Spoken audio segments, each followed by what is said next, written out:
Hoping to fucking God my shit don't lag.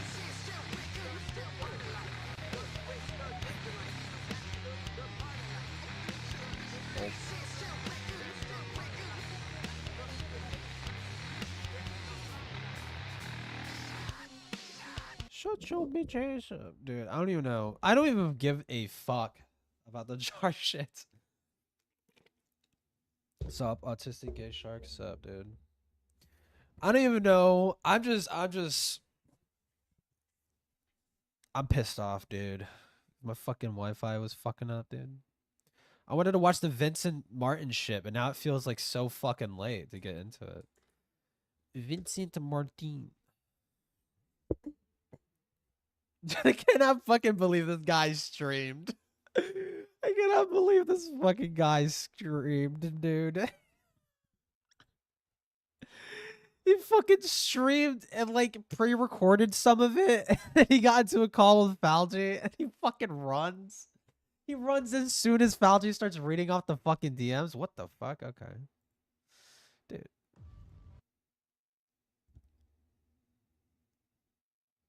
Just a robot got screwed. Comparing old commentary. I don't even want to watch this video. Everyone's watching this video. I don't even want to watch this. I want to watch something else that he's done.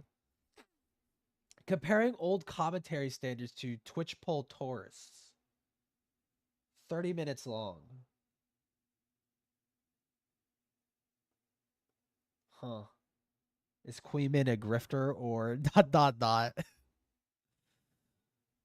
Dude, maybe he is.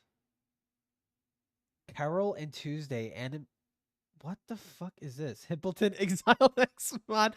Dude, this is immediately, dude, Raul told me like this guy made like 3 videos on him. I was like, what the fuck, dude? And I heard the way this guy talked. I'm like, I really want to watch these fucking videos, dude. It sounds so stupid. YouTuber needs to talk about a cartoon they never intended to watch. Wow, that sounds like a really interesting video, dude. The anti-tuber who pissed off the red pill culture warriors. Tackles insanity. Okay. Those who tried to break the East. What the fuck is this? 2 hours. What is this about? What? Oh my god, no, he's doing the fucking lolly intro. Nope. Are pretty much the ones being discriminated against.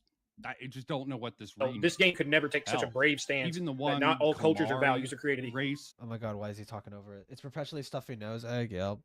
Yes, because that would be racist. Your part. I mean, this time I'm not that. Discrimination is bad. What the fuck is happening?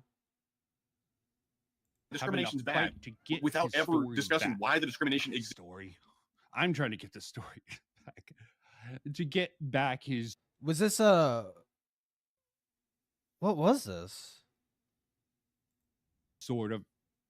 Let me not spoil that, but yes, so to speak, this is a rather reductive reading of this, and this guy talks, bro. This is rather reductive reasoning of this. Like, oh my god, dude. Why does he talk like that, dude? You're kind of quiet compared to the video? Shit. Huh? There we go. That should, or maybe I just need to get the mic closer.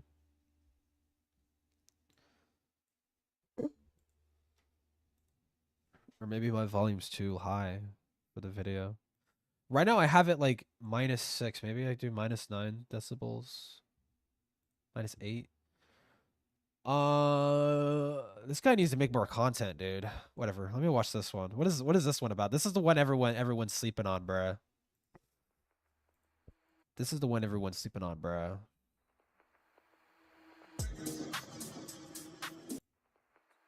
What the fuck? Ethan Ralph? Wait, flamenco? What? A while ago, I said something on stream. Oh yeah, the volume's good though. Just so jealous he's gaming. again? Okay, I'm glad I didn't skip this. This is ridiculous, dude. Your ass. It's hard shift, man. Come on. They had to pull him Yeah, out. there's nothing in them. This is the moment they had to get rid of Boblex transition into tipster fully. What Alex updates? lyrics. That's speculation, people. Okay, I think it's a fair speculation to make based off of almost absolutely nothing. But there's no standards in new commentary, so who the fuck cares? I'm guessing this hyperbolic build-up. over the Whoa, wait, what the fuck is this? Hold on. Wait, flamenco, what is, why, what is this? Wait, what the fuck? Did I miss something? Did I miss something? Why the fuck is flamenco? Why? What? top statement from Whatever happened to lyrics? Did he die or something? Nah, he switched. He's doing music stuff because that's a lot more profitable. me on that stream was noteworthy enough for Queeman to interrogate me over. How am Queeman, talk to this guy. I pushing for commentary to have no You know what you're doing? Fortnite. I re-downloaded Fortnite, bruh. Re-downloaded Fortnite, bruh. standards? Is that a direct quote from my Yes. video? Yes, you said Oh, now it sounds too you're quiet. trying to destroy commentary and make it have no standards. You said it like 10 minutes ago on your stream. Which wasn't directed at Dude, Queeman will talk to literally anybody. Holy shit. Queeman I mean, that's kind of bad. exclusively. So I guess he's self-IDing as new commentary here. So I Wait. What? Go back. guess he's self-ID directed at Queeman, Commentary and make it have no standards. You said it like 10 minutes ago on your stream. which wasn't directed at Queeman exclusively. So I guess he's self-IDing as new commentary here. So I Wait, how? What? thought I would Because he's answering? Like he's pointing out that you're too like I don't even know the context, bro. make a video to lay out the standards of what I call older commentary in Okay. this video and compare it to Thank what God. some of these newcomers coming from the Twitch poll community. That's seem me. to Wait, think no, they that's are, or that's more kind of likely me. what That's kind of me, actually. No, really. they want them to be. Let's start off with the Okay. Flamenco TV meme Mustanko? statement. Accusations are not evidence. There's plenty of examples. Lao Convoy again. I might watch. Here's the thing. I want to see the Ickbob stuff. I actually want to watch the Ickbob Jordan shit. Because I heard a lot about that.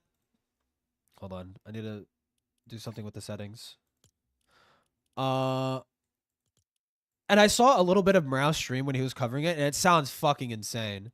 And I kind of want to see it for myself, Of videos like on in full. him. I'll be linking several of them in the comment section along with anything I use as B-roll. And if you want to learn more about any of the particular things, this one is from the Unseens video on him. Now, allegations have been a central part of commentary for as long as it's been around. There have been Wait, what was this video? The Ballad of Flamenco. Ooh. I didn't even know this guy made a flamenco video. I might watch that. many situations that have spawned purely from the Hold up. I'm actually like really wait, this guy made the Unseen. I know the Unseen made like a really fucking funny video on Boblex. Hold up. Oh wait, I just realized it's showing up. Do that. The Unseen. No, not the band. Fuck. Flamenco.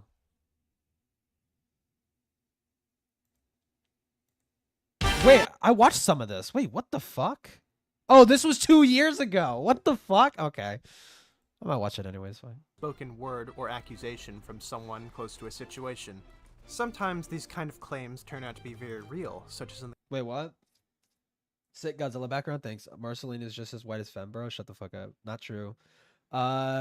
Manager Demon, didn't you just slander Sparrow? What the fuck? Because myself and Sparrow didn't even know tips. I don't even. What the fuck are you talking? case of Lion Maker, but on the other hand, many times allegations are disproven beyond a reasonable doubt, such as in the case of Slazo. But regardless if an allegation is stated or restated, it is important to verify if there is any evidence backing up the claim. My point in bringing this up is to highlight the importance of not blindly accusing people of things that you cannot verify. On March 27th, 2022, Flamenco entered a debate with another YouTuber, Aiden Projects, on the show Commentary Bloodsports concerning a tweet that Flamenco had made restating the accusation of Dude, a I Twitter kind of miss it user when people that used the to do disgraced that. Twitch streamer Keffels committed the crime of embezzlement. Now, I would like to make it very clear right now that I am not a fan of Keffels, and not many people criticizing Flamenco for this tweet are either, but this tweet is fucking awful. Right off the bat, Flamenco took the word of a random I'm literally Twitter way user tanner as than fact. Flamenco. Okay, don't His even joke, bro. justification? Not that there was anything to back up that statement. No, Flamenco's justification for stating that allegation as fact was that the allegation itself is evidence. So let's compare that sort of precedence to something like Queeman thinking that this single screenshot is evidence. Sorry, Queeman, that is a claim. Could be serious, but given the context, it comes off more as a joke. Maybe that's why Queeman sent it to me. Such a wild and wacky guy. And yeah, well, it is a joke, at least evidence-wise. Seriously, something I would laugh at if it was the only thing provided by someone to prove that anyone, even Doomer Media, scam someone else. Talking about that, let's talk about We're jumping around in so many who topics. Flamenco TV was trying to use this non-evidence against Keffels. One of the biggest community-wide investigations finished up, resulting in Keffels fully being exposed for misappropriating over $100,000 in donated GoFundMe money. If anyone ever finds out about how I spent the GoFundMe, I am definitely getting canceled. Spending it on doxing multiple innocent people. But it's Keffels, so she can't own up to anything, take accountability for anything. No, she has to frame an artist as transphobic, making the artist go private. I haven't heard from them since. This video isn't just about Keffels' career ending, it's about her trying to bring everything down with. So Keffels got Pedo caught projecting. admitted into it. We don't have that with. Wait, what? Oh yeah, that was the guy in the server saying the deep. No, I don't think so. That was someone else. I think they had a different username or some shit. They had some like anime fucking profile picture bullshit going on. Actually, I think the fish is better, bro. The fish is Doomer Media, Dell, this is really Check proof of DMs. Keffels.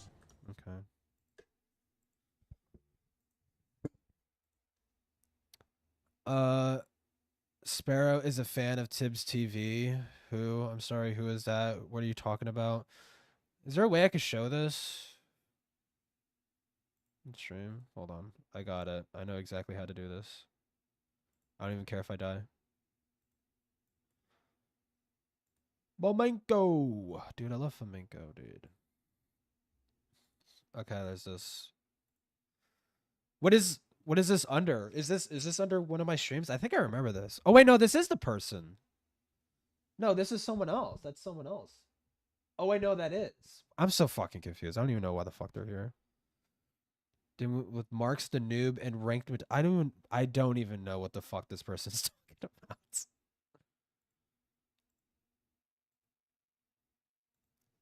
Doing this. And I have to wonder if some people are using this to retroactively rethink Flamenco's TV's accusations are I don't even know what the fuck's going on. We should take it more literally or lose the joke with it and make all evidence into a joke. But that's just crazy thought. More importantly, the next former commentary lolcow, who knows if that status will change or not. He talk like the this, lolcow is changing with lolcow live. But in any case, commentary lolcow who ran away and like many others seem to have died Tippa! on Lolly Hill. But none of these were the not only factor Tippa. that led to that downfall, as well as many others, because Tipster's fall from grace mainly came from him constantly defending Keffels. Dying on the hill to defend Keffels trolling, but will nail Bobax to the cross for doing the same. He's the guy who's crying about Bobax bringing up DMs from the previous month, yet sits idly by whilst Keffels calls Bobax a transphobe for something he said 4 years ago. I mean, the bias is shining through. Dude, like and I will fucking say this all the time. It gets fucking brought up. Tipster telling Boblex that, oh, she's just joking with you is complete fucking bullshit.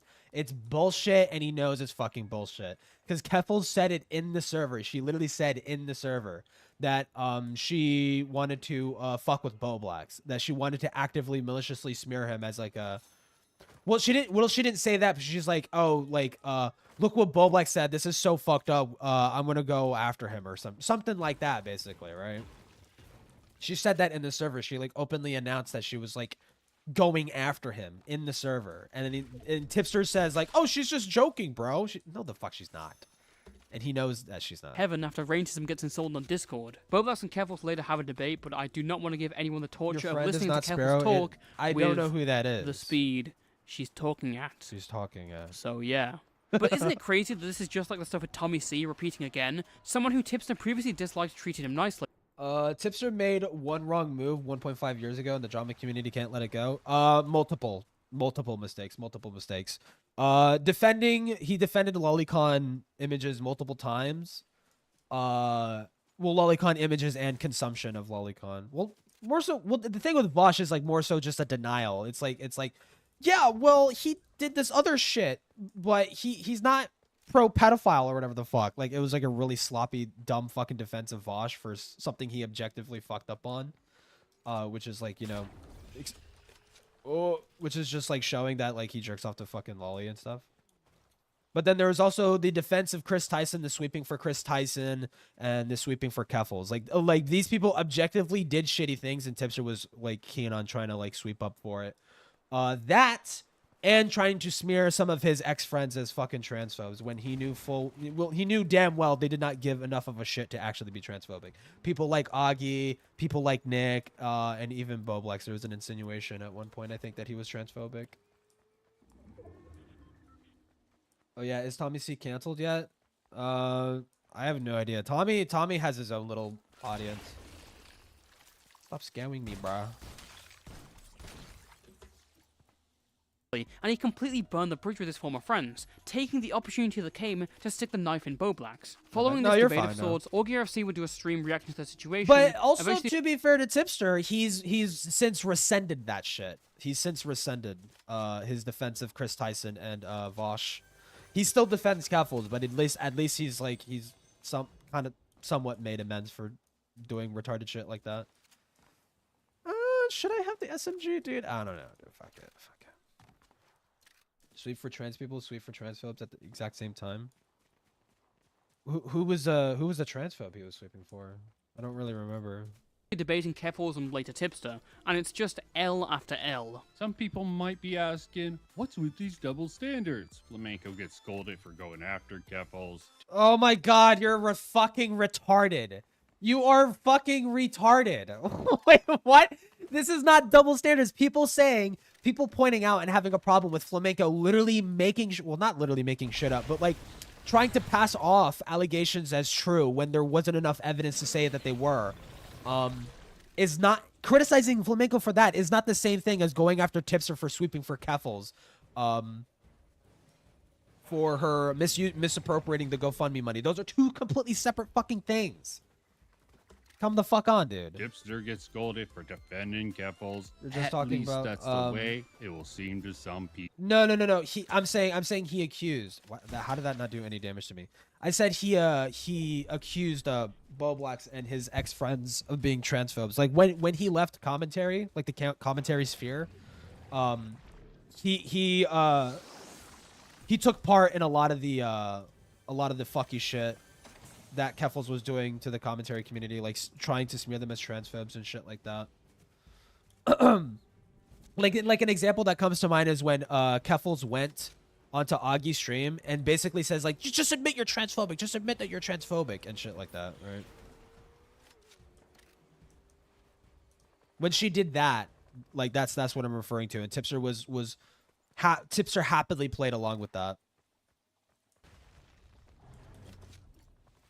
But some people aren't when he knew it was bullshit. He knew it was bullshit. With the context around any of these examples. Plus, it can be hard to keep and track and follow all this crap. Now, I believe this can be best highlighted by technicals, the commentary double standard, which I would go over here, but again, I honestly kind of want to rewatch that video. Has already covered it, so I think I'll be pulling from that, which definitely seems like it counters the double standard claim from Technical's video. Kaiju Moving on to Paradise, the don't main know who point that of the is. video, Technicals criticizes Nick, Augie, Tipster, and Tommy C for what he sees as special treatment given to Zaptai as opposed to their coverage of the YouTubers Kiwis Wait, and now we're Mini talking Labs. about Zaptai. Firstly, for Nicholas Diorio, Does this guy even know anything about the Zaptai shit? The first one is a clip of Nick saying that the 19-year-old Kiwi sending a picture of his dick to a 16-year-old was bad because it's illegal, juxtaposed with a clip of Nick talking about the legality of the Zaptai situation in a more favorable light. I doubt it's true. Well, Tipster cheating on a wife is kind of a joke. There are DMs where he is being flirty to someone by the name of, God, their name fucking escapes me. Oh my God, what was her name? Tipster sent like flirty fucking messages to God, what the fuck was their name, bro? I forgot. But he was sending like very, very flirty messages, and he even gave this girl his like personal cell phone number and shit like that. It was like really very fucking weird.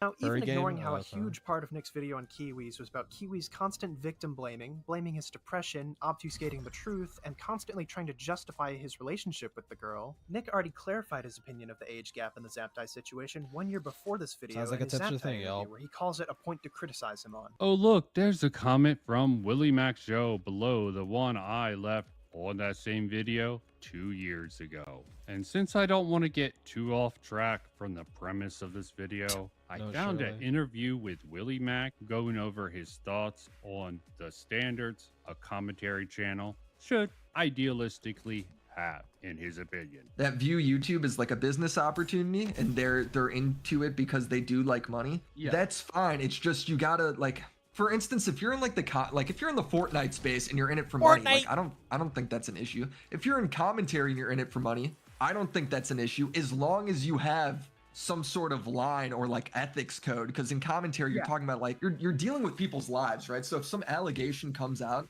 This is so fucking ironic of Willie.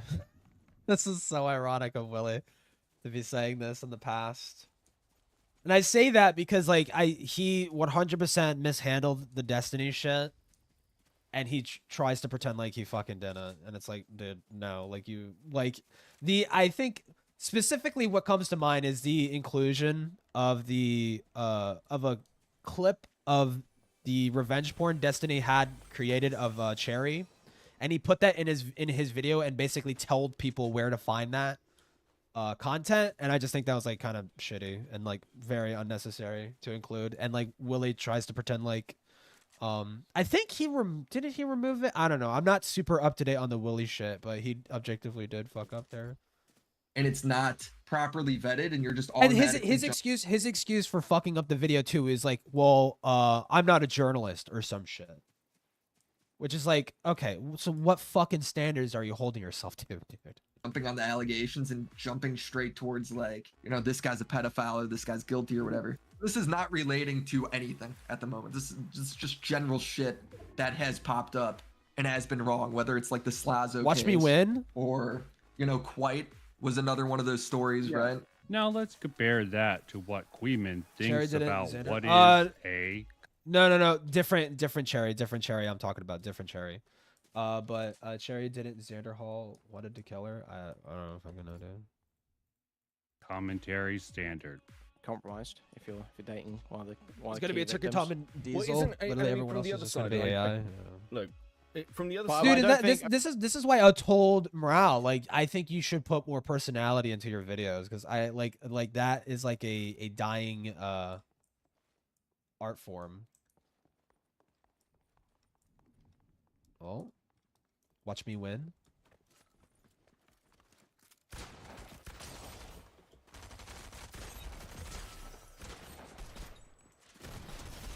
Watch me win, dude. That was probably a bot, I'm not gonna lie.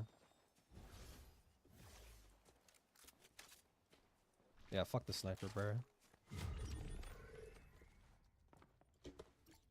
But that's like this is like a very almost like commentary standard, if you know what I mean. Like I don't think Sure.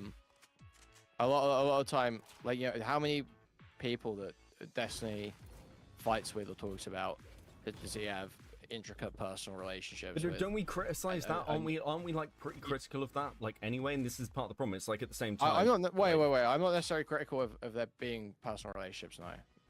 What? No, hold on. I will say there is a problem with having personal relationships in commentary, because when it comes time for someone to be criticized, there might be some, you know, ethical concerns, or like not ethical concerns, but conflict of interest, right? And I see that happen with Beckett, ironically enough. I see that happen with Beckett. There's like obvious, clear conflict of interest going on, and I think it compromises his ability to commentate over certain things. The fact to do with like when people have come into the Destiny argument, people are like, well, maybe you're compromised because of your relationship. Yeah. But the point I was trying to get at, sorry, But I don't understand how this is the double standard. This just goes for like literally everything. It's just be self-aware of, like, you know, when you as a commentator is being emotionally compromised, and also if the person that you're watching is compromised as well. Like, just be aware of that. It's not really like a double standard. Finish that. You understand what I'm saying? Is that people, Destiny has all these intricate relationships, and the audiences do not give a fuck. Like, they don't care how compromised Destiny could be talking about someone. They'll listen, they'll watch, they don't care. It's a very sort of like commentary creator standard of like, oh, you seem compromised, you've got a conflict of interest. Like, it's not something that masses tend to care about. So I don't know how much of a problem it actually poses for JStock, if you know what I mean. I'm not sure with about this. JStock?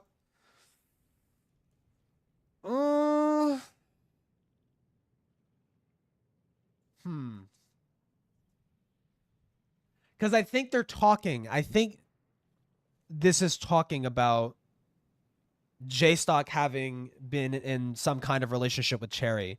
I do think that does compromise him. I do think that is kind of concerning. But I don't know if that's exactly what Queenman is arguing, because like the context is stripped from this. But no, yeah, like I don't know. It's if Queenman is arguing that JStock, you shouldn't be worried about JStock being compromised when it comes to the Destiny stuff. No, you should. If he's having some kind of like relationship with Cherry, you should be concerned that he is being compromised in his commentary, right? Like because I mean, from that point, he's basically like, he's gonna believe Cherry. He's gonna take Cherry's side, and Cherry does have evidence and shit like that. But I feel like there might be a scenario where he overlooks certain details because he has such like a massive hate boner for Destiny. Like, that stuff can and does happen like all the time. Like, people have such a raging hate boner for the person that they're shitting on that they will like overlook certain things, and I think that can be a problem. Compromise or rather push too standard heavily that on certain Freeman things. is trying to place on commentary creators, maybe commentary channels like him, but they're a rather new breed. I mean, frankly, it works better in an example when clear ties can be established, like what was done with the whole technicals versus commentary, supposedly Civil War. And even then, it really wasn't the main point of criticism that the commentary community at the time really used against technicals, and more importantly, his video on Zero. But John Swan was in there, and he's bad. Never mind, let me play this. Why did you say it Connor, like that? who you might bro? remember from earlier in the video, posted a Twitter thread detailing the allegations against Pixel, but also attempting to connect the story to the topic of Zero and technicals. So I just got sent this crazy Reddit article by some random that has interesting information that leads me to believe why Tech is dying so hard on the argument he is with Zero. So Dude, basically- okay, no. This fucking, I know where this is going. This fucking shit annoyed the fuck out of me. I am not going to fucking lie. This fucking shit annoyed the absolute fuck out of me. It's when they brought in Technical's brother into the whole fucking drama. I'm just, dude, why? Like, it's so irrelevant. Tech's brother got busted in a group chat Tech owned, where Tech's brother would post nude images of himself and lolly he'd allegedly drawn as well. And it's fucked. If that is true, I can't remember exactly if it was true or not, but dude, like, I don't know. I feel that's kind of fucked. I feel that's kind of fucked to like dragging someone's family member into a fucking YouTube drama. Only adults like, in the chat at the time, with the ages of the people in the chat ranging between 13 and 19, Tech's brother being the oldest at 19 years old. In response, Tech's brother admitted to it, saying he was immature at the time and has grown/knows better. Because of this, I believe it's fair to say in order for Tech to throw Zero under the bus, he would also have to throw his own brother under. This line of reasoning was then repeated by Augie, as well as other members of the commentary community. Now, some people, including technicals, complained about the commentators bringing family into it, and in most situations I would agree. However, in this situation specifically, Tech's brother is a public figure, having even more subscribers than all. But it's irrelevant. But it's irrelevant. It's irrelevant to the drama. Is that I don't think it connects to the Zero situation at all. Yeah. The argument that for Tech to throw Zero under the bus, he would also have to throw his own brother under doesn't make any damn sense, considering how different the things Zero admitted to are from the things that Pixel admitted to. As you can see, it's believed that this is just a theory, trying to understand why Technicals was fighting so much with the commentary community over Zero and the video that he did covering that case. The criticism existed before any of this stuff was even discovered about Technicals, but that's the closest example. Hold on, I didn't rewind. I honestly kind of was fucking locked in. Fighting so much with the commentary community over Zero and the video that he did covering that case. Didn't Flying Tiger go after my ex for no reason? They had like some kind of argument or some shit. The criticism existed before any Flying of Tigers and stuff Phantom Morale, was even lol. discovered about 400 Technicals. V-Bucks. That's the closest example I can find to lead anyone to believe that this is a standard held in what was at least formerly known as the commentary community. But if I'm wrong, give me a comment down below with the best example and I'll address it in the follow-up to this. Well, yeah, but we're also talking about general consistency because, like, let's just take Tom. Oh, yeah, sure. If you're making, like, a consistency argument where it's like, but it seemed like what you were saying to there was that's going to be a problem. Well, I think it's a problem for just its consistency. And I think it's also a problem for, like, this ongoing coverage of it. Because again, like, going way back to the Tom drama, the reason I got so fucked off at Tom was he presented himself. He's not, by the way, he's not talking about Turkey Tom. He's talking about tomfoolery. Power Rangers is racist? I don't think so. Literally the entire commentary community has always been throwing each other on the bus and then commenting on it. It's the most cannibalistic online community ever. Yes and no. I feel like there are instances where that has happened. And there also were instances where people also swept heavily for other people too. It's kind of like it's a mixed bag. It's kind of hard to like paint like this side of commentary as one particular thing when there's so many like conflicting voices and shit. What the fuck just happened? And Mantis as a fairly new. It was about your femboy video and how you were like a hypocrite and started pinging Cal and calling you lying whore. If I kind of forgot. Mal tosses you under the bus. Well, tossing me under the bus would have to like imply that there was ever like an allyship to begin with, kind of more or less like I mean, I've hung out in a VCs with Morale and stuff like that on Oplock server a few times. I mean, we're not friends, but not allies, you know? Like I don't know. I don't have like I don't know. It's weird. It's weird. Like I find the drama he gets into to be interesting. But that's kind of it. Like, only eat itself when there's nothing going on. That's pretty true. That's pretty true. But no, I don't think Morale tosses me under. It's just more so like, oh, Fembro is drunk. He's gonna say retarded shit. Let me bring him on stream so I can have content, which is like fine. You know, I don't really care for that. I know Morale's your BFO. Troll herring. And then turns out to be fucking e-dating her. Sounds like Beckett has a better understanding of the comment. Wait, with what? Wait, whoa, with what? The Tom drama, the reason I got so fucked off at Tom was he presented himself and Mantis as a fairly neutral herring. And then turns out to be fucking e-dating her. Okay, no, I see what Beckett's saying. Where Tom was actively trying to mislead his audience about his relationship with Mantis. Okay, no. Yeah, true. Sounds like Beckett has a better understanding of the commentary community, at least as I understand it, than Queeman here. And I'm not trying to say Beckett here is perfect, but I'll be getting into that later. And he brings up a point that Queeman feels the need to comment on. Like that's one of the I mean, things that I've really always fucked said me I up. think you were over the top on. Yeah, on yeah, that, you can. on that That's fine. Queeman's going into the interpersonal aspect of that situation. Wait, what? What did Queeman? I didn't even know Queeman kind of. Wait, I've really always fucked said me I think you were over the top on. Yeah, on yeah, that. you can. You what? Like that's one of the I mean, things that I've really always fucked said me I up. think you were over the top on. Yeah, on yeah, that, you can. on that. I don't know what the fuck he's saying. That's fine. Queeman's going into the interpersonal. Like, let's face it, Carl Jobs has been trying to reposition himself as a commentary channel, but mostly video games for a while, before he got sued. Kinda. He sort of like insistently covered the whatchamacallit. He covered the just the cheating, just video game cheating fucking shit. Aspect of that situation might not seem like a queer thing to get into, but I wonder what prompted Queeman to make this pivot. I personally Pivot? think it's What do you related mean to some pivot? Wait, where's the pivot? Wait, did I miss did I miss something? something Queeman says a few minutes later. To whether Just Talk's gonna people are gonna try and drag you and. They'll be good as long as Boblack stays on. Right. Yeah. Sure, yeah. I mean, I just don't know how I can be dragged into drama. I'm just sitting there talking about it. I'm trying to stay.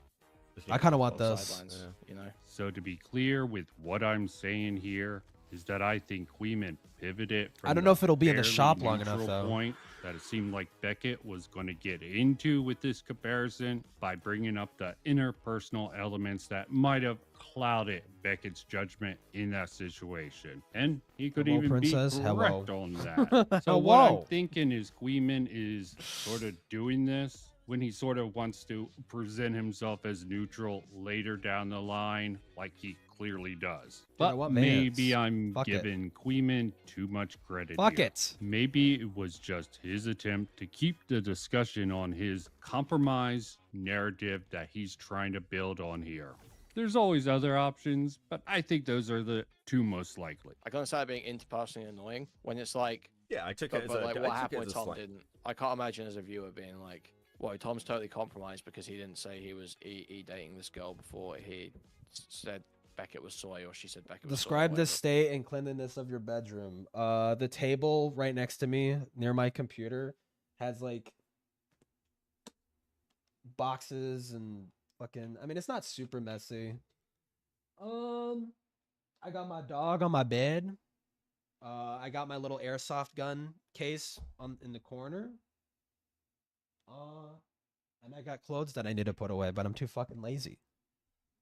Was. Yeah, okay, that's and that's fine from an audience point of view. There's also this whole focus on from Girls the telling her, audience basically. point of view, which I understand why they would bring those things up. Optics are sort of important, but it seems to be obfuscating from what is most likely true. Still, What is bro saying right now? What?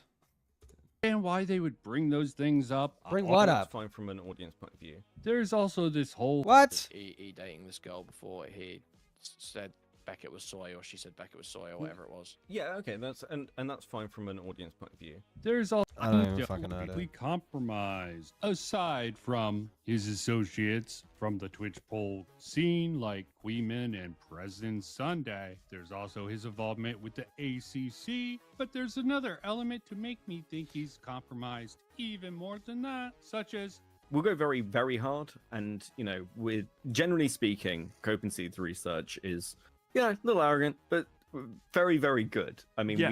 we do take commissions for this for a reason, because people will come to us for freelance. I would say there's probably a better argument to say Beckett is compromised when it comes to certain people like within the ACC that he's friends with, like the whole Ponder stuff that happened like a couple fucking nights ago, or like I think literally last night, the whole Ponder fucking bullshit. Like, yeah, like there can be an argument. Well, I mean, I don't think Beckett is compromised with the Ponder stuff, but you might be able to make the argument that it's like, oh, because you're friends with Ponder, how do we know that you're giving a trust? How can I trust that your opinion is you're giving me the whole story or some fucking shit, right? If they don't know who Beckett is, right? But that's basically it. Like, but I mean, the best thing you could do in a situation like that is just point out, by the way, I am friends with this person, make that fucking clear, which he has made it clear. Work. The line is when you lose sight of your own principles of why you're doing something. So, like, the Soggy video might be a good Roblox example cease and for this desist? for me. I've heard I'll of look it. at, like, harmful opinions. I might and watch the policies guy's video. taked, and it took me a while to actually like kind of come around to the way they were seeing things, and I respect both of them. I like both of them. I've been a long-term fan of Harmful Opinions. So it's kind of a weird position, but I'm like, also, I've dealt with so much shit because of the dog pack stuff that even though I know that there are really elements where I completely agree with them, I'm like, yeah, but also I would burn quite a lot of people's bodies on the pyre of taking dog pack down because I hate the dude so much, and that's a bad place to be as a commentator. Still, I'm not going to make the argument that Beckett is compromised here. Because it's just fucking stupid. Well, I yeah. just sort of wanted to point But what out, was the point of I bringing think it I have up? Better supporting evidence to make such an argument for this lame compromise status against Beckett than Queeman has with Willie Mack. Do you think that, and even I want to be careful how I phrase this. I know that you've mentioned like this going back to Willie in like a Twitter space and things. I don't want to get into the take, but do you think Do it, that bitch. that Do looks it, bitch. deflecting? I joined the Twitter space. I'm pretty sure people were talking about Willie. Okay. People were talking about Willie's tweets about it. So I was like, okay, I'll bounce off of this. Okay, that makes sense. Sure, Beckett, just listen and believe what Queeman thought a Twitter space titled J-Stock Gets a July Surprise was just people talking about Willie Mack. It's funny that anyone would believe that, and I'm not saying Beckett does, but with this Dude, the one thing I don't like about Fortnite is that you can't pop your shoulder view over. You're stuck at the view. So if like you're around a fucking corner, like the corner that I was, you cannot move your camera over to your other shoulder to like look around the fucking corner. It's like, it's so, I hate that so fucking much. I have to wonder if anyone would buy this bullshit and it's Isaac Clarke. Well, the vindication is the fact that the claim against Willie was that he was compromised by the Destiny stuff, by his pre-existing relationship with Destiny, and I think also like that's to claim, I think that's what some... I would say, I mean, looking back, like trying to move hindsight from it, Willie Mack being compromised because of his past relationship with Destiny, I mean, you could maybe argue that. I didn't get the sense that he was compromised from his first video. I did think his first video wasn't as good as it should have been, because it felt like he didn't understand the story. It felt like the video was rushed. He didn't know what the fuck he was talking about.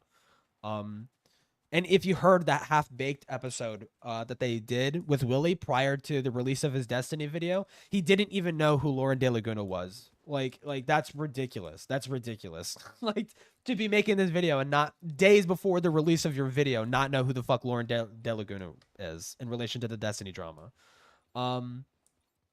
That was really fucking stupid. But I wouldn't say that was necessarily compromised. That was just really dumb and sloppy of Willie. I do think there's probably more of an argument nowadays to say that he is compromised, because I think it really stems from the pushback that he got from his first Destiny video that sort of pushed him to be more for I don't know. I need to look into it before I have like a strong fucking take on it, but I have heard and seen arguments where people are saying like Willie is actually compromised and shit. Destiny's fans are pedos? Well, probably not all of them. Do you guys watch Bad Up and Nada? Hell the fuck no. We're on like a comment. Okay, I don't know about other people. I don't just claim that because you've got a relationship you are compromised. I'm very clear. Okay, Willie Mack is compromised because his Hassan videos rely heavily on Destiny's community. Perspectives for research. I can see that argument. Willie Mack does zero ideological analysis or argumentation in any of those videos. Since I like to humor absurd arguments myself, no matter how laughable I personally find them to be in some cases, and since Queeman DM'd me the laughable evidence about Doomer Media that was actually credited as a writer, or was it researcher for Willie Mack's show at one particular time?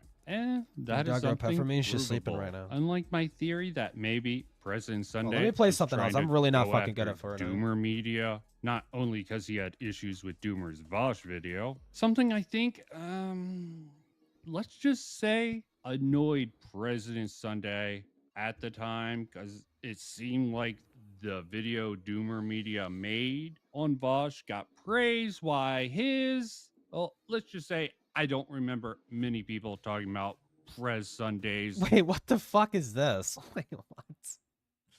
Hold on. For once, let me actually sit down and watch this fucking bullshit, dude.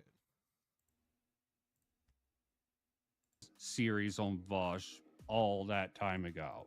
What is this? What? Vosh fans thought he won, and that Sargon is dumb. Everywhere else. ... What the fuck? Vosh's fans thought he won, and that Sargon is dumb. Everywhere else. Oh, I guess it's like a pro. Is this pro Sargon? Everywhere else, people are going to work and paying their own bills. Yeah, I don't... What the fuck is the point of this? But maybe this was also a 4D chess move by the Prez to hurt Willie Mac's credibility by What? going after Doomer once again, like he tried to do when he critiqued Doomer Media's video by bringing up the character of the guy that Doomer paid to critique his script. To abject slander, lies, and fraud. And as we will see over the course of this series... Dude, my fucking brain hurts. Fuck this video. Yeah. I don't know. I like to think that I try to give people like the benefit of the doubt. Like obviously the Vincent Martin guy's like being shit on massively by like everybody, but I'm trying to hear like a good argument, but it's just like the guy just has no idea what the fuck he's talking about. Like he doesn't, it sounds like he doesn't know the context. He doesn't, there is something there to maybe say that there is a double standard when it comes to particular specific people. You can't say that the commentary as a whole has a double standard problem, right? Or like communities as a whole have a double standard problem. It's more like a case by case basis, right? And he should be doing that. And with Beckett, there might be something there to say that there is like a kind of like a conflict of interest with some of the topics that he covers. But he has no fucking idea how to argue it because he doesn't know the lore. He doesn't know the history. All right, what else? I want to watch his Morale video. Hippleton is gone, and Morale is still a go? What? What does that mean? Was there another one before this?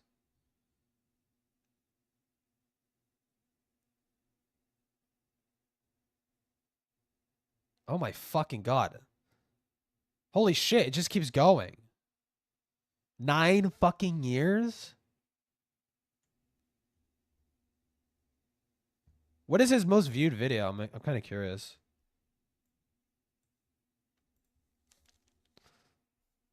I'm tired of Norletize? What the fuck? Okay, Jesus. Concha Points versus J-Reg. This is kind of a good thumbnail. Sunday's voice sounds like a void of entertainment. Yeah, I don't like the way he talks. He doesn't really like emote too much. The manipulative ways of Brow. Wait, clapped seal? What does clapped seal have to do with this shit? What the fuck? Hold on. If anyone is listening to this, there's something I need you to do. Grats, Morale. The commentary cycle shifted from how you were flirting with a minor after...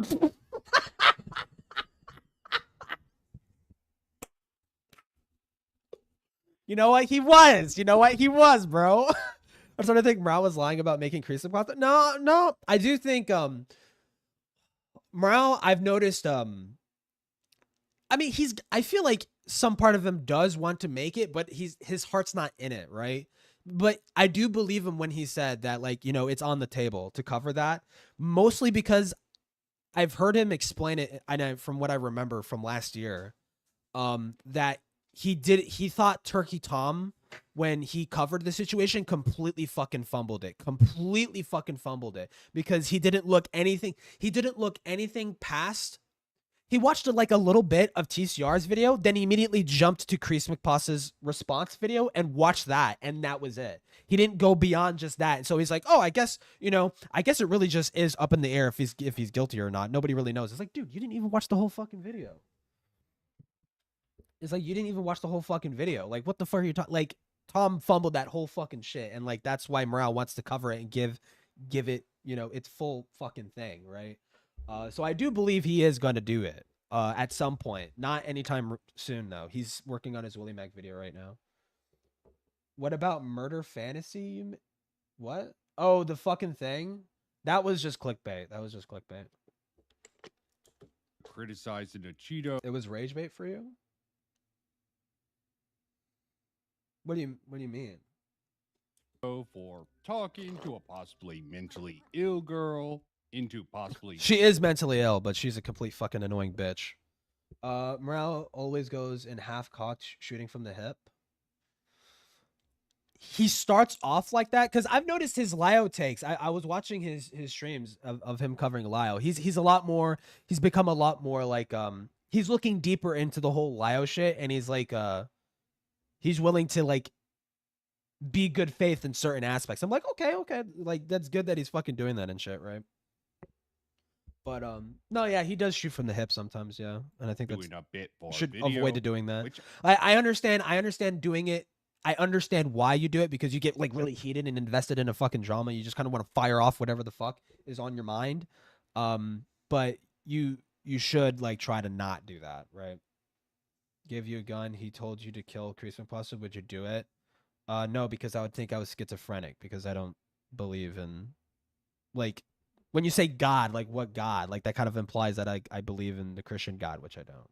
I don't even think he went through with. After taking that... Wait. What? From how you were flirting with a minor. After flirting with a minor. Criticizing a Cheeto for talking to a possibly mentally ill girl into possibly doing a bit... I will say... While the Cheeto thing isn't exactly like Morale's, there are some similarities, and it is kind of rich.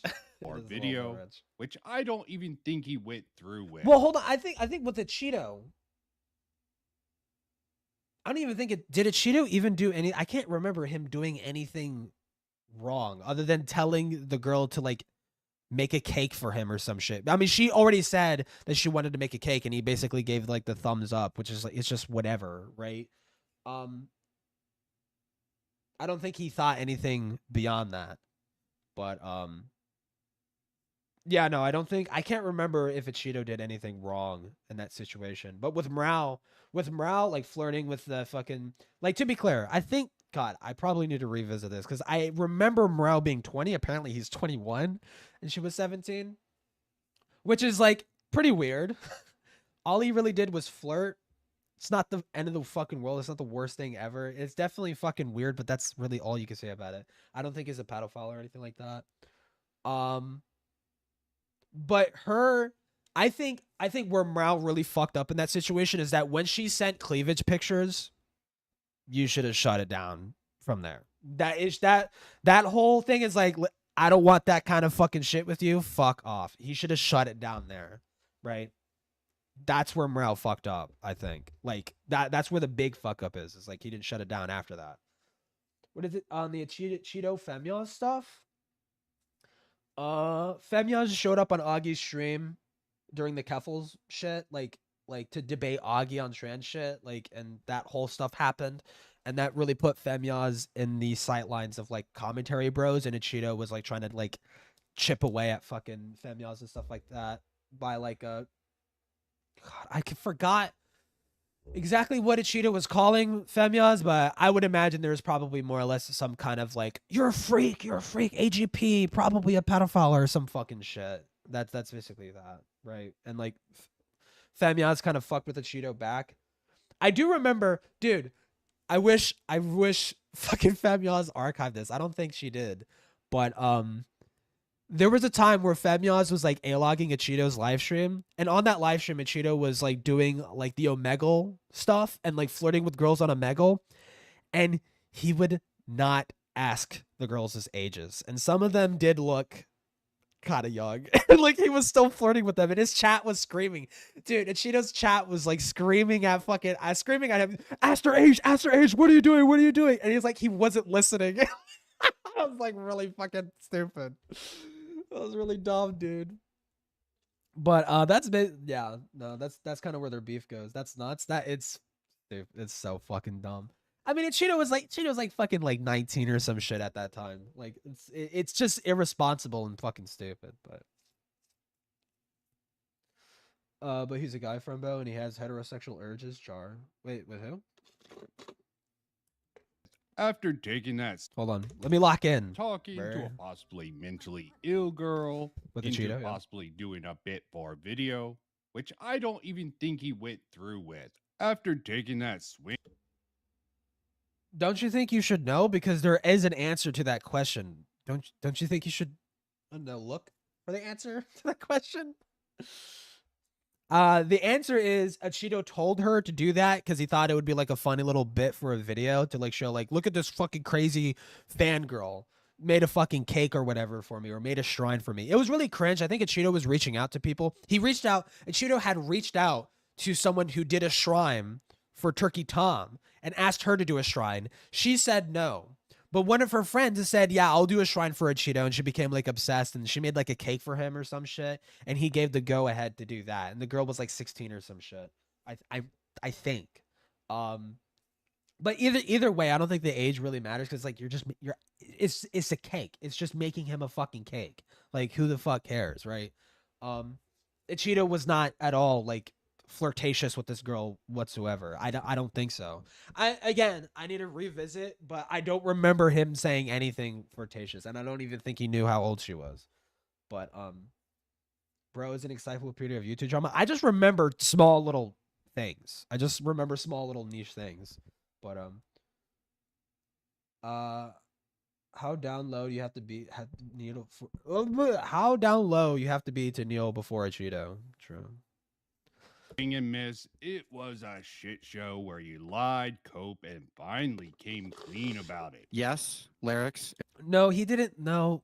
Oh, well, morale. Wait, hold on, dude. Lock. I need to lock in, dude. Girl into possibly doing a bit for a video, which I don't even think he went through with. After taking that swing and miss, it was a shit show where you lied, coped, and finally came clean about it. Yes, lyrics. It was flirting. I did like it, and I enjoyed the attention I got from it. Okay? Dude, and this was after like so much denial. So much fucking denial. Like why? Like the denial made it look so much worse than it actually fucking was. Is that what you wanted? Are you memeing or is that actually the thing? Because honestly, I think that is looking at dude, it. I mean, it makes sense. There's no you only talk to girls that way for attention. Listen to me. There's no fucking point in trying to run from this. Okay, I leaked all the DMs. It's all out there. I'm trying to move away from this. I don't want to talk about this anymore. Okay, this is fucking retarded. I'm just gonna fucking say it. Okay, is that good? Is that what you wanted? Yes, lyrics. It was flirting. I did like it. And I enjoyed the attention I got from it. Credit to CB2 come. Dude, I forgot CP2 is like heavily like him and Morale had like a falling out over something. Oh god, I forgot. What was it? Oh fuck. No, it was over this. It was over the flirting of the 17-year-old. Like that's what caused their whole falling out. Commentary for that clip. Lyrics for. I figured you knew bits of this since your entire online persona around calling out creeps and degenerates. But in case you forgot, is 17 considered a child? Oh my god, dude. Getting Morale to finally confess, and Aiden Underground for going through the insane debates that he needed to do to actually get this little shit to admit to all of this. But he might be cool. And to be fair too, Morale completely took the fucking L with this whole situation. He did fumble and he admitted to it. So. With Morale now, and he's a lot. I think since then he's a lot better now. Right? I don't know. Wait, some commentary. Yes, dude. The slime beast. Dude, I forgot what started the slime beast and Morale beef. Like, I think, what was it over? It wasn't over anything creepy pasta. Plague Moth. It was over the Plague Moth shit, and they had like some disagreement, and like Morale and fucking Hippleton were just fucking with slime beast. Channel's network is weird to me. Let's not forget about slime.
Bruh.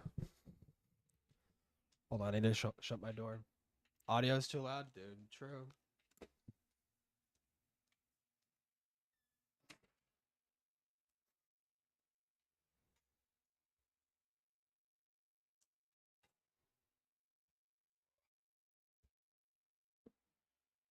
I apparently need to get a spare tire for my car.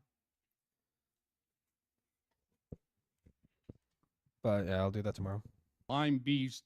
Why I don't agree with on all the details, I can agree with this idea of morale being commentary cancer. And none of this is meant to excuse Himpleton. Quick disclaimer, I've been around in his Discord for a while now, though I only took a real interest in the Mama Max stuff. The whole Plague Moth stuff, I was in and out on. And he definitely made himself out to be a clown more recently. A lot of that is in regards to defending morale from what's out there publicly and also from what I know from the original mods in Himpleton's Discord. Dude, this guy fucking sucks at Nier Automata. I'd like to understand what spurned this sort of meltdown on this time for him. And for anyone who's curious, at the time of this recording, the day before Thanksgiving, I've heard Himpleton is doing fine. I'm not in direct contact with him. I know a few of the original Why the fuck?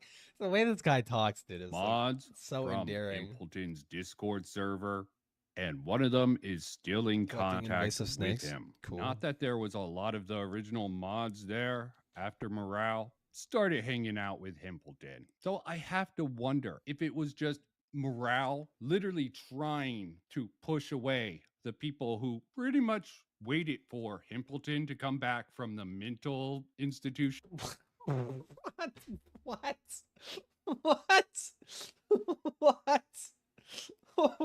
What kind of insinuation is that? What? Based on fucking what? Based on what? Like Rao was trying to like emotionally isolate Himpleton. Like what the fuck are you talking about? That he was at for a while on purpose, or if just his overbearing personality drove him away. Frankly, I see that as the start of the decline of Himpleton. I wasn't there for a lot. I did go on. Himpleton is insane because of morale. It's all his fault, dude. On one stream to assist a different mod with presenting a certain document that I was informed on a certain leftist who was a little gun-ho about supporting maps. If you don't know what that stands for, good on you. Probably don't want to know about that brain rot idea out there. So I went on and helped sort of get the content flowing and going along. But of course, morale and a couple of buddies he brought in was like boring. And somehow they started a fight with Slime. Yeah, bro, no, Himpleton's activation phase. Yeah, where I just sat around awkwardly for a while. There's a lot of little things like morale flirting with someone in chat that really just was like, yeah, these streams aren't for me. And I've heard heard even worse things from the original mods. Dude, I'm learning new things. Himpleton's team. Not that morale was the only reason mods left. There was another incident that I haven't seen anyone bring up. Curious if that's gonna make it into the coverage later on. Cope and Steve, basically Beckett's documentary, will illuminate on that. I have bits and pieces from the mods about the details of that. Let's just say, oh yeah, they were gonna make a Himpleton video. Did they make a Himpleton video? I can't fucking remember. Dude, my middle mouse button is so fucked. I need to get a new mouse. Oh, there we go. Easy. Did they make a Himpleton video? They did not. They did not. Nope. Fuck. The things about Furin wasn't the only unabashed gooner out there, but it wasn't within Himpleton's server. It was a different schizo server that this sort of started out on. Point I want to bring up. It's like, listen, Himpleton, it's either you or the Discord e-pussy. I have to make a choice. Is morale help isolate Himpleton from his original mod team, but that wasn't pure. Oh wait, I forgot the lore. No, Vincent was an ex-mod of Himpleton. I almost forgot to mention that. I learned that the other night. Yeah, Vincent apparently used to be an ex-mod for Himpleton. Purely on him. At least one of them got banned, and another The one. Homestuck pilot trailer, nope. And I heard it's made by Vivzy Pop, which is just like, why? Sort of in solidarity or defense, or because he defended the one who got banned, that other mod sort of got outed from the original team. What the fuck are you? Can you show this happening? What is happening? On him. At least one of them got banned, and another one sort of in solidarity or defense. What if they're all fucking insane? What if because this is the commentary community, all these mods for this commentator are fucking crazy? Maybe that's why they got banned. Or because he defended the one who got banned, that other mod sort of got outed from the original team. No matter what. Wait, so then how is that morale's fault? That sounds like people are making their own independent decisions, and that's just getting them banned. Isolation is what happened to Himpleton. And to be clear, Himpleton is the who banned him? Who banned him? Did Morale ban him, or did Himpleton ban them? Because if Himpleton banned them, then that would be Himpleton's fault. One who went against the advice of most of his older mods, because why wouldn't he? What would they know about content creation? And I'm sure... Well, actually, they would know nothing because they're probably not content creators. Or at least not successful ones. Advice Morale gave... Or I don't... Was Morale a mod for him? I don't think he was a mod for Himpleton. He might have been. I don't know. Vivzy Pop definitely has I make cartoons with lesbians now, worship me vibes. Yeah, true. I don't know why she's taking on so many projects. Like she should just focus on Hazbin Hotel, get that fucking shit finished, wrap up Hell of a Boss, and then do the Homestuck shit. Why the fuck are you making a third show? This is ridiculous. Himpleton was just so good. I've spent fucking months trying to get this guy to realize fucking anything. I'm just not. Hell, I tried to wait. What? Okay. Get him on the Leo convoy. Oh no, bro. Investigation early on, and crickets there. Wait, for what? The Leo convoy investigation of what? Leo convoy getting investigated? The Leo convoy investigation early on. Tried to get him on the Leo. Oh no, to investigate Leo. Wow, dude, that's when the seeds were planted. Convoy investigation early on. I think my mic's still out. Crickets there. Just a suggestion. Just like I suggested a few times. I don't know if directly to him. That small commentary is a little insane. Although I no shit had the caveat that Hawk to a Lorsch. Dude, that's a good name. Art commentary. Wait, what is this? I just once okay, this is Vincent. I just know someone who had a decent criticism of Toastify that seemed valid, but he's a bit of a spurg, so I on the fence about him and a much of new commentary, as I call them. This guy sounds... Even the way this guy types is autistic. Wanna grill some hot dogs? She floating my gods. That's a great shame. Nobody wants to grill hot dogs. It's a child. My name is Karen. It's Jimbo. It's adorable. What the fuck? They are too tied to small commentary, which is literally insane from what I could tell. They're too tied to small commentary, okay. Slideshow commentary community might be more insane. I am sort of mixed on that. So when I started seeing small commentary channels I know from small commentary, Toby Fox's voicing fitting. Sort of, yeah. Stop going into the Discord as much. Now, even if I'm wrong about the sort of manipulative nature of Morale that I'm hinting at, and a couple of other people. Well, don't you think you should prove that? Instead of like just spending the entire video just insinuating it? Like, shouldn't you prove that? Who made their way into Himpleton's new friend group, we see how that turned out. It never hurts to be aware of the warning signs of, this type of stuff. Something Himpleton really should have been aware of because of all the Mama Max stuff. There it is at the top. Love bombing, prime tactic of... Oh no, bro. Wait, was Morale love bombing Himpleton? Dude, I like that. Dude, I believe it. I believe it. Max at the beginning of his career. Now, maybe I'm being too...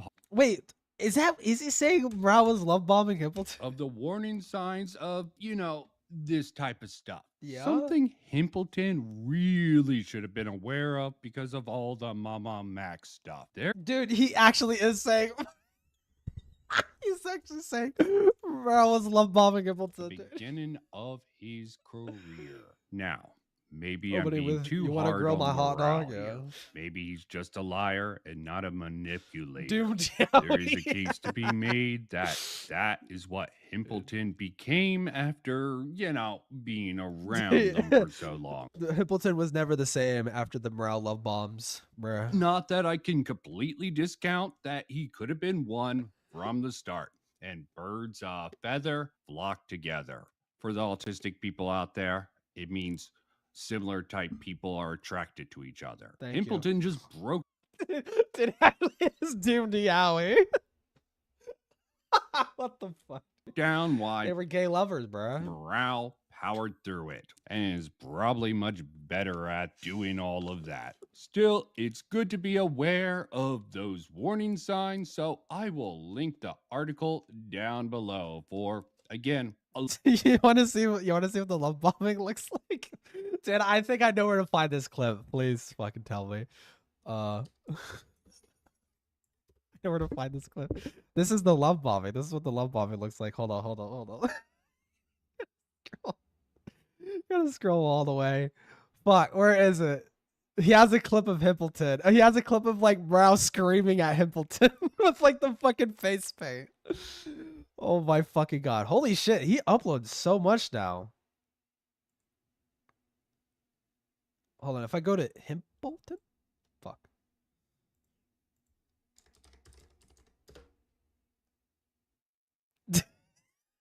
Yes.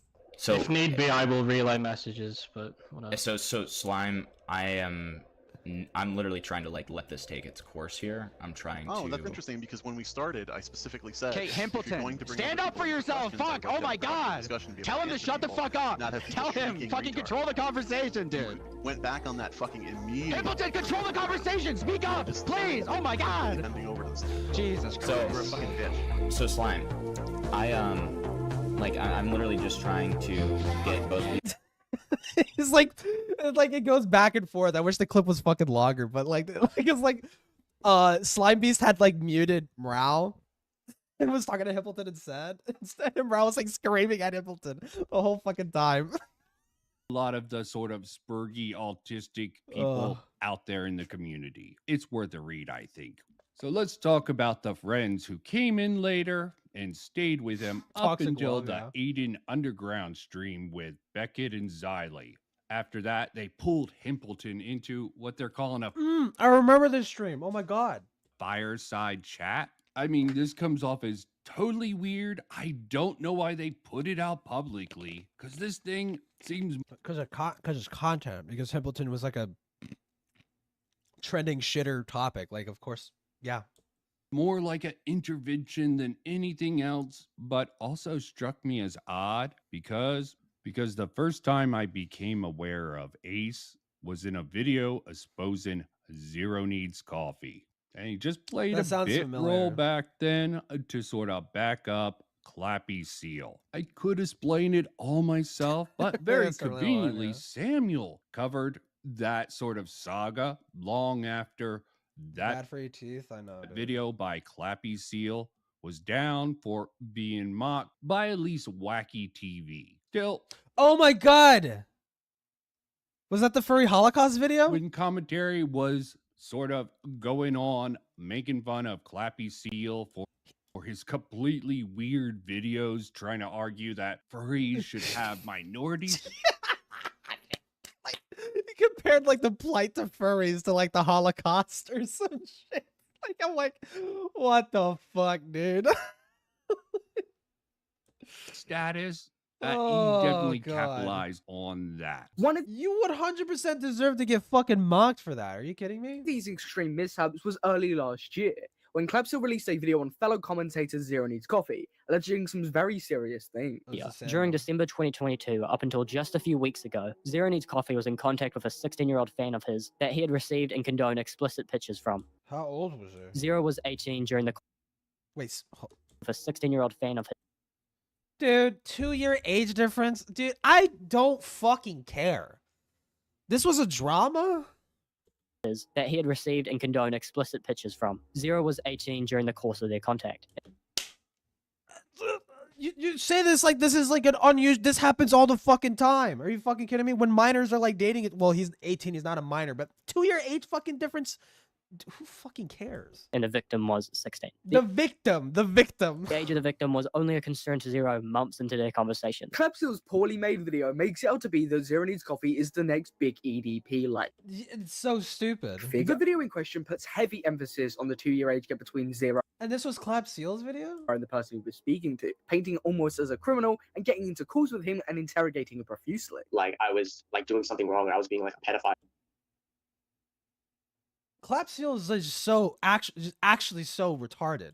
That was something I thought 18 and 16 was fine. It was because I because it is because don't get gaslighted by this fucking retard. Are you kidding me? Well, are you sure you don't know earlier? Wait, I just fucking. What does it have to do with morale? Wait, what? I'm so fucking confused. Because on the I almost forgot for a second. I was watching a video about morale in Himbleton. What the fuck does this have to do with anything? On the 25th, on the 25th of Look at the vampire princess. 18 and 16 is kind of. It is not weird. It is 18 and 16 is not weird. It's 2-year age difference. That's like a senior in high school dating a sophomore. Like that's not weird at all. That's like completely fucking normal. March. Doesn't make it right. Me not knowing it was wrong doesn't make it right. You know, like that's not my point. I'm just telling you like where my head was at. You know. Well, it proves that you had some guilt behind it, that you knew what you're doing had consequences, and yet you still proceed to think, even for a passing thought. Every precaution necessary to make Zero Needs Coffee come off as malicious as possible, framing it that Zero Needs Coffee effortlessly searched for this person, trying to find the right person to pick.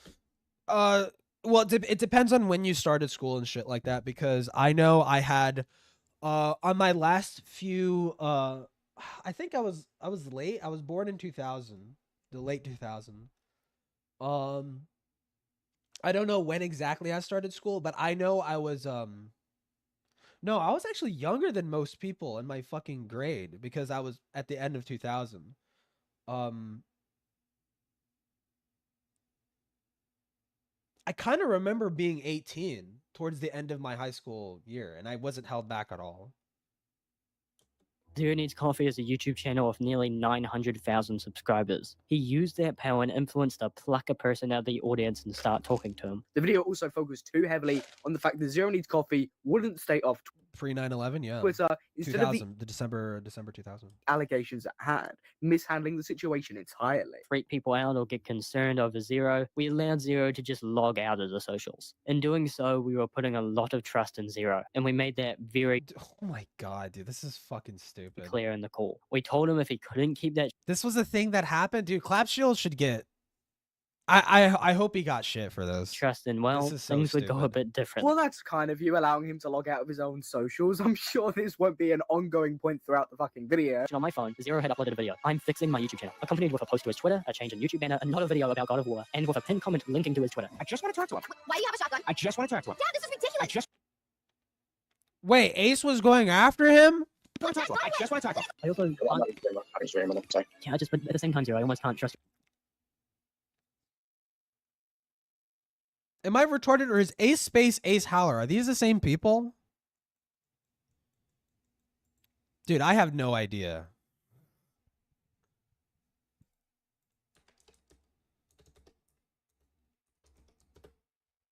Are these the same people?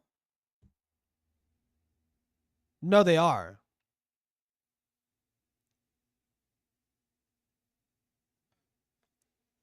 Zero News Coffee, Friendship, Trust Talk. I think they are they? Is Ace Howler the same thing? Welcome to Ace Howler 180 Studio. No, it is. Yeah, okay. You're weird on that sort of thing. You posted a link on your latest video. You posted a comment on your latest video. You pinned it. You asked people to go follow your Twitter. And you linked your Twitter. I don't know, but I think Zero might Nope, because I was an Islamic extremist when I was born. have logged on to Twitter. I am truly sorry to the people who were excited about Zero's return to form. To the ones that thought this was some redemption arc and that everything was cool and awesome. I wish it could be like that. After this, you act like he fucking raped. What the fuck, dude? This video, Zero's chance of redemption was practically zero. His reputation had been completely slandered, regardless of the fact that the majority of people that saw this video spoke out against Clap Seal. The labels that Clap Seal and Good. others had inferred on his name were already starting to stick. Although the messages that Zero was sending were degenerate, cringe, and some would say weird and bizarre.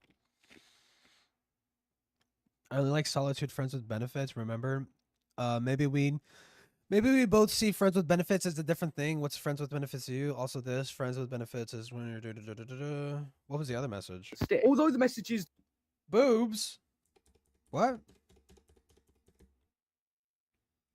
I'ma just wait. Oh my god, dude, you fucking suck. I'ma just say, are you cool with sending pics, boobs? Yeah. Wow, he's asking consent. I mean, well, again, 16-year-olds can't consent, but it's like a 2-year age difference. Who gives a fuck? Although the messages that Zero was sending were degenerate, cringe, and some It's definitely this, right? It's not like it's like a quote unquote victimist. It's not even a crime, but it's not like it's a quote unquote victimist crime, right? Like, obviously, you as an 18-year-old asking a 16-year-old to send nudes and shit like that, that's just dumb. That's way too risky. Like, and it sounds like you weren't even like in a romantic relationship. This was more like a fling, friends with benefits, sort of weird sexual thing. There's nothing predatory about it, I don't think. There's definitely nothing pedophilic about it. It's just reckless. That's all that you can say about it. It's just reckless. But Clap Seal is framing this as if this guy is an irredeemable rapist who should never show his face ever again. Like, that's insane. would say weird and bizarre.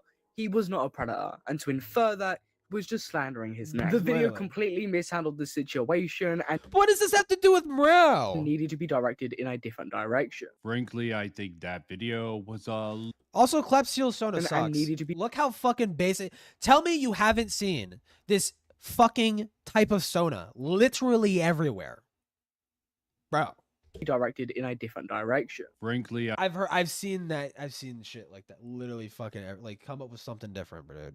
Come up with. Why isn't it like an actual seal? That would have been creative. That would have been different. Why not just actually make it a seal? Why is it a fucking autistic? Yeah, why is it an autistic fucking fox? Whatever. It's an autistic tangent. Calm down. Well, I feel like you're wasting my fucking time, Vincent. I think that video. Car sodas, the car sodas. No. You're kind of right though. I haven't really seen any car sodas. Like a Lightning McQueen, fucking like cars. Dude, I want to see that. Now I want to see that. Hold on. I'm afraid to Google this. Car soda. Like, dude, we should rate car sodas. Oh my God. People actually did this, dude. That's fucking hilarious. Was a little bit over the top, hyperbolic about the criticism of Clappy Seal's video. Wait, whoa.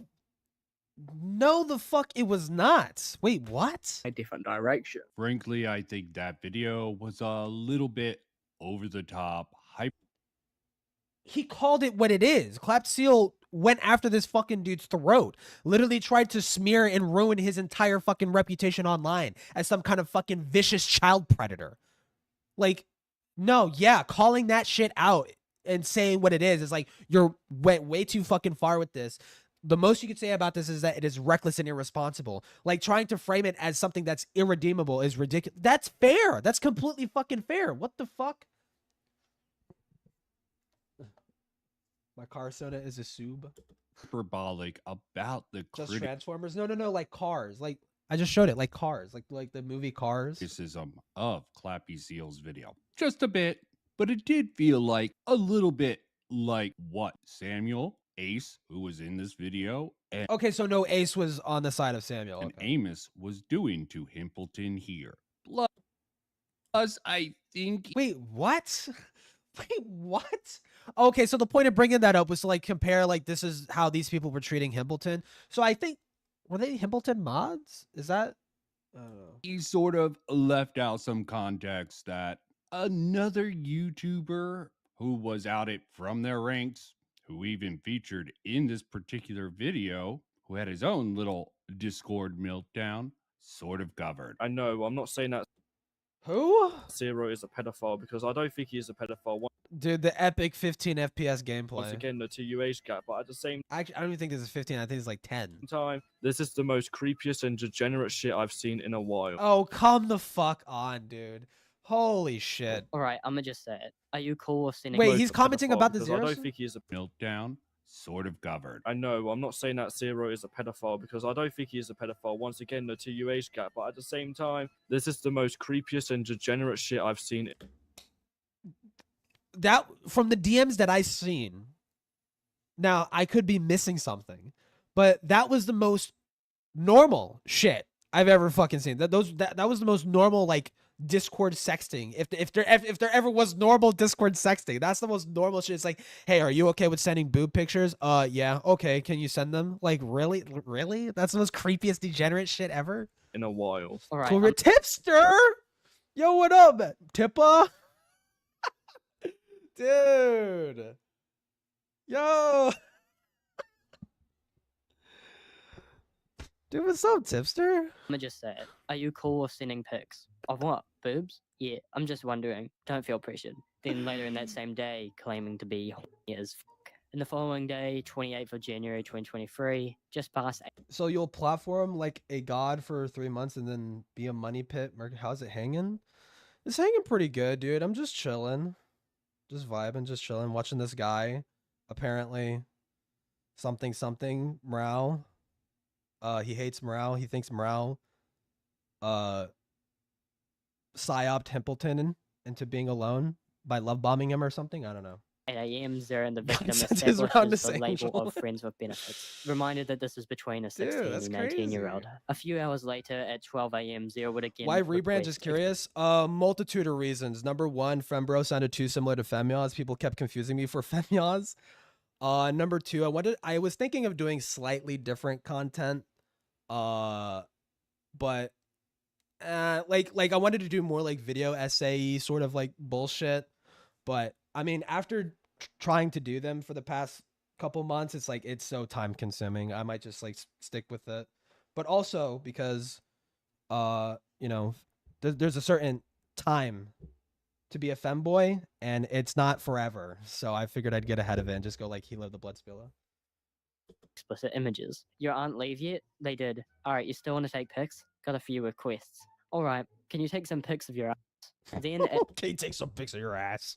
At 2:53 p.m. we have a screenshot of Zero saying, quote, I bet you give good head. He's so fucking This is this is the most fucked up Discord DMs ever.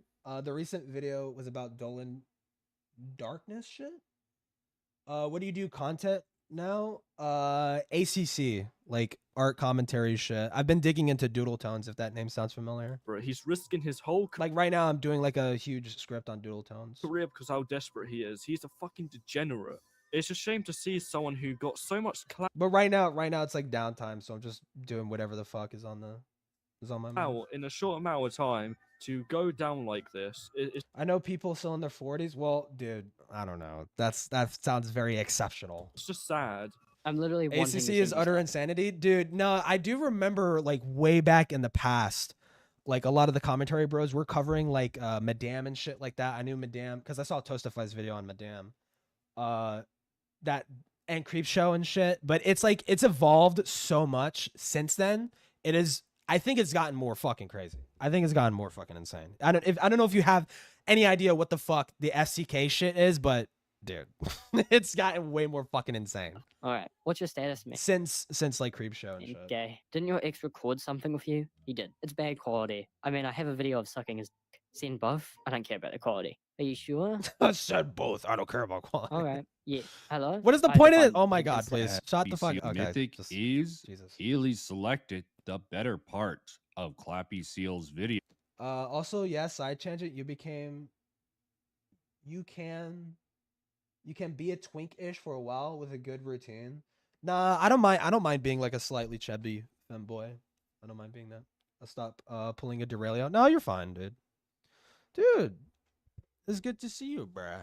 To highlight in his this group has a habit of being associated or You know, and also not to make it like too awkward, like obviously we've had our differences and shit. But I'm glad to see that you had walked back a lot of your like, you know, shitty takes and stuff like that, which is like, you know, cool. That was based for you to do. Also, you fucking own Boblax.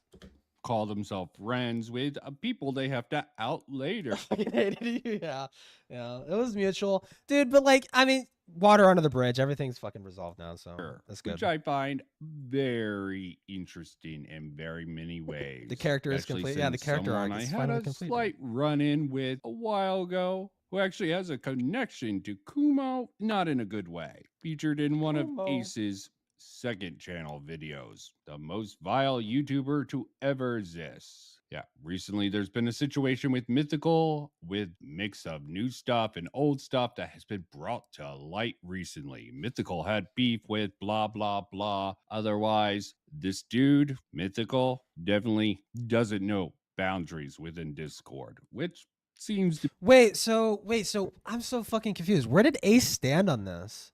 Was he defending Zero, or was Zero needs coffee, not Zero? Well, was he like defending Zero needs coffee, or?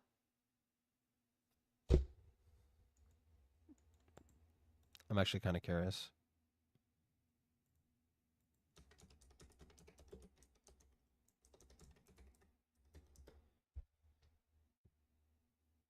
No, not Ace Space. Fuck. Ace, Howler. In defense of Zero. No, okay, no, he did. He did defend Zero. Okay. It's just the title. The title made me think for a second. Be a theme of a lot of these commentary channels. And a question I have, which still goes unanswered. How did Himpleton get into that recorded call that everyone's mocking now with CV? What do you mean how? Wasn't it fucking clear? Wasn't it explained? Fireside chat, recorded intervention with Himpleton brings up they know the reason that Himpleton basically got in contact with CV, but my question is, what led to the call with CV? Now, I could only... Wasn't that already answered? I kind of forgot the exact reason, but... Wasn't that already answered, dude? Because another person who got outed from their little group... I'm trying to think. What was the reason why Himpleton was in the call with CV? I think Himpleton... No, I remember. Himpleton... Dude, it's all coming back to me. It's all flooding back to my brain. Himpleton was shit-talking Mrao with CV to sort of gain CV's trust. CV threatens to leak those DMs to Mrao to sort of like fuck up their little relationship, right? Their friendship. And as a result, Himpleton sort of like got into, I think it was like a series of calls or at least conversations with CV where Himpleton was just basically blackmailed into revealing a lot of like personal shit about himself. And also tear up his little fucking childhood teddy bear. It's like actually like super fucking unhinged as fuck of CV to do that. But that was why that had happened. That was like pretty obvious. Rather weird guy called No Miss Yop has No Miss Yalf? Okay. Many videos. No Miss Yalf has nothing to do. Don't bring up random fucking people that have nothing to do with this. On No Miss Yop, and even one month. Oh my god! Wait, how old is this video? 1 month ago. Dude, I remember watching that video. Did you? Mouse fucking stream sniped me, bruh. Most disgusting commentary, Ralph. Not going to get into it, Ralph. But I did find something interesting in one of his No Ms. Yalf videos that I thought would be interesting to play, even if CV is clearly a deranged individual. Yeah, but why? I don't care about the clip. Just explain why you're showing it. Voice to be heard. They just wanted an excuse. Oh my to god, talk this is when they did the fucking voice changer shit, dude. about Nomis again. Oh, with Samuel? Making jokes about how Nomis's pet bird passed away wasn't enough. quite literally searching up. Dude, who fucking cares? The amount of times Sam has mentioned him on Twitter, I can assure you, he tends to jump at any opportunity to speak about the man. And if that's not enough conviction, Sam's Twitter bio quite literally features Nomis. It's one thing to constantly talk about him, but having him in your literal profile as a trophy is crazy. However, after they got Casey's tag, they sent them a request, invited them to a group chat, and ended up conducting an interview. Only a few hours later, a document with said interview was released. And despite everything, for what it's worth, the interview was conducted rather well. Document's main writer, Spinling, who was present when Casey stated they wanted their name to be... Explain it! Originally with the Mama Max stuff. I don't know Mama Max. if he was one of the original mods, but he had a whole sort of weird thing. PC such a troublesome blunder. Okay. There's a pay spinless times. To not only for and learning and remain counter the victim and talking to them. Wait, what the fuck? The victim had come forward to ZV after searching. No, I don't fucking care, dude. Oh my god! Just explain the fucking shit. Okay, here we go. Conversation between him and Himpleton here. It just makes me wonder. In this intervention for Himpleton by Amos, Ace, and Samuel, they allude at the 2-minute marker that they know why Himpleton was talking to CV. Drugstore or anything. Yeah, twice removed as well. How about like What the fuck is the point of this? Conclusion? Give me the conclusion. Give me the conclusion, dude. Make a good point in a particular video, and you gotta give credit due where it can be found. Now, this video is gonna be long enough, take several tangents, but I just wanted to point out a few things I noticed that isn't being covered by a couple of other people. I wonder why. In all this crap going around Himpleton. And I'm sorry if the title I end up going with is a little bit deceiving. Yeah? Morale? I don't know how it factors into this. I don't know if I will ever do, but I'll probably do a little bit more digging and research. But I want to... Please do. All right. He made a follow-up video after this. The manipulative ways of morale. You know, I kind of want to play a fucking game. Dude, morale is manipulative as fuck, dude. That's what he is. Last video, I said, even if I'm wrong about the sort of manipulative nature of morale that I'm hinting at, I thought at least that would be obvious. But rather than let it stay like that, let me back up that with this video here. Thank God. And unlike...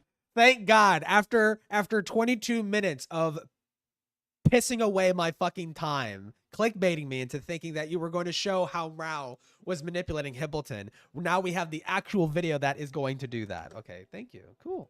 Morale, I can back up most of the claims I make. With that in mind, I'm going to be going over a couple of the behaviors of Morale to sort of highlight how manipulative he is. Now, most people will pick up on the irony of this. Shut the fuck up when I'm talking. So when you come into a discussion and you're like, you were spurging on Twitter, you're already muddying the waters. You're making the situation that you're going into already a negative one by diminishing what I'm saying. Because this was not spurging. You can call it spurging. I don't This care is if you with think it's real. CB. This was a CB2, right? I don't care, whatever. This was discussions on Twitter with public figures. This was not like I had the same discussions in private when people contacted me. There was like, what are you talking about? Is it hypocritical? No clue, but it's a great example of projection. Wait, did I get a clearly Discord? he was doing a lot of bad faith things in this debate here. There are plenty of examples to pull from him trying to trigger people's insecurities. Is it him trying to be funny? Is it him trying to win an argument? Doesn't matter. Like, I don't understand this. Why is he trying to defend the stupid smear campaign that in the grand scheme of things, he shouldn't have even fucking did? Do you think ZV should have banned that 12-year-old? Yeah, I do think so. Right, and do you think ZV... Oh, wait. No, I know what this is about. Okay, no. Yeah, this was fucking dumb. This was stupid. This was dumb of Morale. I remember. Morale was trying to go after ZV. Because I think this was on Himpleton's stream or some shit. It was on a stream.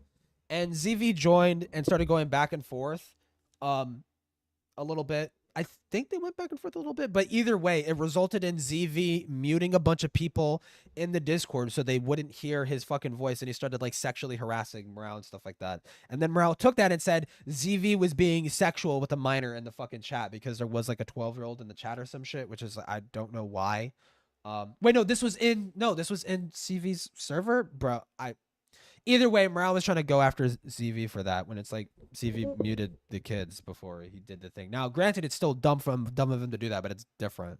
He probably should have banned the 12-year-old before he deafened him and started moaning in the voice call. Oh, deafened. I mean, he probably should have banned him to start, but yeah. I mean, it doesn't make a difference if he was in the voice call or not. When Okay, he was so let me deafened, give you the couldn't hear same anything. exact analogy that I gave everybody on a couple streams ago, right? It's wrong of Morale because it's not accurate. It's not accurate to what had happened. I do remember this standing out to me. What is the issue when you're in a public setting and you moan, but a minor cannot hear it because they're deaf or they're wearing earmuffs or whatever? This is just what is the dumb. issue there? What is the difference between No. going out I into need a you. I private need you to call? participate with what I'm saying. I need you to participate. So, what is wrong in a public setting if you moan and the minor? That you didn't cannot like hear No it? Man's Sky? I never There's a said I didn't like No difference Man's between Sky. a public setting and a Discord call. Okay, There's so a I need you to difference participate between with them. what I'm saying, Okay. CB2, right? So Discord doesn't exist in this hypothetical. The internet does not But exist in this Discord is a hypothetical. key This is the aspect. 1800s, okay? Okay. None of this exists. You can't bring that up, right? This is a more blatant example of Morale trying to change the rules again. Now, How? What? why I consider this lying, I'm sure Morale wouldn't, because this is in his crazy hypothetical where ZV is an adult. Now, during the whole call, I was a minor when that happened. Also, him characterizing what ZV was doing in that VC as moaning. One took issue with for some reason. He claimed I was moaning in front of a minor when that is, yet again, blatantly untrue. Firstly, I'd just like to make it clear, I was a minor when all of this went down. A minor. Ro is in his early 20s. Yeah, exactly. It's not even. I don't even think you like moaning was the big point of it. You were whispering. It was like weird, like sexual shit. I do remember like there was like weird, like like, oh, I love you, Morale. Oh my god, I want you, or whatever. It's like weird, fucking. So I don't know where the moaning thing came from, but it was whispering to Morale. Key aspect of that is that there is a screen in between these two people. Right, so screens don't exist. So you have to participate with what I'm saying. So I'm going to repeat myself again. I'm going to repeat myself again because you're not participating with what I'm saying. adult So what is the at the issue, minor? right? We have person A and person B. Person B is a minor. Person A is an adult. Person B, the minor, cannot hear. They are deaf. They cannot hear anything. Person A moans in a public setting in proximity of that minor, right? Something bad is going on there. Something wrong is going on there, right? I think we can all agree that something wrong and evil and bad is going on there. I need you to explain to me what the bad thing going on is. Can you? So let me get this clear. The hypothetical situation is we are in the 1800s. It's a public area, and someone moaned in an area. To be clear, that was fucking dumb. I thought you said it was boring or not your speed or something. That could be my dimension creeping through. I did not. I like games like No Man's Sky because they're like really chill. It's like a chill, like explore, crafting, fucking shit. I like stuff like that. Like Terraria is kind of the same. Minecraft's kind of the same. Starbound. I especially like Starbound. I had to do these weird workarounds because you kept bringing up Discord just like they did, right? No, this is it's an disconnected. Like Morale was trying to phrase it as like what CV did was like you know, super inappropriate because there was a minor in the chat. It's like, well, the minor was deafened. The minor didn't hear what had happened. So I like the most you can say is just why even do it in the first place? Like it's just weird of CV to do that, but yeah, like that's the most you could say about it. But Morale's trying to imply like CV was creepy or some shit for doing that, or like Okay, here's there's a like, well, I mean, it Changing is the rule. it's weird. Again, like, oh, define weird or whatever the fuck, right? But you could kind of tell Morale was like trying to imply that there was like some moral undoing here. Like it was just like this is like very inappropriate of CV to do. It's like, well, the minor was muted. The minor didn't fucking hear it. So Rules with a little bit of passive aggressive nature here. So Morale seems like he wants control here. Otherwise, I mean, he yeah. won't engage with anything being No, said. no, in yeah, his Morale does do hypothetical, that. He does do completely that. devoid of the actual context which is being discussed here. And when CB2 attempts to make sure he's understanding Morale's hypothetical, Morale doesn't even let him finish. Changes the entire situation. Yeah. When you're Okay, so are you going to Freighter yet? participate No. with what I'm saying or no?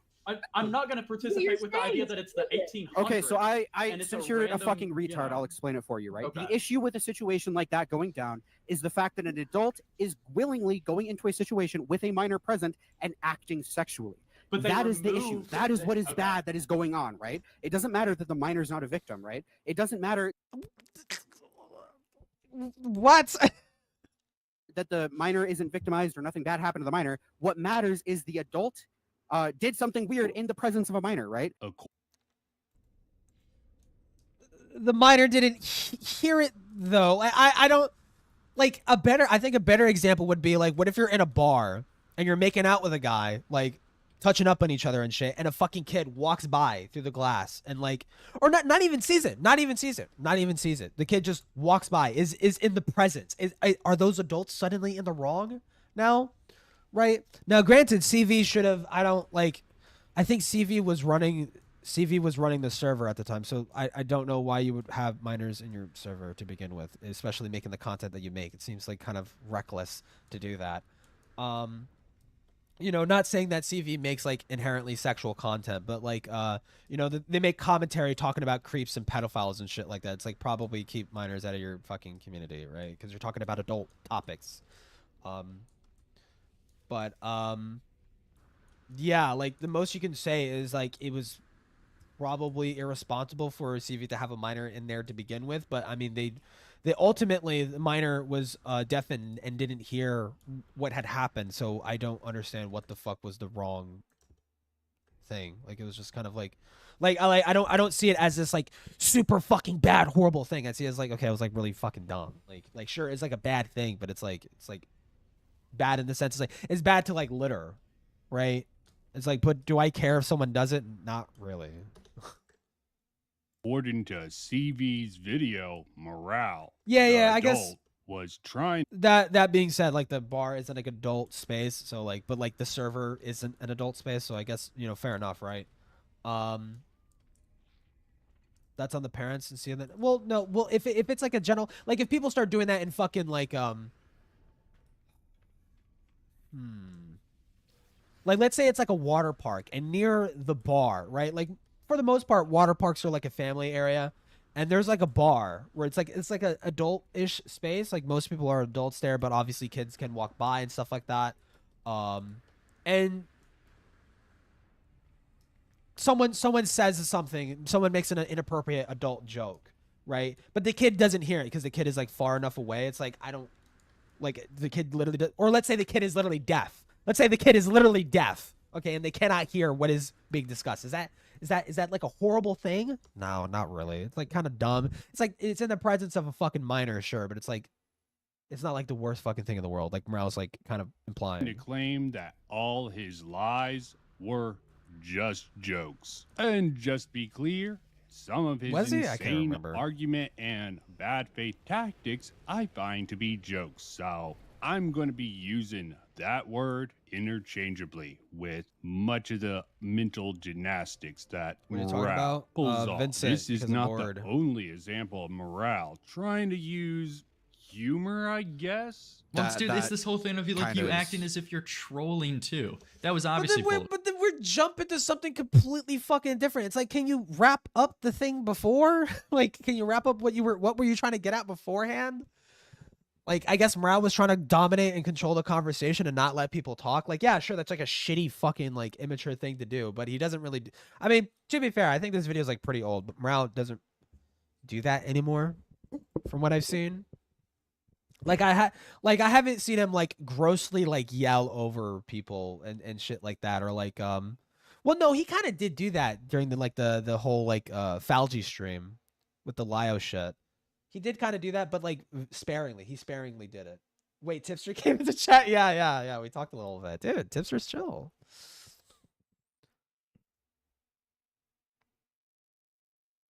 And then CB2's in the video kind of glazing Vincent too. But like, okay, so what is the point? What is the point of bringing this up? Not the only example of morale. Trying to use humor, I guess. Well, dude, it's this whole But he thing wasn't of like you acting as if you're. But he wasn't using humor beforehand. You didn't show Morale like saying like he was using humor. So I guess you're unblocked. Yeah, I guess. I guess I am. I mean, I don't got anything to like. There's literally nothing to shit on Tipster for nowadays, except I mean the Keffel shit, right? But it's like that's like, dude, that shit is so old. Keffels is fucking dead. She came back, tased herself with a fucking cattle prod, and then fucking left like again. So it's like what is the point of harping on the fucking Keffels shit? Like Keffels isn't relevant, and Tipster hasn't defended her in like fucking ages. Who the fuck cares anymore? I know he still generally stands by her, but that's for like secret reasons. But again, like Tipster walked back the majority of his like shitty takes, so it's like whatever, dude. You know, because it's funny. I guess. I don't know. Rolling too. That was obviously bullshit, right? No, yeah. I mean, I like you've like bullshit, like you've like bullshit on. I don't know. From my point of view, it feels gay. It feels gay to like bring up. It's like, oh, what about this thing? Like literally 2 years ago. It's like, okay, well, listen, Keffels isn't a fucking pedophile, so I don't give a shit. Okay, she's just a fucking liar and a scammer. Okay. Then he left because you made it awkward. No. Okay. You said JK. I was gonna fucking say. I'm like, I did not fucking make it awkward, dude. Like we fucking dude, it's like well, because the last time I had to bring up the fact that like, hey, you know, the last time we talked, you know, we kind of like we kind of hated each other, right? You know, it would be like it would be weird to not bring that up. It would be weird to not bring that up. Okay, so I did. It's like, yeah, but by the way, like I am glad that you walked back a lot of your shitty fucking takes on the like the Vosh and whatnot, right?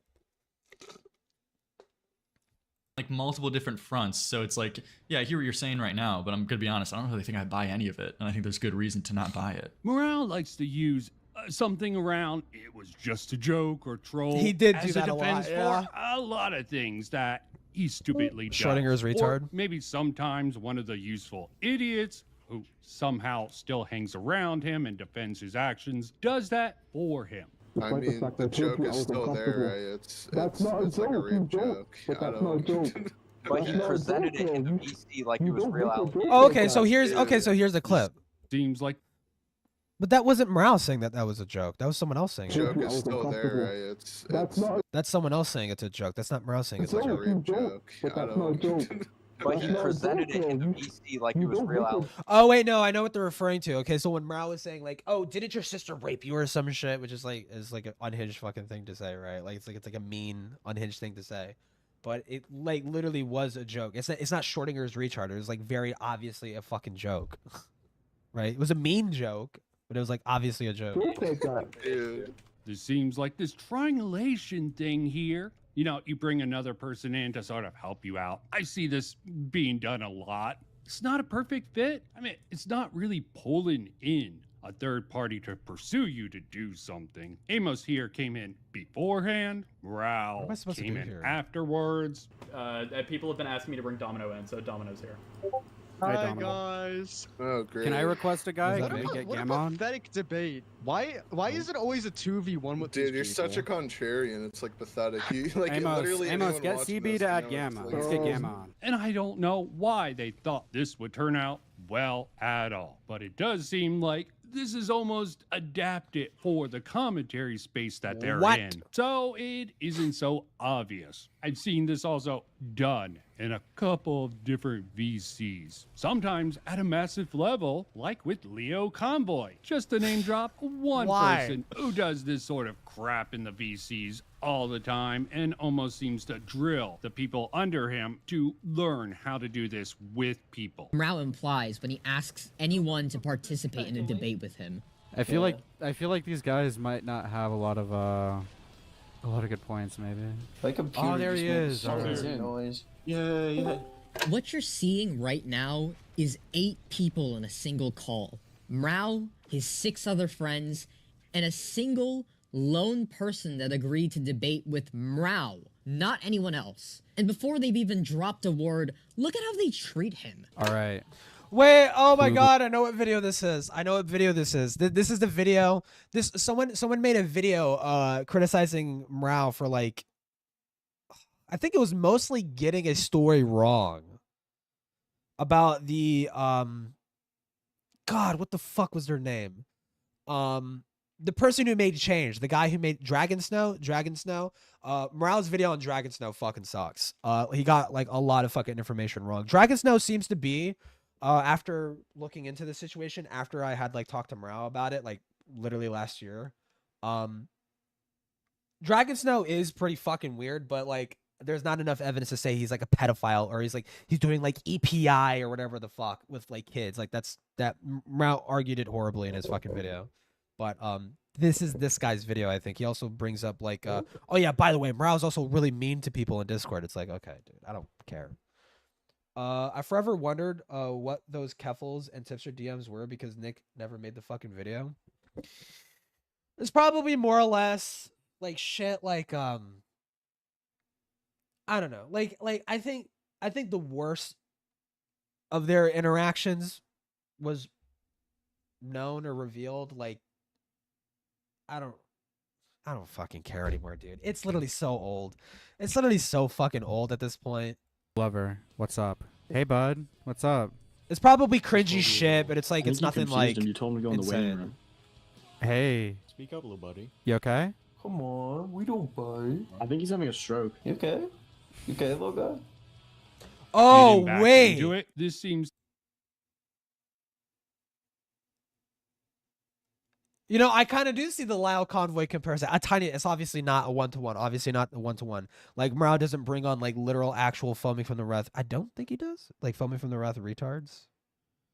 I don't think he does. And Mrao said at one point that he was interested in quote-unquote debating someone about some commentary shit, and then he found out that the person who was like the person that was like really really angry with him was like a minor, and he decided not to talk to them, right? Literally because of that. It's like, well, you're a child and not really interested in fighting with you over Discord drama. Like, no thank you. Which is like, it shows restraint, right? To be mostly done when Mrao makes some of his more mask-off, insane arguments. Do a question. I have to make up another fucking crazy hypothetical to get you to fucking answer because you don't know how discussions go, right? So this question, hold on, CB2, because you're a fucking retard. Jesus Christ. Sins forgiven. I think it's such a, it's like in comparison to like everything else, like the worst shit Tipster did was defend, you know, people like Chris Tyson and, you know, make excuses for shitty behaviors that trans people were doing. Like, well, more specifically Chris Tyson, but there was also like smaller things like, fuck, I forgot their name. Euphoritori. People like Euphoritori. Euphoritori is a massive piece of shit. And what Tipster didn't really sweep for them, in regards to like the false rape accusations that she did to that one guy, because I don't think Tipster was around for that when that came to light. But he did downplay the Starbucks fucking bullshit. It's dumb. It's dumb. Who fucking gives a fuck about that, right? But you know, his more gross actions he's already like accounted for. He's like, yeah, it was like I did like the defense of Vosh and the defense of Chris Tyson specifically. That's basically what I'm trying to get at. That was like the worst shit that he fucking did. And he's like, he's given his reason as to why he did that, and he says like he recognizes it's dumb for him to do, which is like, yeah, true. And the most you could do past that point is just like not do it again, right? Just don't do that again. And he didn't make a follow-up. He doesn't need to. He doesn't need to. As long he went on other people's streams. He went on like Tommy's stream and like took lashes for doing that, right? Like that's he doesn't need to make a video, honestly. So this question that I'm about to ask you, right? It takes place in space on fucking Mars, and it's completely disconnected, 1,000 years in the future, right? Nobody here is alive. There's nothing going on, right? Whatever. Fucking Jesus Christ! To get you to answer one question. That tend to fall flat on their asses. All of this seems so funny to me because of how blatantly Morale uses the Modern Bailey fallacy in his discussion with CB2. The controversial and harder to defend one, the Bailey. Dude, do you think if you go into a Discord server with thousands of people, you have to individually verify each age of... To be fair to the tip, it was before the really, really bad stuff came to light. About what? About Chris Tyson? No, that was at the time during the whole, like, Discord leaks shit happened and stuff like that. Like, he was well, no, at the start he definitely was defending Chris, but then after Chris started getting exposed, it's like, wait, no, you were like inappropriate interacting with minors in your fucking Discord, right? You were like posting porn and like sending porn to them and shit like that, and chats were fucking, you knew minors were in. Like, after that, Tipster didn't say anything, but like he recently came back and he says, yeah, that was really fucking dumb of me to do. Like, I should have handled that situation better. I shouldn't have been blinded, you know, politically blinded, basically. Which is like, yeah, just don't do that again, right? At least Jar is back to making shitty content. True, dude. I need to watch his abortion video. Everyone in the voice call before you say something even mildly sexual. The difference is this is someone who No, answer the question. So hold on. Okay, When I ask you, so listen, CB2. When I ask a question, I need you to answer it because that's how discussions work. Dude. You know, it just came to light. You know, it just came to my mind, dude. I cannot wait for the day. I cannot wait for the fucking day. Probably not going to happen, but it'd be really, really funny if it does. Where like Raul gets into a fight with someone and they bring up our debate where I bring up is like, do you think there's anything wrong with fucking 9-year-old sex dolls? And he says no. I cannot fucking wait. I cannot fucking wait if that ever is gonna happen. The modest and easy to defend one. The mod. The only thing I was upset about in this situation with Chris Tyson was that everybody else wasn't also getting shit, right? Which we agreed with you early on in the argument, by the way, that these other people should be getting shit. Even then, Morale can't be happy with that. That is why I'm using up. You know, from my memory, I didn't take the statement seriously. Like him saying, no, there's nothing wrong with it because he wanted to talk. It was like he was more so like trying to rush along my point because he wanted to hammer on the fucking lolly stuff, right? I'm sure if he actually sat down and thought about it, it's like, yeah, there's probably some kind of like, you know, there's probably some kind of like moral wrong there and like normalizing that kind of fucking behavior. I'm sure that would be his stance, right? Article to support my educated opinion here. Oh yeah, true. Since, you know, my associate's degree in psychology is probably collecting dust wherever I stored it away at, but it does give me enough reference to. Is that a joke? Wait, you can't get an associate's in psychology. That's. Can you? Not at my college that I used to go to. You can't get an associate's in psychology.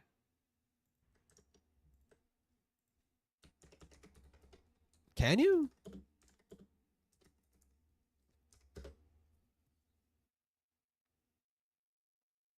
You actually can. But where? I guess it really depends on if the college provides it, right? Associate of Arts in Applied Psychology. Understanding of psychological principles. Okay. Dude, that's crazy. I know for sure, though, not at my college that I went to. They did not offer that. Actually believe all the points that it comes up with. Now, why the term gaslighting is overused, it has some legitimate sort of merit behind it. And going if back to I psychology, really can't no, the call fuck, mini nope. I think in the distant future, if I really feel like it, I'll go back to college and like squeeze out the fucking bachelor's in psychology. But no, I'm not taking it seriously anymore. Examples in this encounter. Did you get a scholarship? Scholarship. Yeah. Scholarship. I used scholarships to get most of the expenses paid for, and then whatever was left, I paid out of pocket, which wasn't too crazy. A couple other. With morale, gaslighting, I really don't know what would count. Like, how is this not denying or minimizing what Chris Tyson was accused of? Arguably in defense of Chris Tyson. This clip? Where he said this. How is that a defense of Chris Tyson?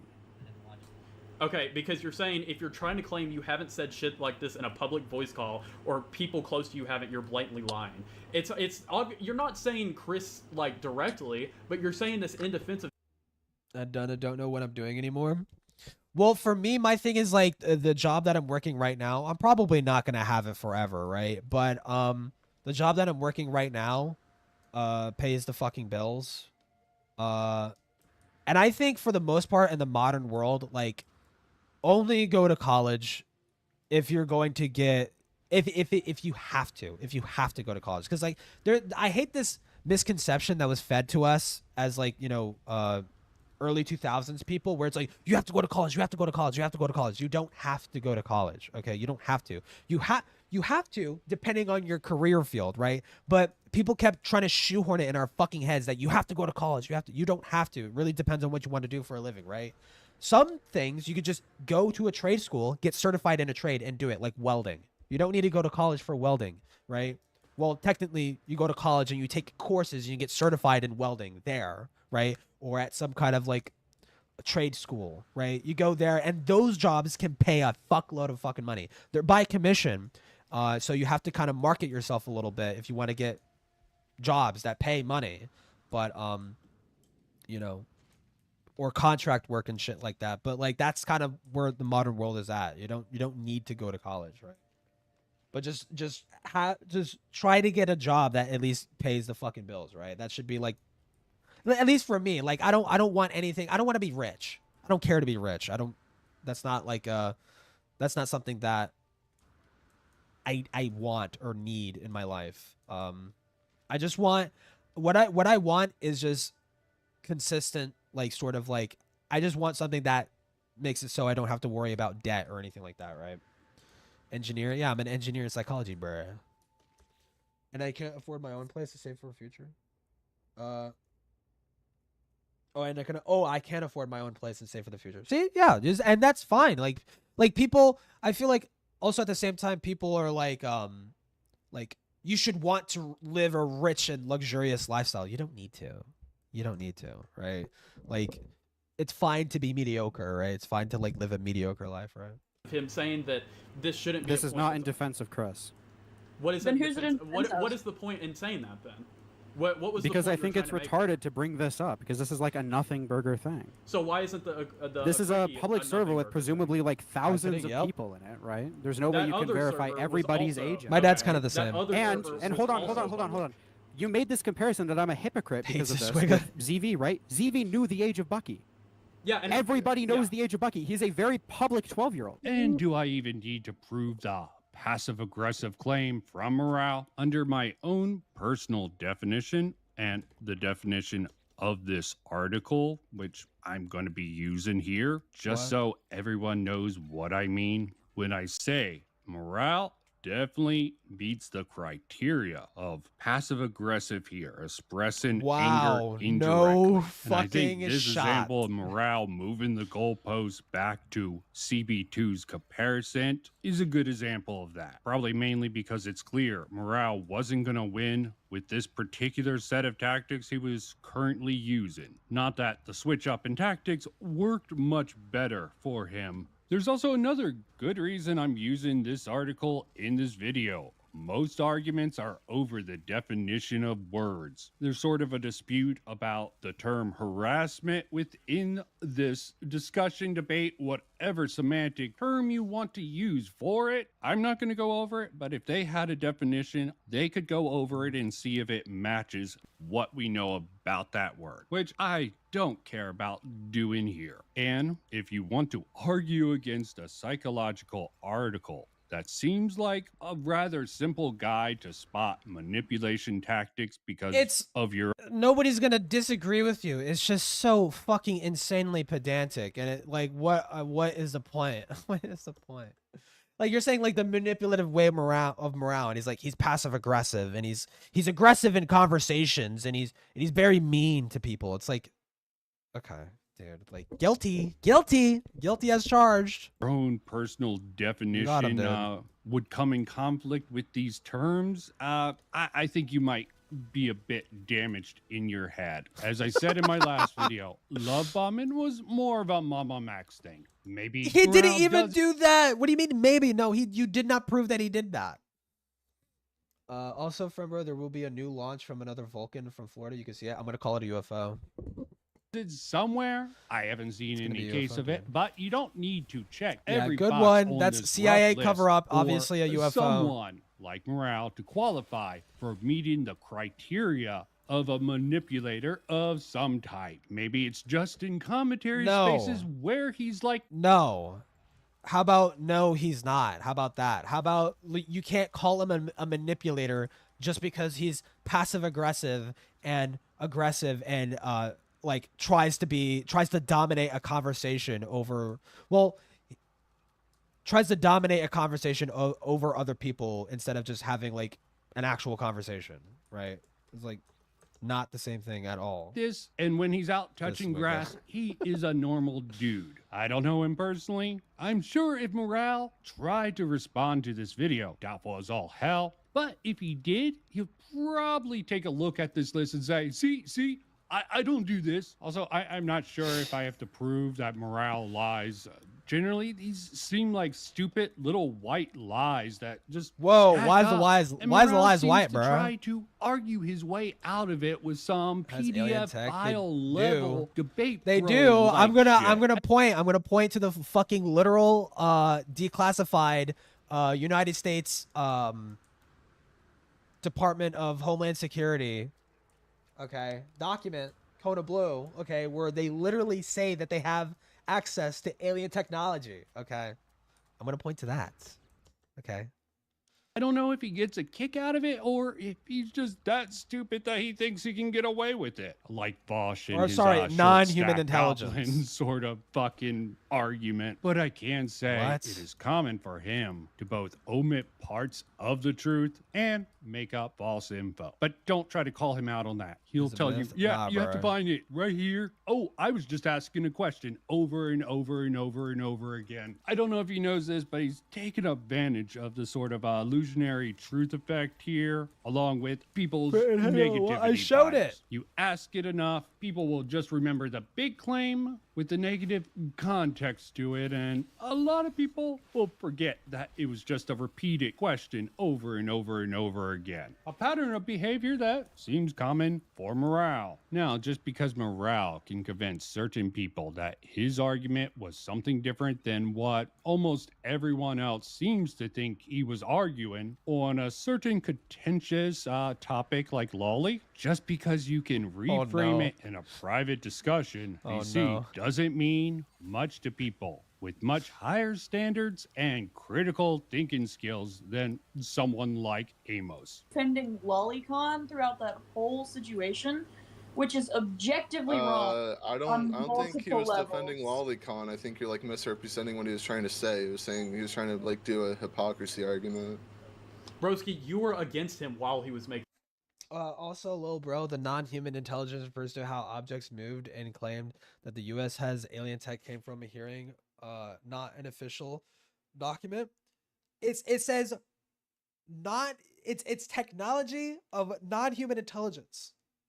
It wasn't in reference to how the objects moved. They said, okay, you're gonna make me fucking do this. You're actually gonna make me do this. You're actually gonna make me do this. I cannot fucking believe it.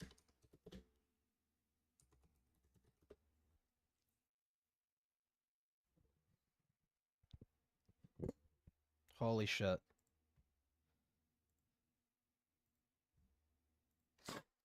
Let me find the line. I've already talked about this. I'm literally gonna find the line. What are the next steps? What are anticipated results of research? It's where they're talking about specific things.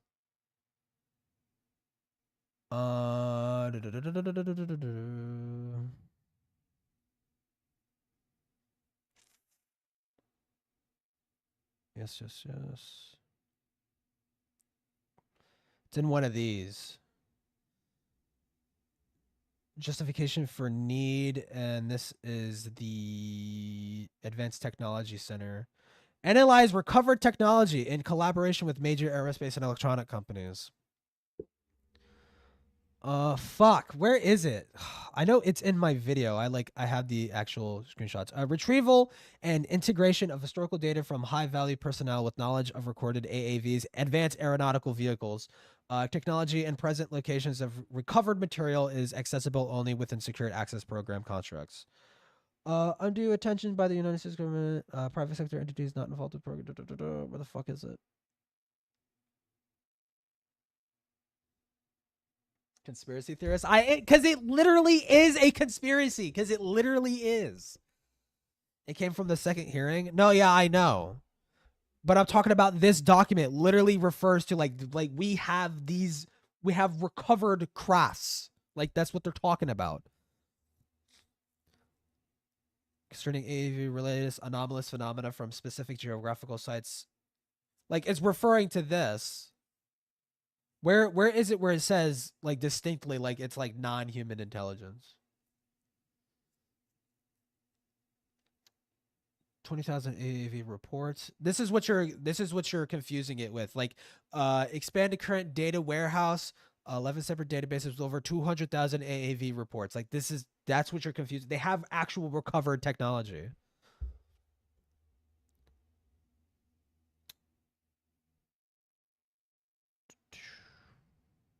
Data Analysis Center. This is probably where it's at. This is probably what it's referring to. Upgrade the database, maximize searchability, pattern, expand in-house photographic analysis, maintain technical, computational, and laboratory facilities capable of physics, chemistry, biology, and engineering, electrical materials, nuclear analysis. FOC. I don't know what that stands for. Discussion joint analysis, historical. Records reports, raw data, threat analysis. Service. It says it somewhere in here. Advanced technologies. First to gain access and inventory all existing caches of advanced aerospace, aeronautical vehicles, materials, and They're talking about things that they have physically. Okay, that's what they're talking about. They're not talking about. It's not in reference to like how they moved. Okay, they literally have access to it, and they have determined it's non-human intelligence. This argument. Why? Well, I derailed because I'm just giving you the truth. I'm just telling you the truth. Okay. The truth is that it's not based on how they moved. It's based on what they've recovered. I was, and then I talked to him privately and understood where he came from. I'm trying. I do remember me saying that in the GC after I talked to him. Or? I do remember you going and talking to him. I don't understand how you could still stand by it after the fact. It is also hard to make the argument Morale purposely isolated Himpleton on purpose or alone. Okay, finally we're walking that back. In my last video, thought I would clarify here. What? Argument Morale purposely isolated Himpleton on purpose or alone. Seemed to be a point of confusion in my life. What point of confusion? You asserted that. What are you fucking talking about? Point of confusion. You asserted that this was the case. Last video, thought I would clarify here. Morale might not care about that particular context and go off of what people interpreted it as. Let's hope not, because that'd be incredibly bad faith. But what I can say Morale does like to do is isolate certain elements in his criticism, like he did with Opla, or however you say that interesting name. Block attributing the screenshot of the wallet text with rape. That's what I stopped watching at that point because I was like, this is retarded. Yeah, what I would suggest is that you should watch the rest of it, because there's instances where a 13-year-old literally says, I'm 13, and somebody going into that in the same public forum saying, I'm 13, I'm mentally 13, but I'm physically 25. Is that okay with you? Like, I don't think that necessarily invalidates like this being kind of a retarded point, right? I'm not going to argue that with you, because I think that that's stupid if you're not going to watch the whole video, if I'm going to be real. Because I literally am sitting there with a wall of text and him talking about how he's wants to create a safe space. Do you think a wall of text saying rape is like equivalent to a grooming tactic? If you're not going to watch the whole interview, I don't know what to tell you. You're saying to me that you don't want to watch the whole interview. No, I know what if you this is also about. heard the fact that he I know what this is about. Oh fuck, I forgot what their name was. There was like some like brony fucking rage bait fucking pedophile like YouTuber or some shit. It was really fucking bizarre. Like I fucking forgot exactly what the fucking person's name. It's not Dansburst. It's not Dansburst. It's someone else. Fuck. But no, they're talking about like the Discord where like there is minors in it, and like someone was like posting like messages where it's just like someone saying rape, or some fucking shit. Like it's like really stupid. He wants to create a safe space. I mean, as obviously part of that as well. Obviously, it's like it's gross and like irresponsible, and I don't even know if those people were minors because like it seems to be likely that the guy was a fucking troll, so it could have just been like adults pretending to be children or some shit. I don't really know. Either fucking way, it's weird and fucking gross as fuck. But Morale's arguing that it's not like pedophilic or some shit, I think. Was saying he wants adults who are attracted to minors.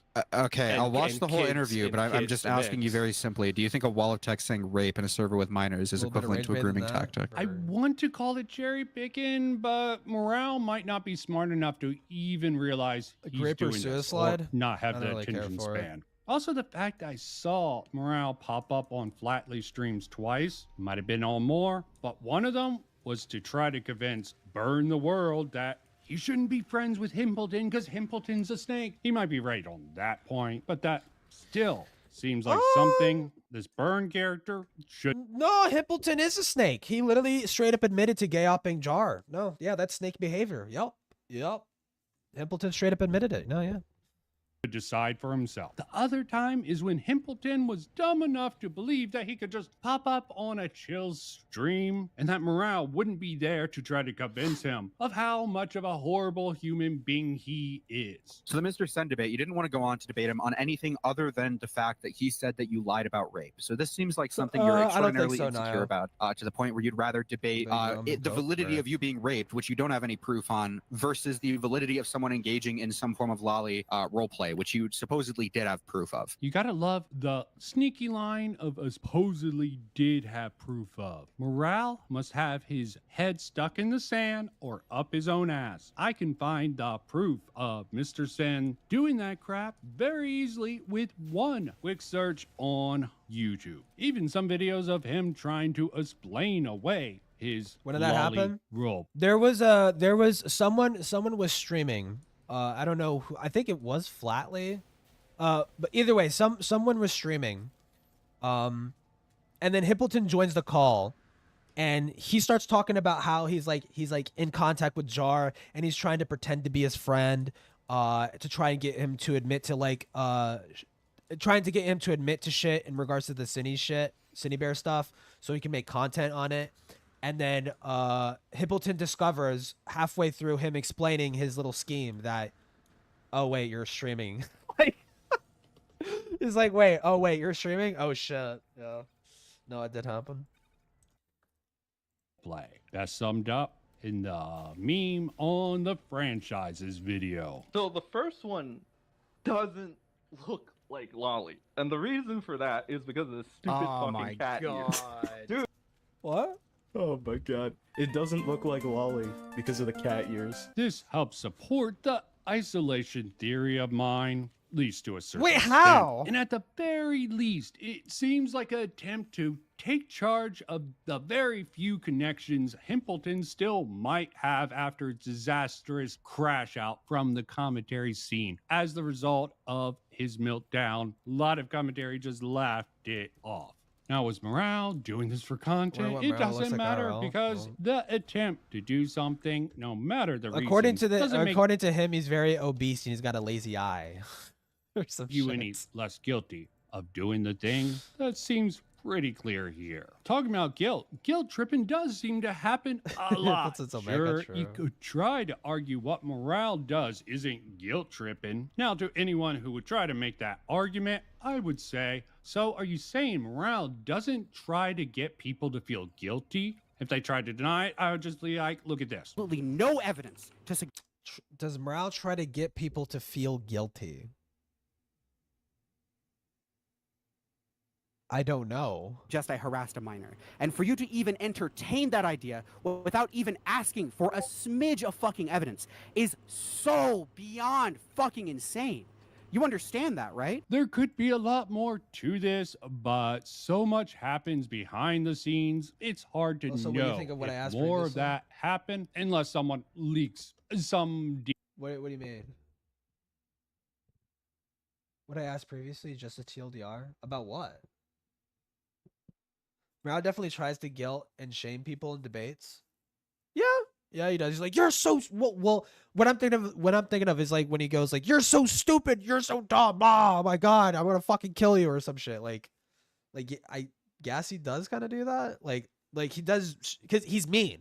He's mean. Yeah, he's guilty. If the video was Morale is mean, then yeah, that would be like, yeah, he is. He openly admits to being mean. Like, yeah. And like a couple messages back, fucking make me scroll back. In my opinion, power dynamics are a significant factor for a person to do a pedophilic act. Well, you're talking about you're talking about pedophilia, right? Like, no, I don't think power dynamics determine whether or not something is pedophilic or not. I think like age gap does, right? Like I mean, if you want to be like hyper technical, it's like, well, like, do they have a persistent sexual attraction to children, right? That's what determines whether or not someone's a pedophile or not, right? But colloquially speaking, I think we would all like recognize like someone who's like 18 dating like a 13-year-old, like like collectively like you're a pedophile. Like even though it's technically it's not prepubescent, right? It's more like an ephebophile, right? But who fucking gets pedophile? You're a pedophile, right? Like age gap is like a significant factor in that. But if you're talking about like being predatory, power dynamics absolutely can be exploited to be like sexually like predacious, I guess. If that's a word, if I'm using that word right, predacious.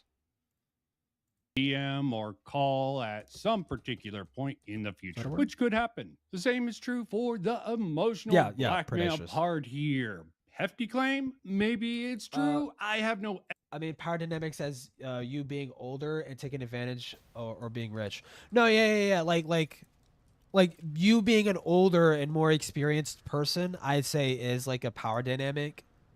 Because like someone who has less experience in a relationship or less life experience with like relationships and sexual boundaries and stuff like that. Like it definitely took me a while to like know what I was comfortable with. I didn't know what I was comfortable with off the jump, right? It was very awkward at the start. Everyone's first time is going to be awkward as fuck because they don't know what they want. They don't know their boundaries. And those things can be manipulated by someone who has a lot of experience and knows like, oh, I could do this to get this person to do what I want, right? Like that can be exploited. But it honestly doesn't even matter age at that point because someone could be older and have less sexual experience than someone who's like if like a 40-year-old virgin met up with like a 20-year-old sex freak or some shit, right? Like that 20-year-old person could take advantage of the 40-year-old, right? Like sexually, like that also can happen. Evidence of it, but I'll let Morale off on that because it's just so hard to really argue. And I really don't want to bother with that. But I will go with Morale being a person who likes to change the rules. Hell, the cat boy even likes to change the definition of words sometimes. That's true, he is a cat boy. Gaslight or attempted gaslighting of certain people. Ask a question. I need you to answer because that's how discussions work. Nah, they're all fucking crazy. When you're talking over me, though, that's not a discussion. Yes, though. yes, You're because you're not. You have not me, answered any question. I don't know why. I will say this though. It is fucking gay as fuck when Morale does that. When he doesn't let people fucking speak because they don't give him the answer that he wants. Right? I think that's gay as fuck when he does that. Where he's like, "You're not giving me the answer that I want," and he starts like fucking freaking out and shit. Like, yeah, I think that's fucking stupid. Oh, that's where gravitino balls come from. Okay, interesting. But no, yeah, that is fucking dumb, and he should stop doing that. And I think, by and large, he has. Catboy. But yeah, by and large, he has stopped doing that. One would fall for this shit. Anyone who wants to say, "Oh, that was just him trolling or joking," don't make me revisit the point about don't make me tap the paper. Insecurities. I put that in the beginning because that is a defense that Morale likes to use a lot for behaviors he does over and over and over again that only an idiot would actually reiterate for his defense. Now, I'm willing to defend most statements I put in my videos. Even some of my jokes I could argue make sense if you had the proper context for that. But you know what? If someone took this video, omitted parts, or just did a retelling of it, making up false things that I supposedly claimed, or completely a dumbass who has no clue what I was trying to argue with, or sort of change the rules of commentary like they're the captains or dictators of what commentary or video should be, or try to emotionally guilt trip me, talk badly behind my back, the smearing campaign, which probably has been done several times before. Insults, done it, deny or minimize, or generally insults. Gotta love those. Absolutely don't care. Have fun. Insult me all. You talk like this, dude. It's like so like irregular. All you want. That doesn't diminish anything I have to say, and try to deny or minimize. So is the Twitch arc dead? Yeah, because I don't know what the fuck to do with it. Like networking, like I'll do the Twitch arc when I know if there's someone I can network with it. Just kind of like just streaming on Twitch just for the sake of streaming on Twitch. Like I don't know, that feels like kind of boring to me. Anything, especially because the way YouTube or the way Twitch does VODs is like they delete your VODs in 14 days. Like, and I don't like that, right? I don't like that they do that. And YouTube keeps all the VODs. What? You want to come in? Come in. Ruby, come here. Come on. Come on. There you go. I really won't care. I'll laugh it off and probably challenge you, as I said. Yeah, well, this video is basically over.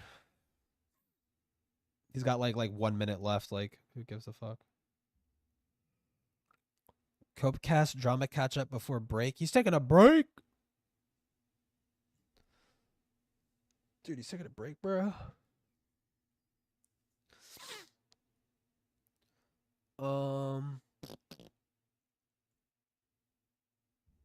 Aftermath of Rice Pirate? Why does that sound familiar? True, the VOD deletion is lame, yeah.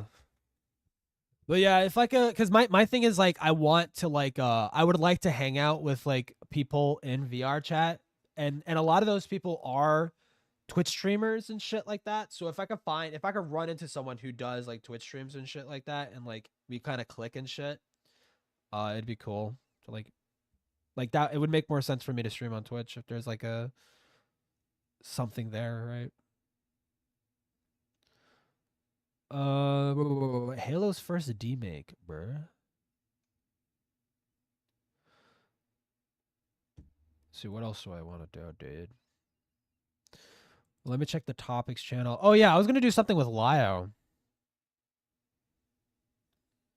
But the boys were fun, true. But then I could just do that on YouTube, though. Oh yeah, June the King's video on Just a Robot. I already seen it. It's kind of eh. I was kind of expecting more, but no. Not really. Willie Mac's video. I kind of don't want to watch Willie Mac's video because I heard that I was watching a little bit of Morale's coverage of Willie Mac's video, and Willie cuts out so much fucking context apparently to try and smear people like Queeman as like malicious actors when that's just not the case, and I think that's like kind of shitty. But I don't know the whole fucking story, so I don't trust that I could give like good like pushback or whatever. I was gonna do something with Lio. Oh yeah, I want to see the fuck it. Let's watch Lio's like 3-hour addressing video. Cause now that I kind of know the story. I kind of know the things about it. You know what I mean? Know what I mean, slime?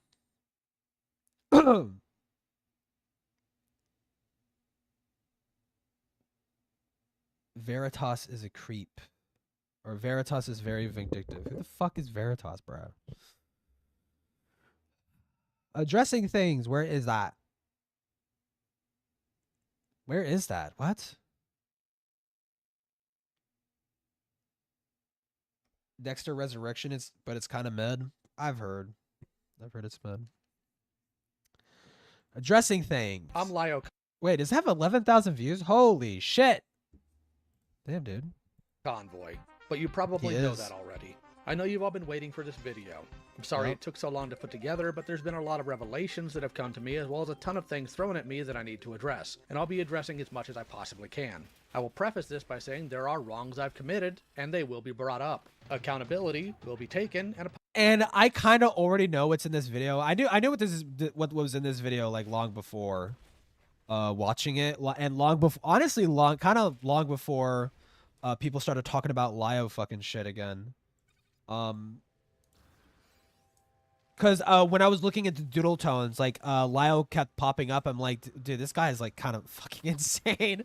And I started like going through like Lio's shit, and like I was watching Cope and Seed's reaction to this fucking thing. I didn't get through the whole thing, but dude, he says like, yeah, I have done wrongs and I will be addressing that. And it's like, okay, cool. And he says like, yeah, I kind of did fuck up here, but then he goes on to like justify like so much of it. I'm like, what? Like, what are you talking about? Fuck. Okay. Apologies will be made, but those aren't even the accusations that are most damning. Not Project I've been Veritas, accused of being an abuser of my found family by all but one member of it. That and other things are what I'm covering today. This video will not be short. It will not be a compilation of calls. It's going to be in. Why the Donkey Kong music? The music is like so psychotic in certain areas. Like Leo's talking about like really serious shit, and like there's like goofy ass Donkey Kong music in the background. In depth and have as much evidence as I can provide. While most of the claims of abuse against me don't have evidence to back them, I'll try to answer what I can with the evidence I do have, and fill in the rest with my own testimony. I only ask that you be patient and listen. Well, considering this video is like 3 fucking hours, to not 2 times speeding it, because I don't want to miss things.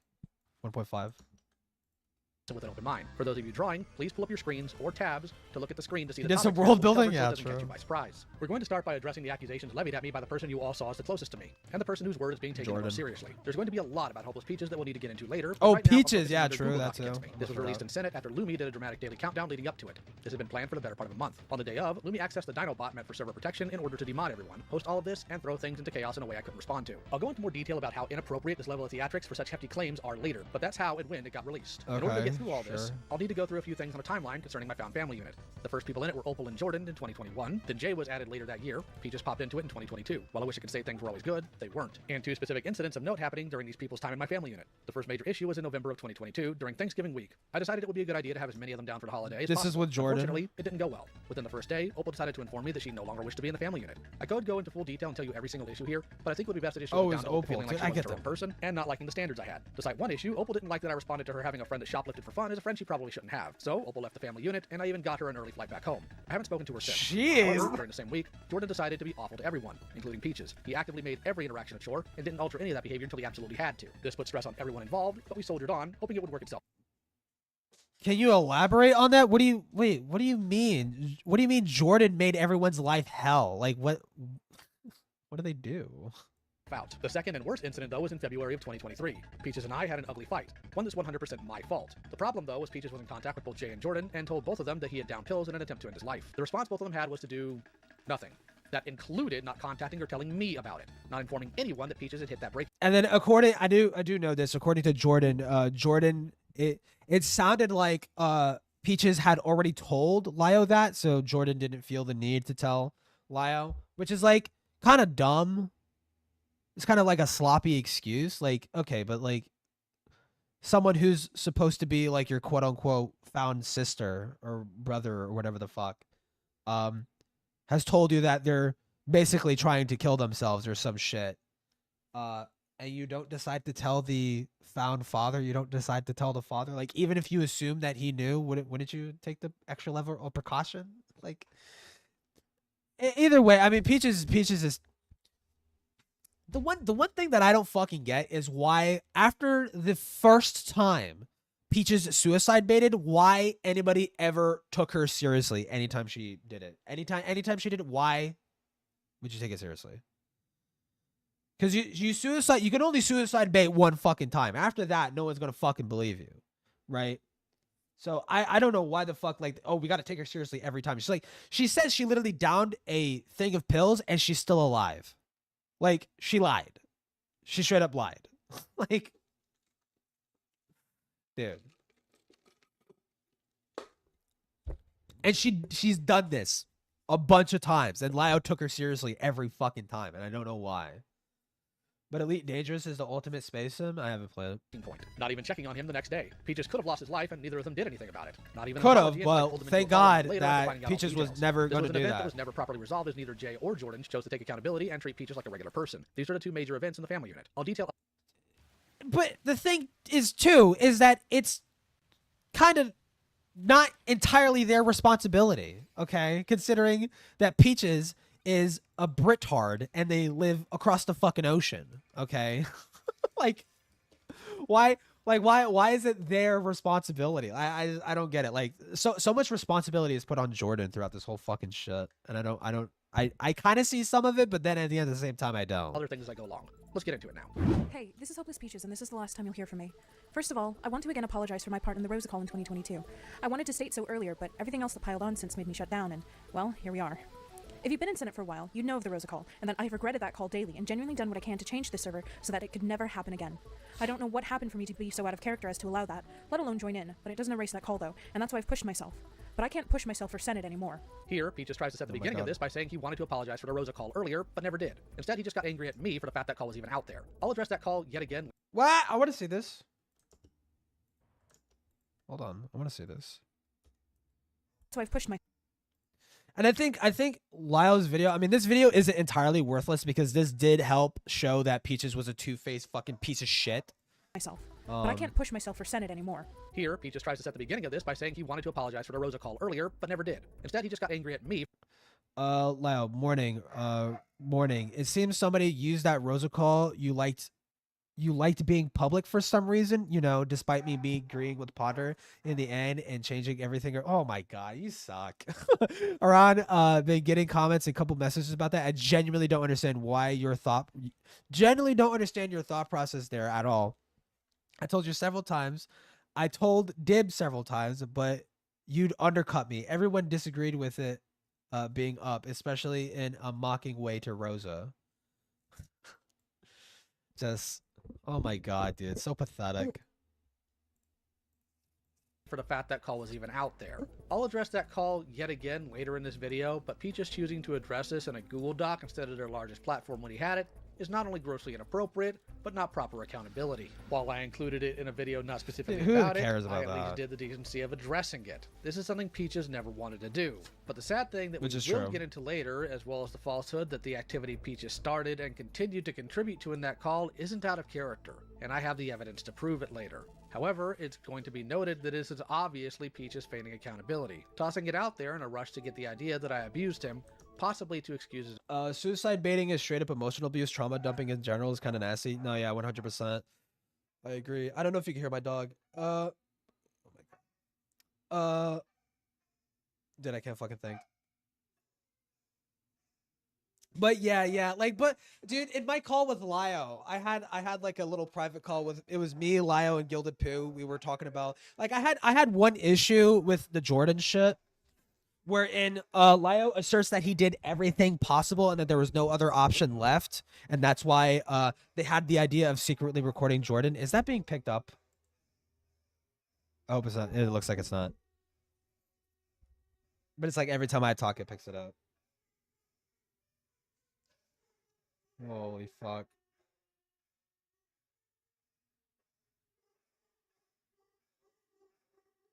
Dude. Oh my God.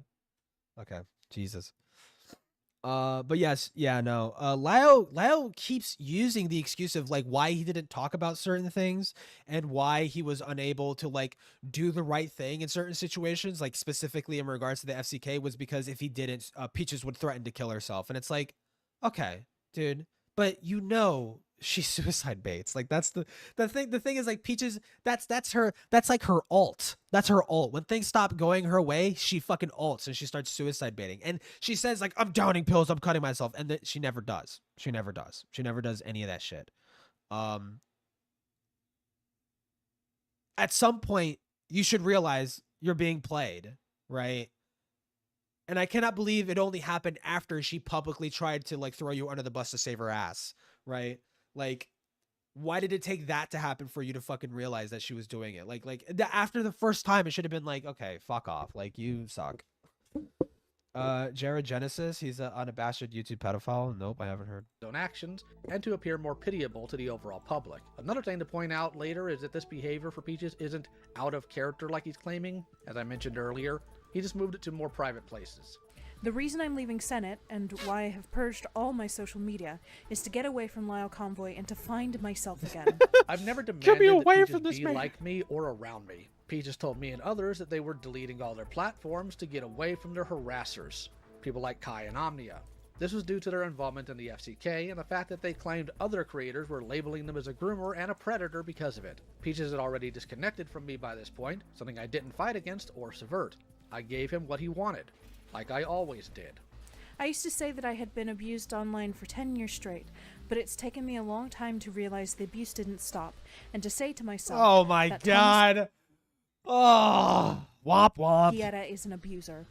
It's scary to admit it, but I feel it's true. He isn't a child predator that I'm aware of, as some people have claimed. By the way, that name Peaches brought up is Lyo's real name, which Lyo has been open about, right? So it's not like he did get doxxed, but it's like he throws around his own full fucking name like constantly. But dude. Not that I know of. Like, okay. But that doesn't mean he's some savior of the innocent either. That's in this, true. Peaches makes the distinction that this is how he feels. This isn't based on evidence, just emotion. While having feelings about something can be valid, the important aspect about these feelings is how you utilize them. In this, Peaches utilizes it to toss accusations at me with no evidence. The fact that he even italicized the "that I know of" portion of the accusations of me being a predator is, frankly, disgusting. Yeah. Especially that he would later to go on to imply I was a sexual predator in multiple different instances later on. If anything, the wording here is more like a cryptic preamble to what he would say later. This is Peaches trying to give themselves plausible deniability about how they're framing me in this doc. I also never claimed to be some sort of savior of the innocent either. I actively try to help people as much as... Okay, sure, Lyo. You never claimed that specifically. Okay. But there is more or less the implication that you are the fat Batman that will swoop into any Discord drama and save the minors from the pedophiles. Like that's more or less the impression. That's kind of what they're referring to. As I can, and have been doing so for 6 years, even to my own detriment. Peaches knows this. I may not always go about it in the best way, and I can acknowledge my shortcomings or my mistakes in that regard, but it's just so, it's like pedantic as fuck. Thomas Pieta is a man who's taken in vulnerable people, most he knew as minors, who have trauma relating to sexual abuse by older men to fulfill his fantasy of a perfect family. Oh, God damn. I had 4 members of my found family. He was a Judge Dredd, yeah, minors, and took them in after they became adults. Jay and Peaches I met in their 20s. 50% isn't most, and Peaches actively knows this. Wait. Well, 50%, there was like 4, right? There was Jordan. Then I think there was fuck, there's so many there's so many like tiny little fucking details. It's hard to keep up with some of this shit. There was Jordan. There was Peaches. Then I think Patchwork. And then there was Opal. So 4. 2 of them he knew when they were minors. Technically not most, but I mean, like, we're mincing words. Is that the correct terminology? We're mincing words, dude. Like, he's intentionally being dishonest here about the percentage in order to paint the picture that I'm prowling for people to hurt, as we'll see later. Peach is painting this not only as fantasy while highlighting that they have sexual trauma by like Peaches is obviously like trying to heavily negatively inflate what she is saying. Like she's not being she has no care. She's being like exaggerative, right? She's being exaggerative for the sake of narrative that she's trying to push against Lyo. But then Lyo is like just speaks like, I mean, well, to be fair, he kind of warrants being pedantic. It is kind of fair. It's fair to be like pedantic when someone is being so like hyper negative and not like correctly framing things. Older men is again, Peach is trying to frame this as predatory. All of us had been sexually abused by older parental figures. Jordan, Jay, Opal, and myself. my groomer posed the same family dynamic. Taki Watiti. Recently, I have found out that Thomas tried to push 2 other young, barely legal AFABs What movie did who they? were specifically groomed by Joshua Vida, Thomas Guerra's ex-friend, into this dynamic too. Then treated them like Wait, what? Thomas tried to push 2 other young, barely legal AFABs who were specifically groomed by Joshua Vida, Thomas Guerra's ex-friend, into this dynamic too. Then To be clear, not even Jordan ever accused Lio of pushing them into this, right? Lio put it on the table for them to decide if they wanted to do that, right? And they took it. Like, not even Jordan, not even the other people were claiming that this was the case. They made Thor Love and Thunder. Oh god. Treated them like shit when they refused. While it is true that Peach's groomer proposed a similar family dynamic, as you can see with this screen cap, it's not the same. Peach is trying to constantly compare me to their groomer was a consistent malicious. thing he always did when he was mad at me. He did this because he knew it would hurt me. The claim about the other 2 is also wrong. I never tried to push anyone into my family dynamic. Heck, one of them, Jibs, is on record admitting quite the opposite. Who the fuck is Jibs? There was a point you wanted to raise. I remember you saying to me about the wording in a document about the AFABs being adopted into the family. Oh, yes, that. I'm not... Okay. So in Peach's document... Sorry, Aaron. Sorry if I messed that up. It's fine. In Aaron's document, they mention that there were 2 other... They specifically worded 2 other victims of Joshua Vida, so thus kind of excluding Jordan from that. I don't know if that was intentional.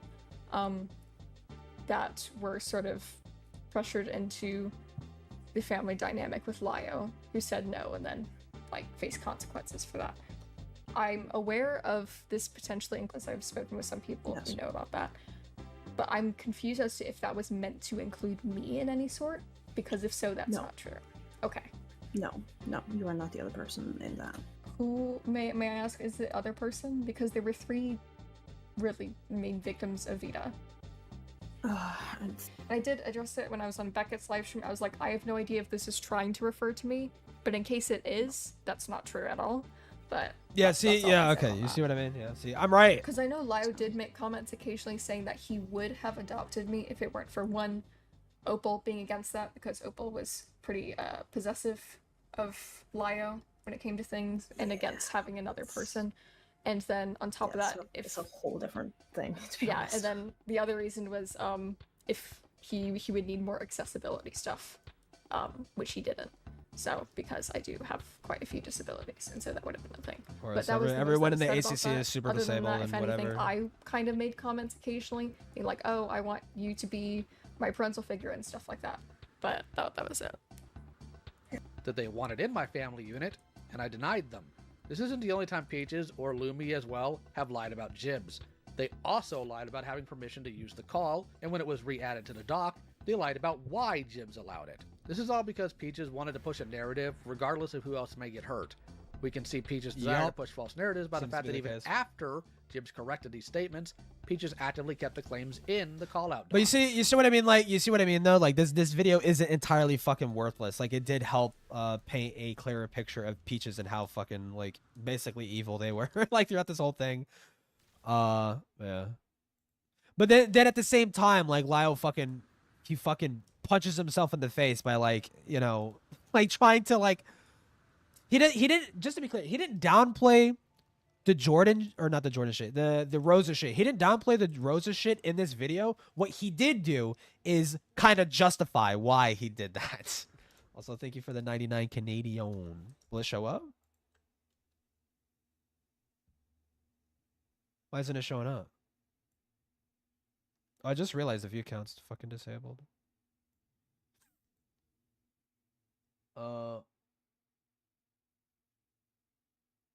Maybe it doesn't work for... Well, I mean, either way, thank you for the 99. Probably not enough money, maybe. I have it set to, like, any dollar amount. But, all of us AFAB, and all of us with deep-rooted trauma that made us susceptible to further abuse.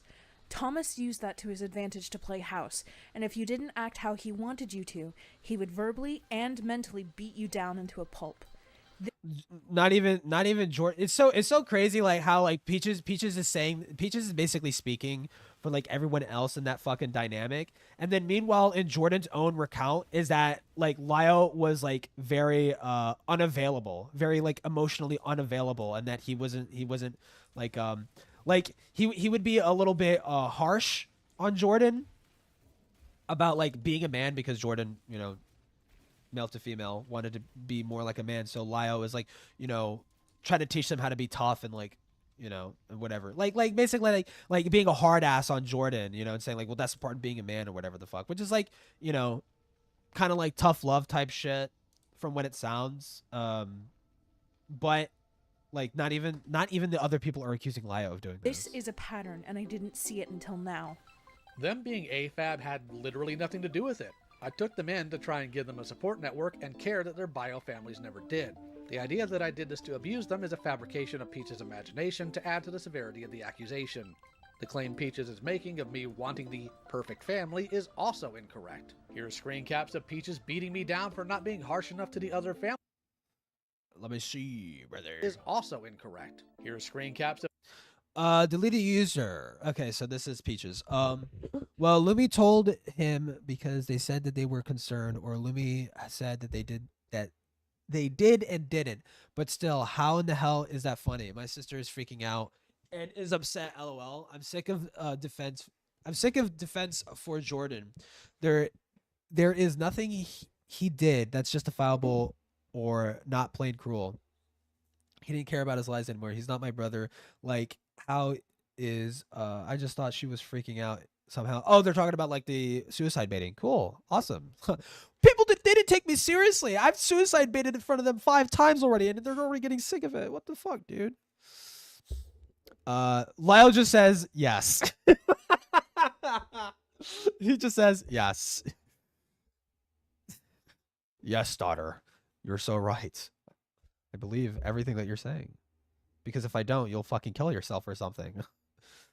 I doubt that very much. I'm afraid he's already admitted he only apologized to Jay because he had to.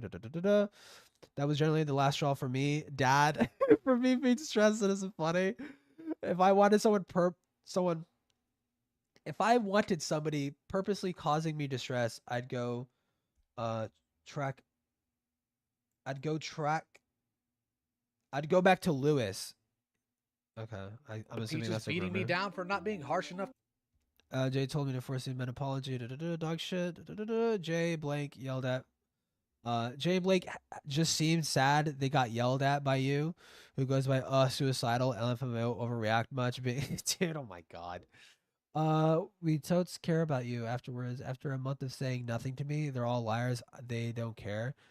And if Jay seriously is more upset about people being mad and the fact that she isn't my sister, that's how she is. I'm not wanted in the family. Literally prioritize. I'm not wanted in the family that literally prioritize the fact I'm a bit angry over the fact that somebody downed pills. Fuck off with that shit. That's how I feel. I'm not saying this sarcastically, but how do you? But do you feel better getting that all out directly? No, because it's not going to change. They're all just going to be mad at themselves. They lied to the other family member. She's not. No, hold on, Loud. This is not accurate. Also incorrect. Here are screen caps of Peaches beating me down for not being harsh enough. She's not beating you down. She's more so talking shit about the other family members. To the other family members because of what they did to him. If I wanted a perfect family. She's just venting like out loud. She's not even being mean to you. She's actually kind of sweeping for you apparently, or some shit. Like she's saying like oh, they were crying and getting mad because you had set them straight or some shit, right? Like down for not being harsh enough to the other family members because of what they did to him. If I wanted a perfect family, then why did Peaches feel comfortable going to me with their issues with the others? Wouldn't I have been dismissive of any potential problems if I wanted to either maintain or achieve a perfect family dynamic? If I'm trying to help by addressing the issues for the sake of obtaining a perfect family dynamic, would that not be a good thing? Dude, very fitting you're playing the Princess Peach music. Like others. The problem here is that there were issues too that the individuals involved had no desire to properly correct, and I can't force adults to do so, despite what others may think. In mid-late 2022, I had just separated from an abusive partner and was still coming to terms with the abuse I faced IRL and online, which is when I started talking to Thomas properly.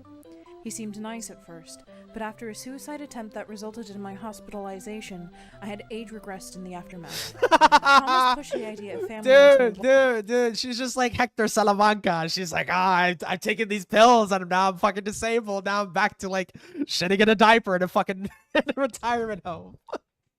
Well, I was in a vulnerable state. Oh my god, dude. And then I woke up to being in his family. Bruh. I didn't know how to set that boundary again and say no. That was on me. However, how Thomas treated me the moment I was in that family is not on me, and it's taken me too long to recognize that. Here, Peaches is getting the timeline wrong. He did have an attempt on his life, and during that I stayed up late into the night on the call with him when he was in the hospital.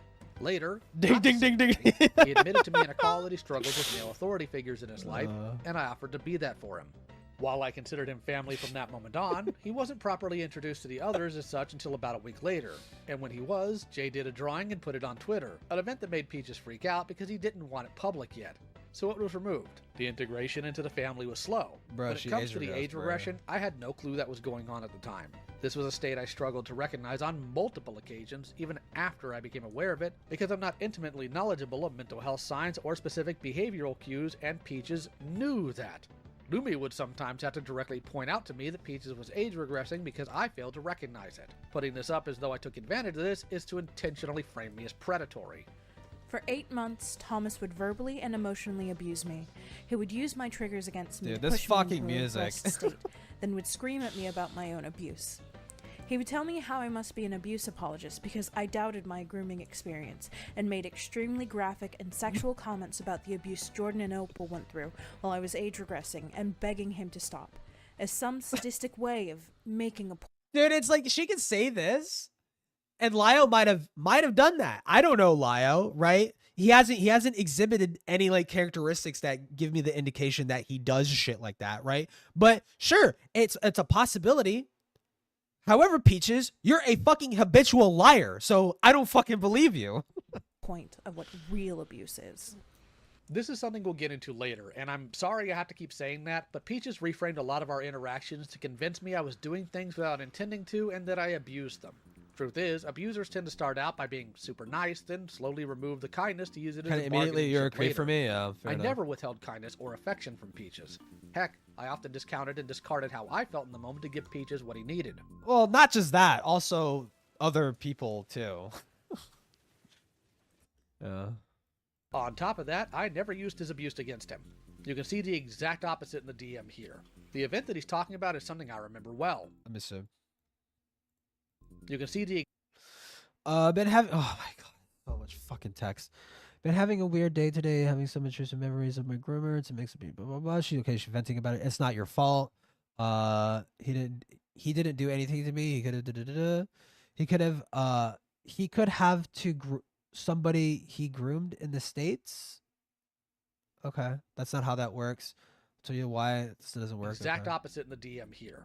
The event that he's talking about is something I remember well. Peaches was fighting the idea that he was groomed despite the evidence that he had shown me. I brought up some of the others' experience to how Peach's values need to be consistent in order to validate what he went through. While I won't doubt that I got more graphic than I should have to try to hammer this in, I didn't know he was age regressed at the time, nor did I actually accuse him of being an abusive Lio, age regression is easier to know. Lio is a pseudo pedophile because he mentioned a sexual abuse topic near Peaches, fully grown adult Peaches, while they were age regressed. Get the fuck out of here, dude. This is so stupid. A person than it is a basic voice chat. In fact, Peaches sometimes spoke in a childish manner for the fun of it, like on this stream. Oh, no. What is that? A ducky, a ducky, a ducky, a duck, a duck, a duck, a duck, a duck. I have no recorded proof of this, but this week I realized during my social media purge that I do have evidence of this behavior, albeit reined in. On the 28th of February 2023, Thomas and the old Senate mods had a call with an 18-year-old victim of Joshua Vida, who will have their identity protected due to the comments made by Thomas being too disgusting to ever want to be forever tied to this person. Link to call. By accident, in verifying information about another young individual Thomas was weird with, Lumi stumbled upon even further evidence of Thomas, 35-36 at the time, berating and slut-shaming the victim in this call, 16-17 at the time, as well as mocking and dismissing their... I think this is the Ickbob stream, if I recall. Is that the Ickbob thing where like Lao quote unquote slut shamed? He did not. That was someone else. Their sexuality because they were abused by a man. This is still publicly accessible in the server. Well, this behavior is proven in this. To be fair, I need to watch the whole thing because maybe there is a point where Lao does do that, but I haven't fucking seen it. And I was watching Morale trying to dig for it. Slut shaming a 17-year-old. No, the Ickbob stuff is basically like Jordan was pulled. I think this is the Ickbob stuff. Jordan was groomed by a guy called Ickbob, and then at some point in time, Jordan came clean about it and told some people that told Lio and a bunch of other people, and they organized a stream wherein they would just blast Ickbob as a pedophile. Right, and show him being weird and creepy to Jordan. Jordan was in the call, and they were also thinking about bringing Ickbob on the stream to be confronted by everybody, including Jordan, who was like 17 at the time. Fucking insane shit to do. But that was basically what's being referred to, I think. Call to have not changed due to Thomas's. But that call, I know for a fact that one of the other guys did do that. They said like, oh yeah, haha, Jordan, you just can't keep your legs closed around like another man. It was like really fucking gross and creepy and disgusting that he fucking said that. But that was not said by Lio. That was said by somebody else. Continuous homophobic and slut-shaming comments. I'll be skipping this part of the doc here as it's something that'll be addressed later on in the video. If this is how he would treat victims in front of other people, I hope you can understand even in some small way how he would treat me for 8 months straight, behind the scenes when he can, and has lied about the severity of what he's did to me. How this victim was treated was disgusting, and I can assure it was not a one-time thing. While I won't deny the way I treated this person was completely awful from start to finish, and I will be taking accountability for it, this isn't indicative of how I treat everyone. If it is, then Peaches is going to have a lot to answer for when we get how I was treated for the past 2 years. Taking an event... Again, I need to watch it. I need to watch it. Where a person is at their worst is not evidence that they're like that with everyone, or that it's not activity they're trying to remove from their person. Thomas Guetta keeps stating he has changed since the Rosa Call in 2022, whilst lying behind the scenes and pretending the work me and Lumi did to restructure the Senate was on him alone, despite the fact Lumi and I left Senate for a while because of Thomas's lack of accountability and refusal to let us put changes into place. The idea that Peaches and Lumi were the only ones that worked to restructure the server is factually incorrect. You'll see that here where I started the group chat to discuss the changes, where I list the changes I think need to be made and ask for the input of others. Heck, even in my language, I slipped up and used the R word once since February of 2023. That's not just on the server either, but also seen in our DMs. I'm actively trying to do better. This is also seen in my content and how I run calls. Honestly, just making an outright rule against slurs of any kind was shot down. Don't run calls. How about that solution? Don't. Why? Because they still... You don't need to do Senate calls, which thankfully he eventually stopped doing the Senate shit. But it's like... wanted to use them. You want to know why Peaches left Senate? Because he got mad at the people there. Not because of the inherent culture of the room. Lumi left because we got into an argument. While it's true Lumi refused to come back unless changes were made, they were changes I've also wanted and talked about for months before they were put in. We came back because we thought Thomas changed and genuinely wanted to have a better place for people. To later find out he only placated us because he ran out of mods. Thomas would say he wanted mods who would hold him accountable, but when I called him out for his continued ableism towards Rosa in February 2022, bullshit, he snapped at me, and K Cosmic had to step in and stop him from yelling at me, only for him to then pull me into a private call and yell at me there instead. Here's the ableism Peaches is referring to, where I say that while the Rosa call was awful, that she's not incapable of making her own decisions, something that will, like many things, be expounded upon later. I didn't yell at Peaches about this. I asked multiple times how it was ableist. All he could respond with was, "It is," which is interesting, as Peaches regularly uses ableist slurs whenever the opportunity presents itself. I never thought I had the right to make him stop, as I didn't think until recently that I was on the spectrum, and I was told by multiple people on it that this was fine, but I should have stuck by my own principles here. Peaches has been scared of the public at large knowing about that call and using it against him, so he took to micromanaging me specifically. I'm not going to pretend that I'm perfect, or that I'm not going to slip up or overcorrect, but the amount of scrutiny I was under for his anxiety Third wasn't live reasonable. winner refuting Peaches. On the 22nd of February 2024, Thomas had a call with a person called Raven from the SCC. I don't know. I was aggressive from the get-go, despite Raven being civil with him. Thomas then chose to, by I just want to his see own how admission, if I can pull it off. assess their cognitive ability in front of over 100 people. I asked him to stop.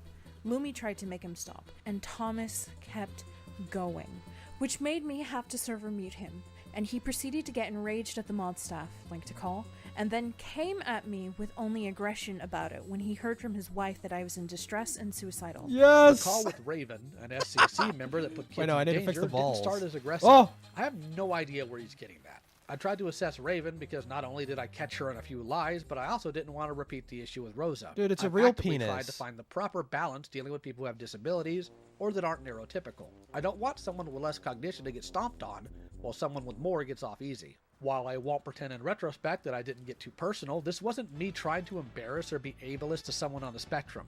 This is me overcorrecting for past balls on the inappropriate side? behavior that I didn't Dude, want to I'm repeat. trying. I also never snapped at Lumi. It's a Here's knot. the clip. Fuck it. Okay. I'm not going Excuse to go me. further on that. I'm asking for a reason, Lumi, before you interrupt. I was gonna ask what the relevance of being able to drive was. I told you I'm asking that for a reason. Can you please Alright. let me work here? How is that snapping? Answer: it's not. Peaches There we server go. muted me, yes, which in retrospect I'm also fine with. But I wasn't doing well from all the pressure he's put me under, so I vented to fellow staff about how I felt Peaches was trying to publicly embarrass me. I couldn't tell them why I felt that way. Not only was I not aware of the full scope of what was going on, but also who'd believe me if I talked about it. Instead, my struggle was recorded and given to Peaches without me knowing. I would later find out that Peaches and others secretly recorded calls where I was distressed while making a mockery of it in a hidden server. Peaches and Lumi actively I removed can't. any ability for me to have a support network to talk about what was going on. This was intentional. What Peaches isn't telling you is that the call we had later was after I had woken up. Peaches knows that's the worst time to hit me with things because I have sleep apnea and I tend to be quite This is so groggy pedantic just also. waking up. Yet he has ignored that boundary multiple times to tear into me at these times. Peaches would approach me at times when he knew I couldn't think or process information properly. Times when I was mentally Womp womp. compromised and vulnerable from lack of adequate sleep. I didn't immediately assess their ideation because there have been plenty of times where he just blew up on me about it. I could have handled that call better, no doubt. This but kinda I just haven't been feels okay like for a while excuses. now. A fact Peaches was aware of. Link to call 1 and call 2. Thomas has pushed me to the point of self-harm and suicide, even up to present day. I thought it was only me who was being affected, so I bottled it up. I wasn't always treated like shit, so I convinced myself it was fine. I was told to get over being sexually abused only a couple months after it happened when I You was still show dealing that? with the PTSD flashbacks of it. I was told I let my groomer get to other people because I didn't realize what he did That to was me botched until I was surgery, 21 yeah. years old and lost his information. For Thomas to then backtrack when I told other people what he said and pretend it never happened. Gonna be blunt here, the fact that Peaches blames me for self-harm in their ideation when I was regularly in call and text with them worried about it is disturbing. I never wanted to push him to that. I cared about him. Why would I?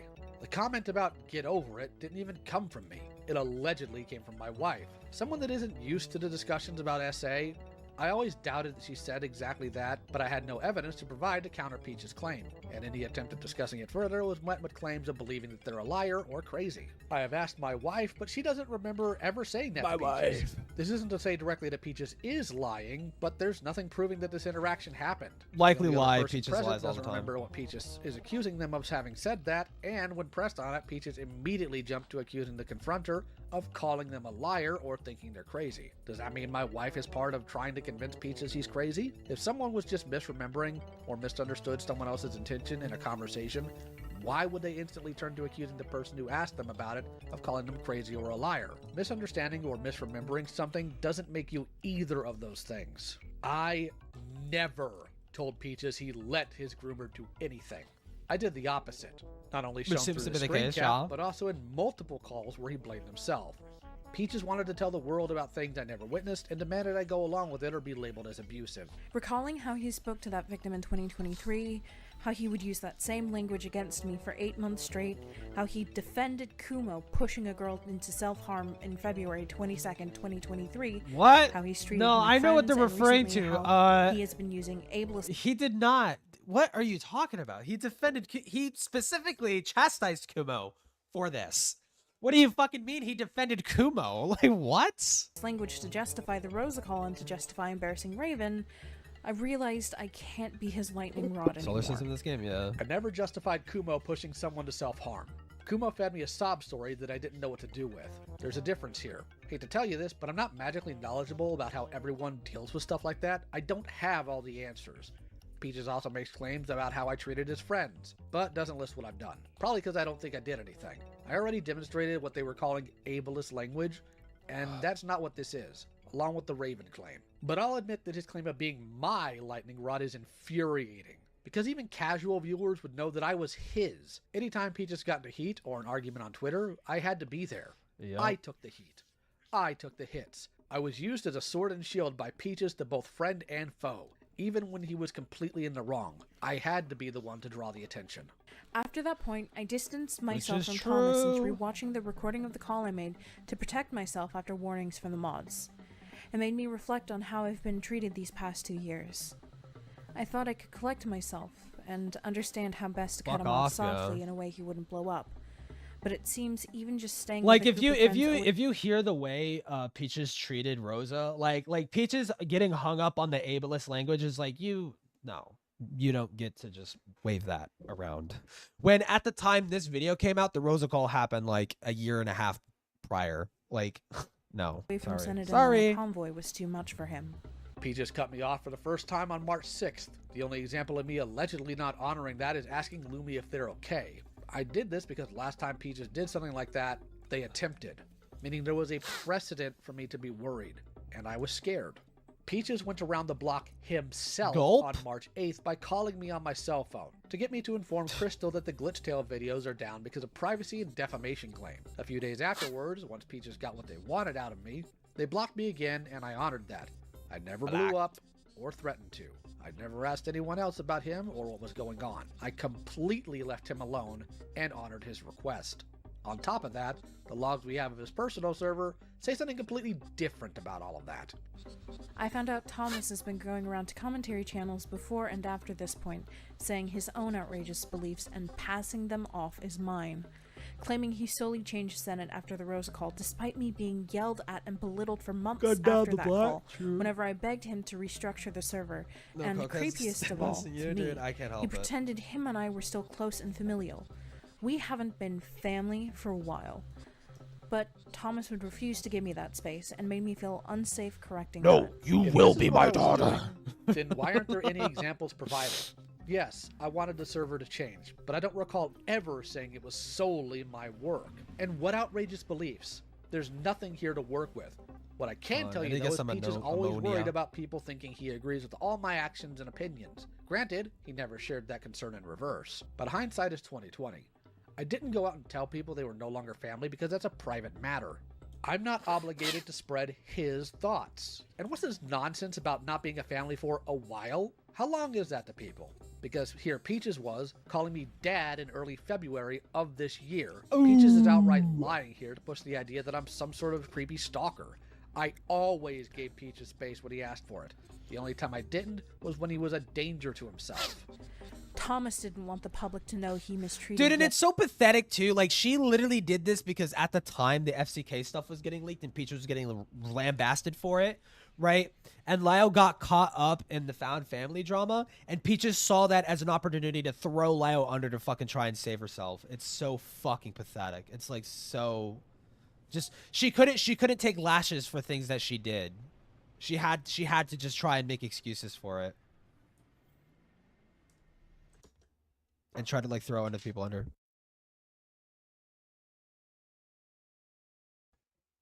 Another family member. Peaches has multiple times said to myself and other people that they know I didn't abuse the others, or that they didn't believe them. Peaches is trying to piggyback off of what I'm dealing right now to do as much damage as possible. If he knows that I didn't abuse the others, then he's lying here. I have so much regret for not seeing through his persona sooner. I always brushed it off as it just being an issue with me, and that I deserved everything I got, especially with how Thomas would seem genuinely nice whenever he wasn't being questioned. When the call in February 2023 happened, I was shaken to my core and regressed, and forgot most of everything, including the fact that I was the one who had the recording. There was a little twinkle in my cock. I'm sorry. At this point, I'm starting to wonder about the regressing. It seems to be a key anytime Peaches has to be responsible for anything. Also, Peaches mentioned the call to someone in May. Depends. I mean, it's 8:46. I don't want to get on until like 10ish. But I'm gonna try. I do want to stream in VR chat more. So if it is boring, if tonight's boring, I will just go to a world and chill out. Of that year. Peaches may genuinely have memory issues, yes, but it's got two edges on it. If you remind him of things he doesn't remember, he'll just accuse you of lying, especially if it's unfavorable to him. There's nothing wrong with struggling, but when you treat everyone as suspicious, then you're going to cause problems. You're not nefarious for having memory issues, but if you're constantly accusing anyone who brings up something you don't remember or remember differently of lying or thinking you're crazy, then that demonstrates a severe lack of trust on your end. On top of that, Peaches has refused to give Jibs that call in full. I feel stupid, honestly. Thomas would go to such extremes to make me feel unsafe, and that I had to be around. In the first 8 months, my known suicidal ideation would be used as an excuse by Thomas to threaten me with police visits and being put away for a while if I stopped. Because you were threatening to kill yourself. Are you kidding me? Screaming at me. I could have just refused to listen and plead a case for myself if Tom. Dude, it's like even your narrative, like even if I were to take your word for it, your narrative is just falling apart, like at the seams. Like why? Thomas did this, but at the time I was freshly out of an abusive relationship and was constantly pushed to regression. Stream the debauchery. I know better now. Every time Peaches was suicidal, I tried to calm them down. Every time Peaches had ideation, I tried to calm them down. They knew hanging up freaked me out because I'd assumed the worst. When I knew they were having the ideation and trying to act Which is on true, because Lio even did this at the expense of his own self. Like Peaches lives all the way in like fucking Britain land. So this guy was like up late at night, like past 12 a.m. trying to talk this fucking fat whale off a fucking ledge. Like, Jesus Christ, dude. I'd always try to get them back and call. But if that didn't work, what else And was I she's supposed vilifying to do? him All for I that, could like, do or was like call lying emergency about it. services Like, or tell it's Peaches that I'd stupid. have to if they wouldn't pick up. I never used it as a threat or a weapon. It's all I could do to try and keep them safe. He'd tell me I didn't care, so what was I supposed to do? Nothing? The fact that he's listing it out as a Well, control yes, thing is nothing. disgusting Yes, and nothing. a willful misrepresentation of my character. Yes. No, actually, no. Yeah, you were actually supposed to do nothing because like this person shouldn't be your responsibility. You shouldn't feel responsible for this grown ass woman's fucking life. Okay. Yes, you should have just done nothing. You shouldn't have been this involved in this fucking person's life to begin with. Like, yeah, that should be the takeaway. Each is either capable of or fully willing to misrepresent responsible, concerned behavior pertaining to keeping him safe as malicious, calculated abuse for the sake of furthering this narrative. I'll also point back to the incident in February of 2023 where Jay and Jordan didn't tell anyone that Peaches had taken pills. So there, they were in trouble for not telling someone, but I should be expected to not contact help for them if they're in the same position? There's no winning with this logic. Every answer is wrong. Thomas? A real father wouldn't yell and scream at family. A real father wouldn't use their kids' trauma against them as a means of winning petty arguments. A real father wouldn't threaten to divorce his own wife to keep their kids in check. A real father wouldn't... That's fucking message. I remember seeing that message where Peaches is talking about it. Now, I don't know if it happened. Peaches is a fucking liar, but... make graphic sexual comments while they're age regressing and begging you to stop. Hell, a real father wouldn't take months, multiple scoldings, being cut off, and having... Dude, Lio is like that meme with like the fat guy like with the belt standing in the doorway. Like the person's like on the floor like, no, don't hit me. Like it's the Peaches, like your entire script oh my reworked God. just to respect their family's gender. Only to keep calling me your dear daughter, despite me being neither a woman nor part of your family. Stop pretending we're She close. was like they, Stop them. pretending She you're was looking they, out for them. me. Stop pretending we're in draw contact. that? Full stop. Any attempt at any form of disagreement with Peaches would result in a meltdown or a threat to his safety. By Peach's standards, a real father gives their kids anything they want at all times. Ironic as I attempted to do just that, to the detriment of almost every friendship or relationship I have. I never weaponized his trauma against him, but he sure did against me, as you'll find out later. And how would I keep kids in check by threatening to divorce my wife? How does any of that make sense? As far as the gender goes, Peaches was gender fluid for the past few months, changing it on almost a daily basis. That's what the Peaches wrote this screenshot document shows. on March 14, claiming I would constantly misgender them. Yet I have screenshots of Peaches going by she, they on February 24th for the same year. 19 days apart. Lumi concretely Dude, made Lyle, an you're supposed to announcement about know. Peaches' pronouns on March 6th, the same day the two of them cut contact with me, up until Peaches called me on my phone on March 8th and kept hounding me about the Crystal video until March 10th. Up to this point, myself and many other people in Senate were under the impression that Peaches was still gender fluid, so we didn't know that he had chosen to fully stick with he, they. It's hard to just turn your brain around on what pronouns to use with a person, especially if it's constantly changing. You're going to make mistakes and will need to be corrected once in a while. While I may have misgendered them in an earlier script, it wasn't out of malice or intention, but habit. I also stopped. It wasn't out of malice or bad intentions. This nigga couldn't decide what gender they were. calling them my dear daughter, which was just the custom name I gave their Discord. Anytime past the cutoff when people asked me about him, I told them to ask him or another person. But let's talk about the sexual comment stuff. The reference here is the event I mentioned earlier. Peach's entire doc is framed in the way Peaches had me claim Crystal's tweets were towards them. Intentionally done to frame me as some sort of dangerous predator. That's why this is that is so fucking Especially retarded. saying he said sexual things to me while I was age regressed. Like, how do you think people are going to read that? Which is interesting because that's exactly what Peaches was angry at Crystal for allegedly doing to him. Framing Peaches as some sort of sexual predator. But apparently it's fine for him to do it to me. It's also a good time to mention that he leaked that script.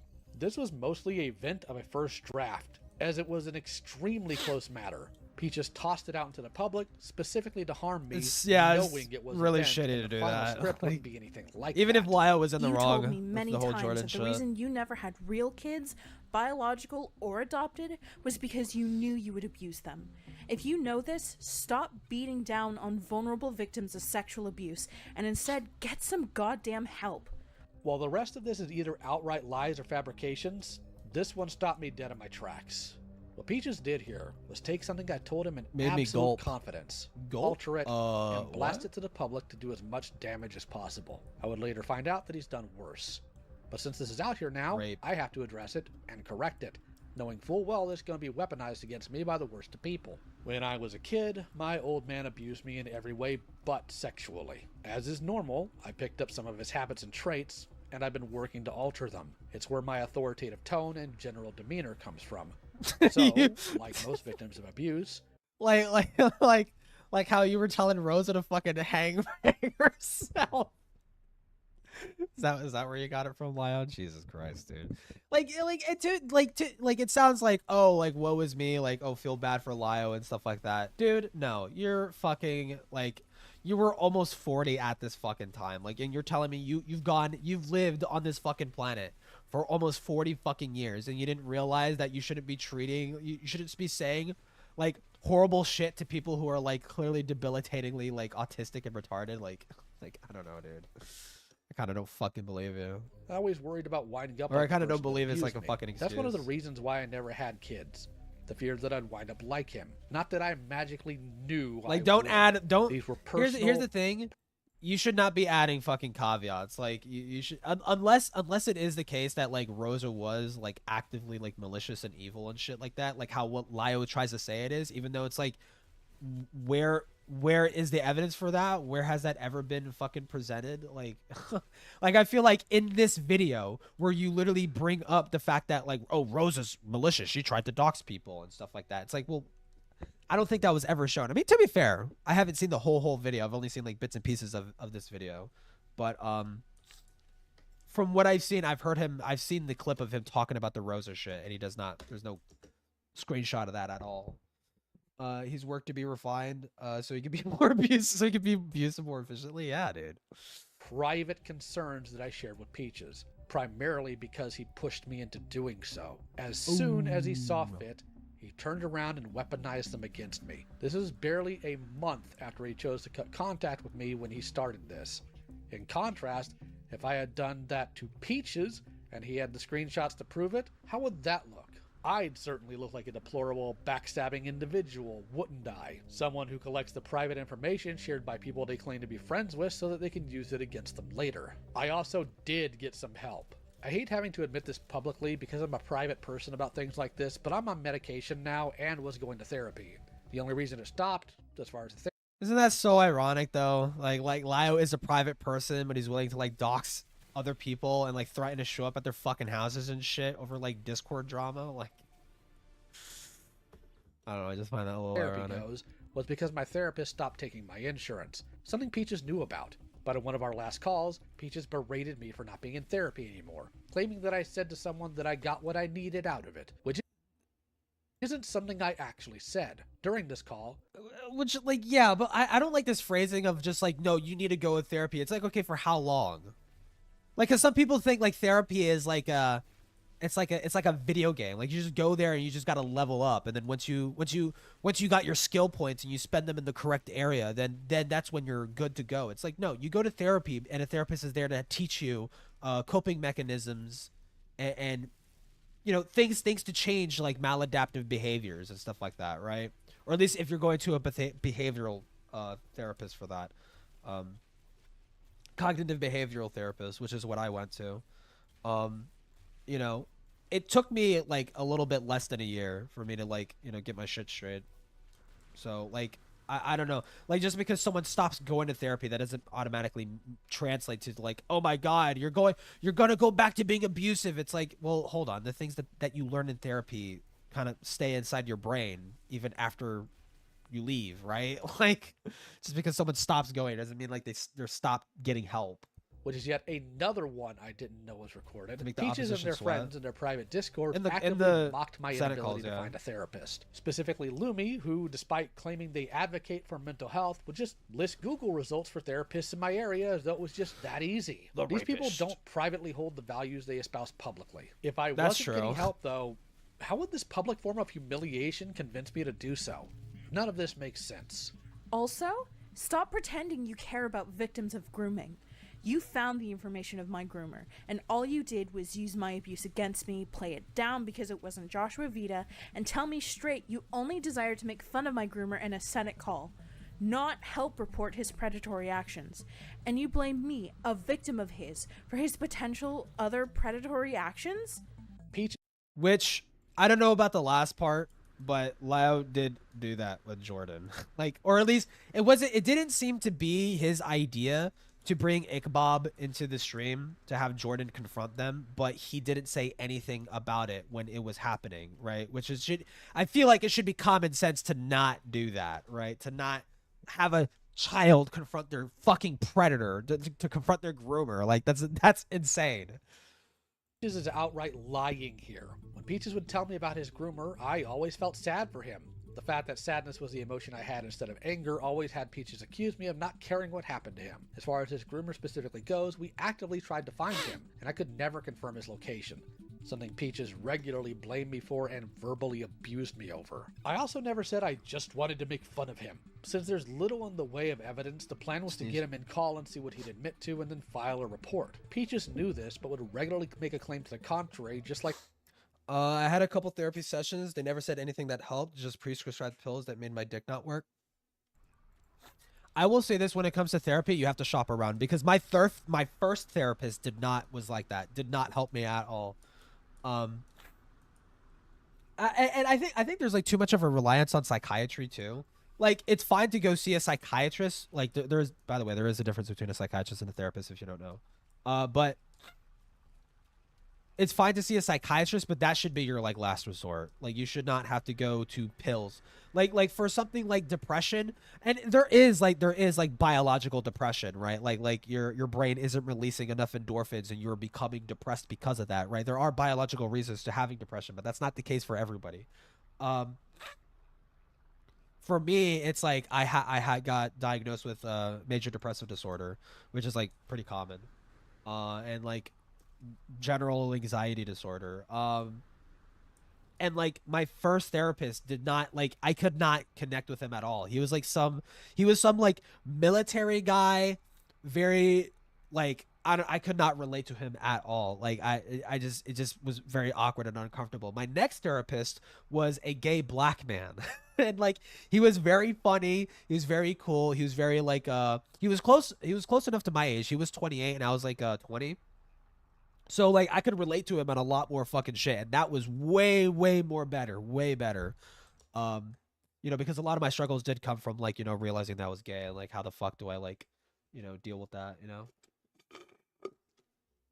But, you know, dealing with like family bullshit and like, we got everything sorted and stuff like that. Like, so I will say you do have to shop around for a therapist. Andy Pants is fuming. True. My woke gay black therapist. Gay black man DEI, yeah. Nice, Joe. I was diagnosed with those exact things. My therapist was in their late 20s, femoid. Yeah. I would say, if you're on like a treatment plan, like you're paying at like a rate, like, oh, I see you like every Friday or some shit, and you pay the same fee. You could try and ask for a different therapist, right? If you're ever in that situation again, like if you're being assigned a therapist that you're not connecting well with, just go and tell like the people in the building, like, hey, you know, no, and therapists, they won't take it personally. They completely fucking get it, right? Yeah, just go talk to the people and like, or talk to your therapist about it. It's like, hey, you know, it's kind of hard for me to relate to you. You know, I would like to be transferred to someone else, right? Because those people, they get paid salary. They don't get paid like per you know, per patient, right? They get paid salary. So it's not like they'll be offended. It's like, oh, you're snubbing me of my money. It's like they get paid salary. So it's like, you know. That shit was free because I'm a Canadian with health insurance, yeah. But I would say like, you know, just ask for like a different therapist. To claim I blame Peaches for the actions of his groomer. I did not ever do that. So my anger was a problem, but if I wasn't angry enough and focused in the direction Peaches wanted, that was also a problem. I have deleted everything. Also, to be fair too, to this point, Lio is known for blowing the fuck up on people. So Peaches coming to Lio probably expected him to like, I'm gonna dox this person, I'm gonna ruin this fucking person's life, and him not doing that. I could kind of see Peaches seeing that as like some kind of slight, maybe, but the whole thing's gay and retarded. Shouldn't have happened to begin with, anyways. To be away from you on and both finally sides. Find myself. Like their Respect relationship. That. Do not contact me. Age regression, for those who don't know to understand this statement, Thomas included apparently, is a trauma response in which the brain shuts down and reverts to an earlier developmental state. It's also a kink. For me, I regress to points around 5 to 10 years old mentally. It is extremely damaging to talk to somebody age regressing in a way you wouldn't talk to an actual child, as it can result in re-traumatizing said regressor. Thomas knew all of this and chose to abuse it. I always respected it when Peaches wanted distance. He knows this, but he's lying intentionally in order to push a narrative he knows isn't correct. Peaches planned on deleting all of their socials back when the FCK stuff came to light. Him saying it's to get away from me when I respected his distance is just a lie. Bullshit. It's his own tracks as he runs away. It's public. It's publicly bullshit. It's publicly bullshit, right? Peaches left because of the FCK. That was public. That was known. That was stated by Peaches, and it was obvious to everybody that knew what the fuck was going on. It's like, yeah, no shit. Like, if I was involved in sweeping up for a fucking server wherein people spammed porn at fucking 12-year-olds, like, yeah, I'd probably take a leg or two, Peaches. But no, yeah, Peaches saying that like, I left because of Lio. Fucking so stupid. It's such a dumb lie. Like, away from nobody believes that. Note, this testimony has nothing especially to do after with Lio Jay swept Jordan's for Peaches claims. during the whole fucking thing, and I still hold that. Detail about how it is flatly disgusting to knowingly run to Fox Mafia and people who have said /platformed videos saying how I should be sexually assaulted. I cannot comment one way or the other on the specific Platformed, he responded to them making claims like that to shut them down. He didn't give them a platform. He was arguing against them. Specificities of their relationship with Thomas Guerra, as I was never present for it. That being said, They hated him. Dismiss the fact that Thomas They has been hated an him. They abuser. hated each other. To the usual suspects who've been stalking me for nearly half a decade now, who will certainly be laughing reading all this, like the last time I was abused, I'm sorry. After That's 4 me. years, I'm your only laughing. topic is gone now. Hope you find a new way to make rent. Peaches was present for a lot of it. Maybe not in person, but at least in various calls and details about how things went. The reason he has no evidence of me being an abuser to them and him is simply because I wasn't. Doomer-yowie, And what?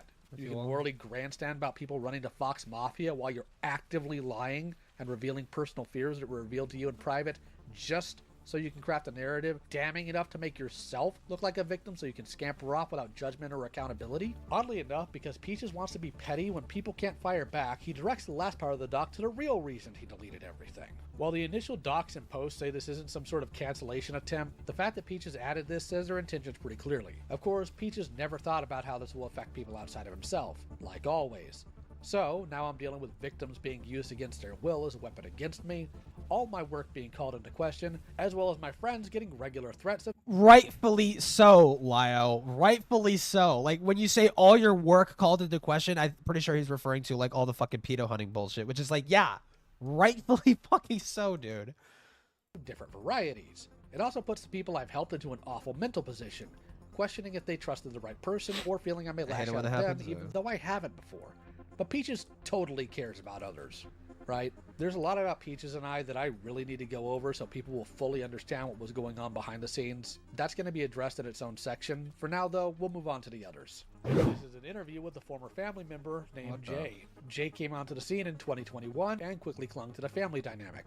Oh my god, wait, so there was more than 4? Jordan and I in 2023 with plans of moving her in with her boyfriend. While her boyfriend and I just wanted her to go straight there, she chose to come here instead. Jay was dismissed from the family in December, and within that month went to move in with her Dismissed boyfriend. from the family.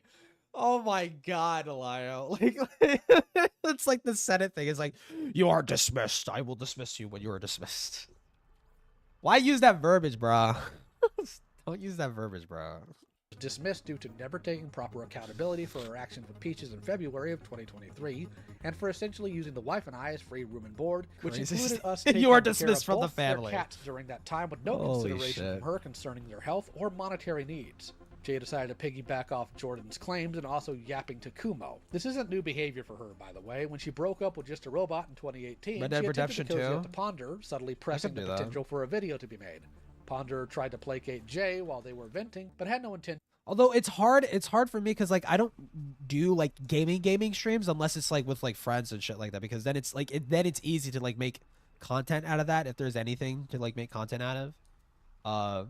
But doing it solo, like I don't know, how would you do like a solo gaming thing, like Of ever taking up the suggestion, unless it's like Ponder isn't horror, because interested in obviously that making videos part's calling easy. someone out for personal relationship problems. This is actually why Jay came to Senate in the first place, trying to get me to go after Jar as well. I'm stating this so you're all aware that this isn't new for her. She just finally found someone dumb enough to do the work for her. So back to actually just sort of a follow-up on your first impressions of Lio when you first met him. Do you have any comments on his appearance, his hygiene, his manners, Oh, this is Jordan. Wait, attitude, what? etc.? To Oh wait, no. Okay. really get into how I felt about what he looked like and how he really was. Dude, in it's person. Satan. It's Satan All I from can Smiley say Friends. is one word: disgusting. And I don't like saying that in a really mean emotional way, horror, but bro. he really needs help with that.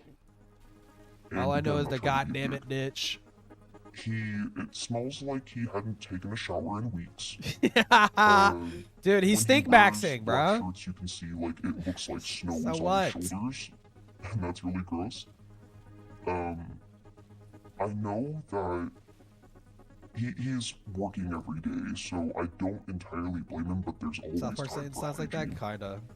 Him as a person, he's very extroverted online, but introverted in person, which means he stays in his office all day. Dude, that's me. He would just stay in there and work on his figures all day. He's just like me. And it was to a point where I had begun to really think to myself when I officially moved with him. And I was like, holy shit, did I just make the biggest mistake of my life? Because I had friends, I had family back where I lived.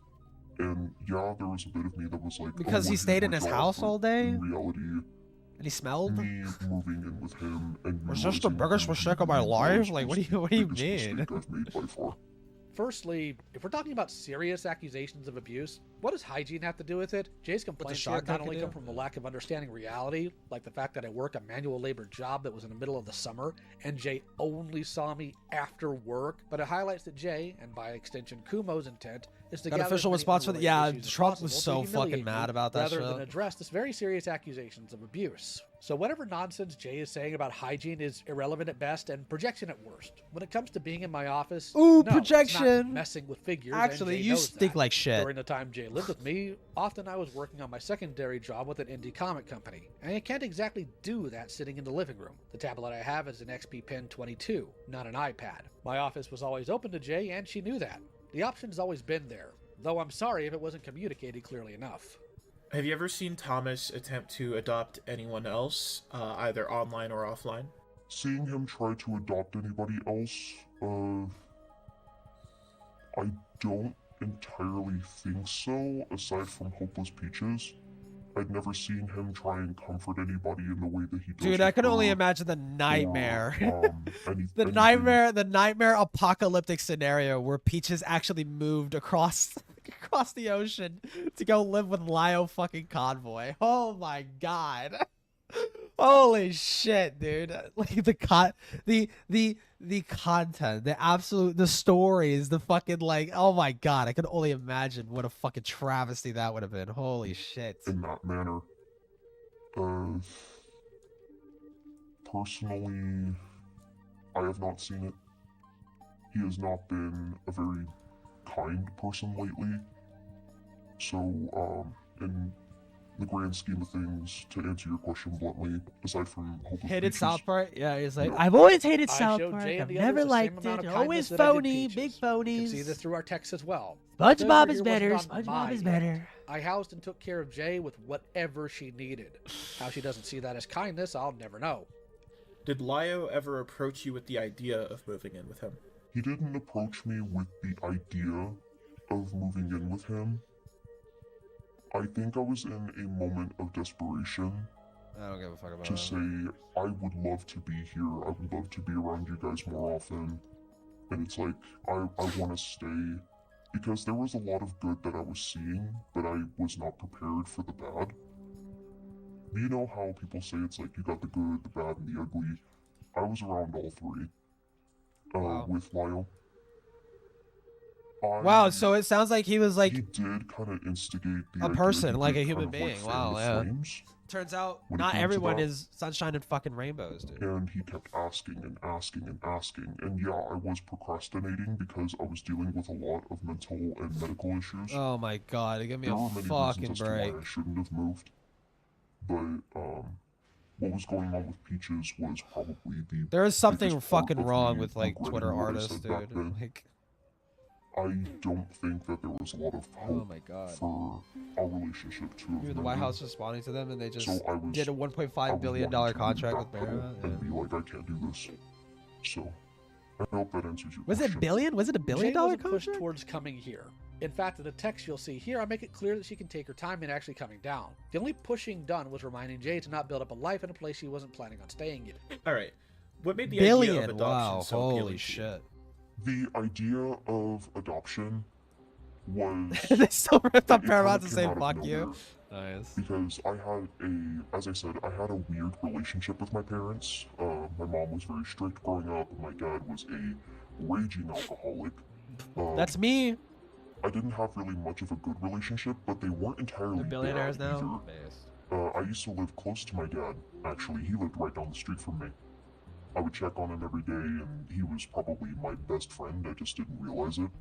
Bestie. But during the time my dad actually moved, moved away and got a new place, not too far from me again, I still felt pretty I almost lonely kinda want without this. a really good father model. So I thought with Lio, he was going to fill that space.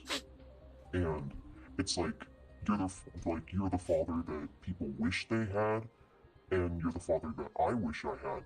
It's like you have a very paternal, you have a very paternal personality, and I can see why some people like you. Speaking of father. And it was after I pretty much bared my heart and soul to him that I said all that.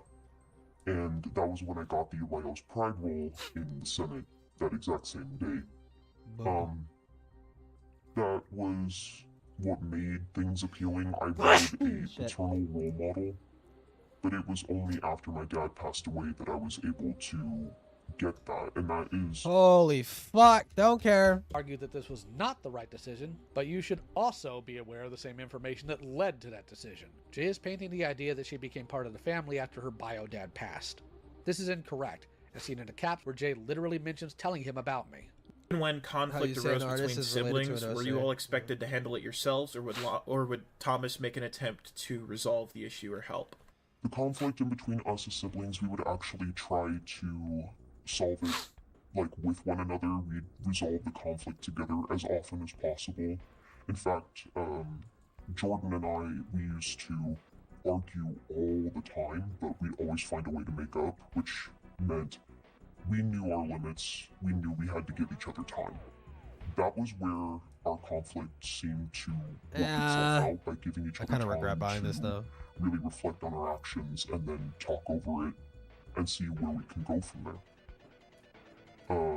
When conflict arose recently, it had to be a family intervention every single time, and back then it wasn't like an interrogation in between siblings. Dude, in fact, it was, you two need to work things out. You guys aren't in trouble, but you two need to work this out. It looks like a penis. To Hopeless Peaches, every conversation, she would be brought up to us as if it was an interrogation. So, in the beginning, yes, we did try and fix things in between siblings, but recently, it's been more like an interrogation, more than a resolution to our problems. Jay isn't being truthful here. There were plenty of spats that happened that I had to resolve before Peaches showed up. One in particular was between her and... Oh my god. Is there timestamps? Where the fuck are the timestamps, dude? Oh god, dude, kill me. Kill me. There's no timestamps, dude. Opal, because Opal was upset and felt like Jay was forcing herself into the family unit and trying to get too close to her too quickly. The reason I had to intervene when it came to Peaches was because both Jordan and Jay would lie about what's going on and refuse to make the personal changes to alter that dynamic. Have you ever witnessed another found family outside of yours personally? And if so, how would you describe it? I actually did know of another found family aside from mine. It was actually from people at my old job. I'm going to keep their names out of this, but there was a really, really nice woman who would come into my store with her biological 2 kids and her 2 adopted kids. And she was raising them as their own, and she was lovely. She actually took me in once in a while. Just imagining this like Satan like talking about like their day. Like... Well, if I felt scared and if I felt alone, she would have me hang out over at her house. She was a very wonderful person through and through. I still talk to her to this day. I love her to death. There are found families out there that can work, but it's just the way that Lyle wants his to function. He's wanting to play, which is just like, I mean, ultimately the failure of the found family shit is that Lyle should have never fucking done this in the first place. And I'm pretty sure he more or less has that stance now. He's like, yeah, I should have never done this shit. Because he does not have the mental faculties to handle shit like this, like at all. Like he does not have the emotional maturity to handle shit like this. So ultimately it is his fault. This shit fell apart. Not the specific instances, but it's his fault. Like this shit fell apart, right? Because I think he should have known better. Like I have no experience raising kids. I personally was raised horribly by my father. You know, he abused me and shit. You know, I don't have, you have no expertise to handle shit like this. Why the fuck are you adopting people? Like, mentally deranged people, might I add too. Kids like a yokel and use them Content creators, YouTubers, ACC people, like, but a found it's like family, Final Fantasy House the type shit. definition of Oh it my is god. It's a found family. We didn't find it, we were forced within it. I think that was very foolish. But the found family I did witness, it was very beautiful. It was a beautiful Sirkog sight to vodka see. with White Monster, legendary And conclusion. Okay. I never really saw Lyo as a savior. Walter. I didn't see him like as my a Walter. savior to me. I felt like I was more of a prisoner in this family than anything else. But with the person that I am speaking of, she has actually done more for me than Lyo tenfold. And will do so much more for kids in the later future. Like, the thing is, I'm not saying that found families are just weird or gross. The one that I had was weird and gross. Fucking yeah, Pacino! Who's Jay at all? Never did. He barely ever did. He just said for me to suck it up and be a woman. Whoa. How exactly did I use any of them for clout, much less use Jay at all? Jay would actively insert herself into Senate calls to declare our familial relation. I feel this is projection on Jay's part, considering her habit of running to other content creators for attention whenever she has a problem with people. In terms of your It's a friendship share / adopted family stuff, were there any issues that went unresolved? The family issues that went unresolved, in between me, Jordan, and Opal, no. We never left anything unresolved. We always find a way to talk things out, we always find a way to cheer each other up and move on. Even if it's with an apology, if it's with spending time together and actually laughing together and putting in the time. We're laughing. Absolutely, in between me, Jordan, and Opal, we've been close. Dude, I got all my frames. But when it came to Hopeless Peaches, from what I've gathered, she always holds a grudge. Whether it would be Yup. smaller Yeah, she that seems always to be holds a true. grudge and thinks that she's going to be completely justified within doing so. But in terms of me, Jordan, and Opal, nothing goes unresolved. But with Hopeless Peaches, she would intentionally leave things unresolved so she would have something to be petty and angry over. I tried as hard as I could to resolve things with her, but she continued to be passive-aggressive, she continued to be angry, and I don't tolerate pettiness. I really don't. I've never been one to take it like a bitch. Cyborg Baby when it came Angel? down to Oh yeah, her true. discussing things with me, or her being passive-aggressive, it's something I couldn't stand. And there is something that I stand by, which is, you have to show apathy at some point. Oh, I need to turn down the And volume. that Fuck. doesn't mean that things should be left unresolved. It means that you need to walk away. You need to keep your mental health afloat as well, because you can't just focus on one person, you have to focus on yourself too. And that's what I had to do, show apathy, and that's what I explained to Lyle in the car. I said to him, I have to show apathy. There's a reason why I'm not talking to her. And the way he tries to resolve things with us has never been put yourself in their shoes. He only said that when it came down to Hopeless Peaches, and that infuriated me. He never did that with me, Jordan, or Opal. He only said that about her. So it showed where his loyalty really lied. It did.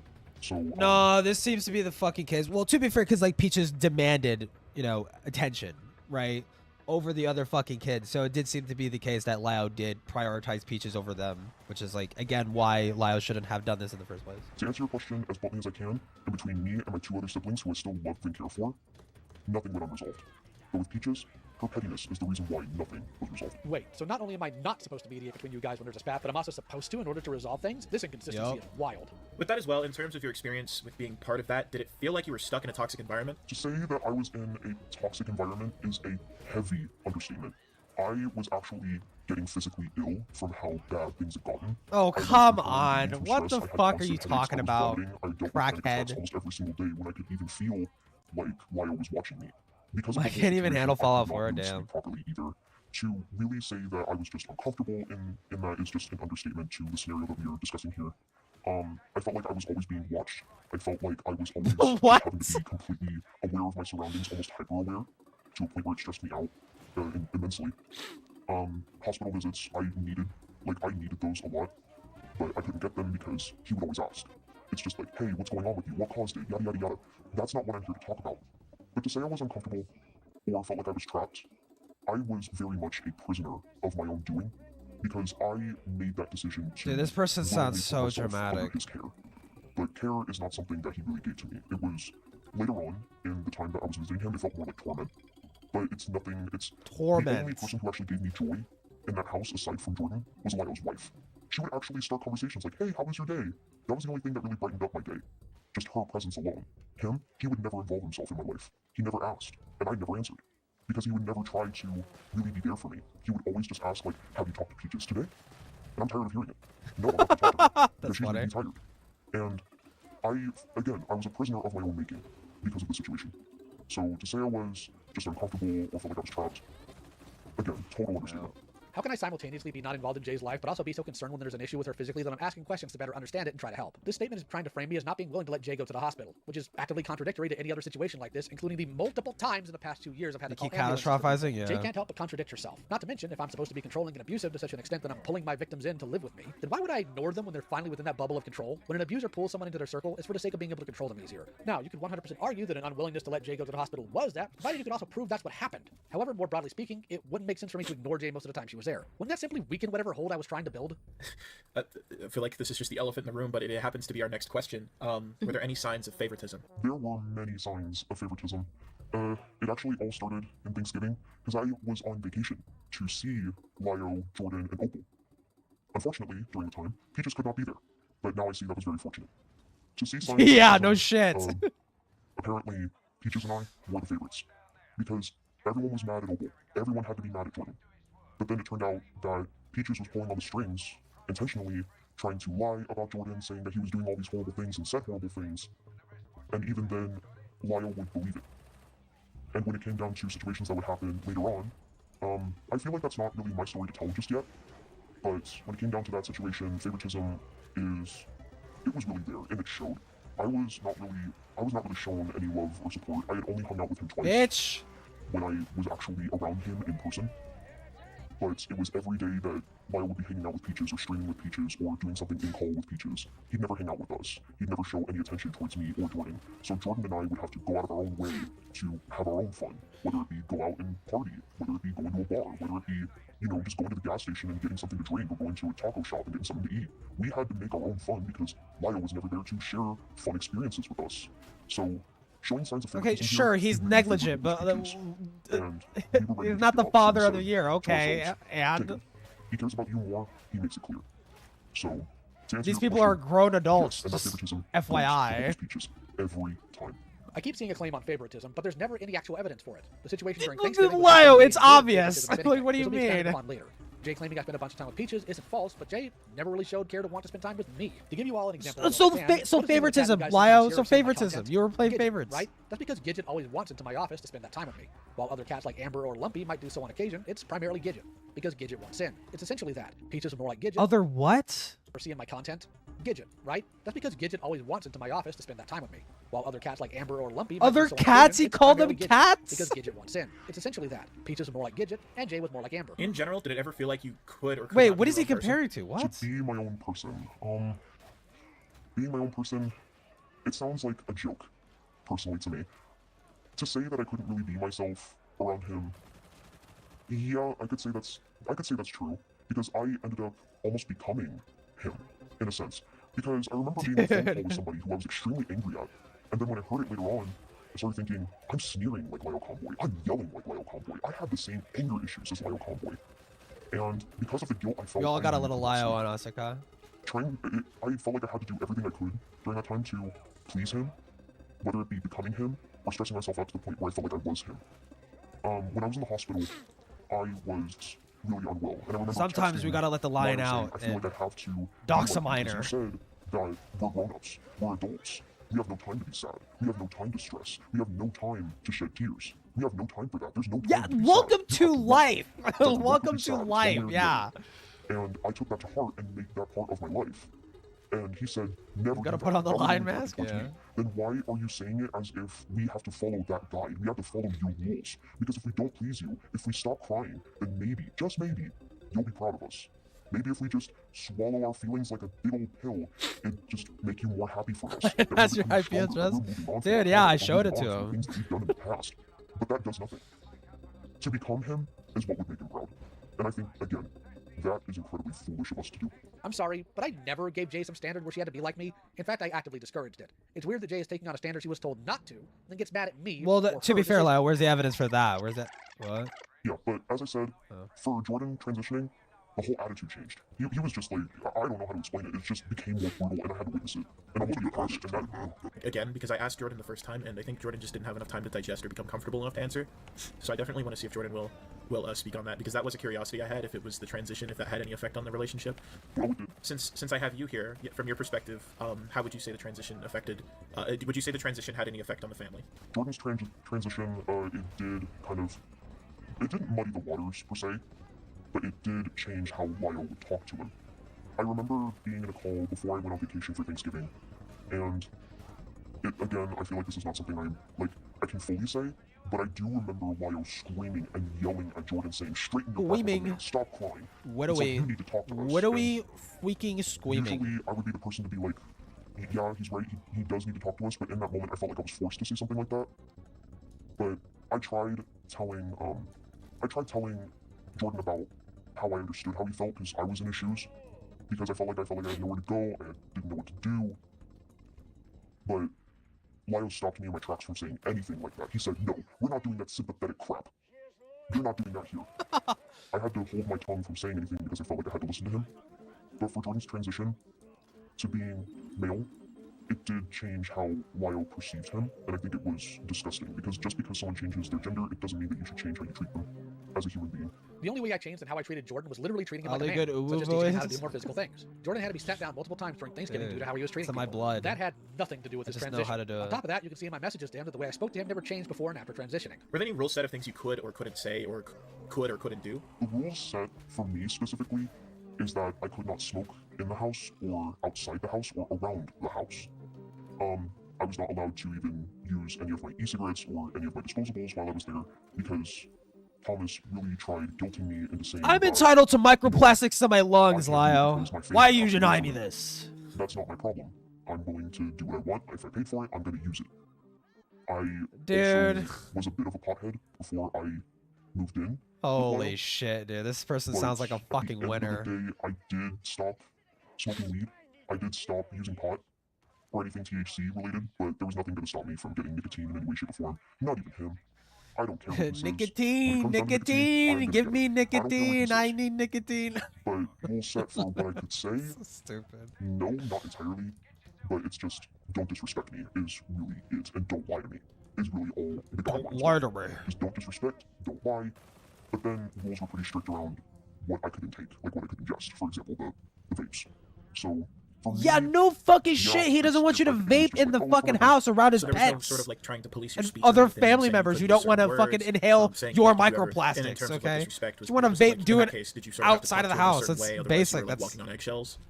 To say I was walking on eggshells. It's a reasonable thing to ask for. I didn't really walk on eggshells with him in the beginning, but when Peaches came along, that was when the walking on eggshells really happened. I felt like I was very restricted at that point. As I said, I was a prisoner of my own making. Here we have Jay completing a rule in the A house. prisoner of my own I never said making. she couldn't smoke at all, just she couldn't in the house. In fact, I remember when we discussed this. We were on the patio, and she asked, "You don't like me smoking, do you?" And I responded, "No, I don't. I watched my grandfather die from lung cancer because of it, and you have a lot of medical issues.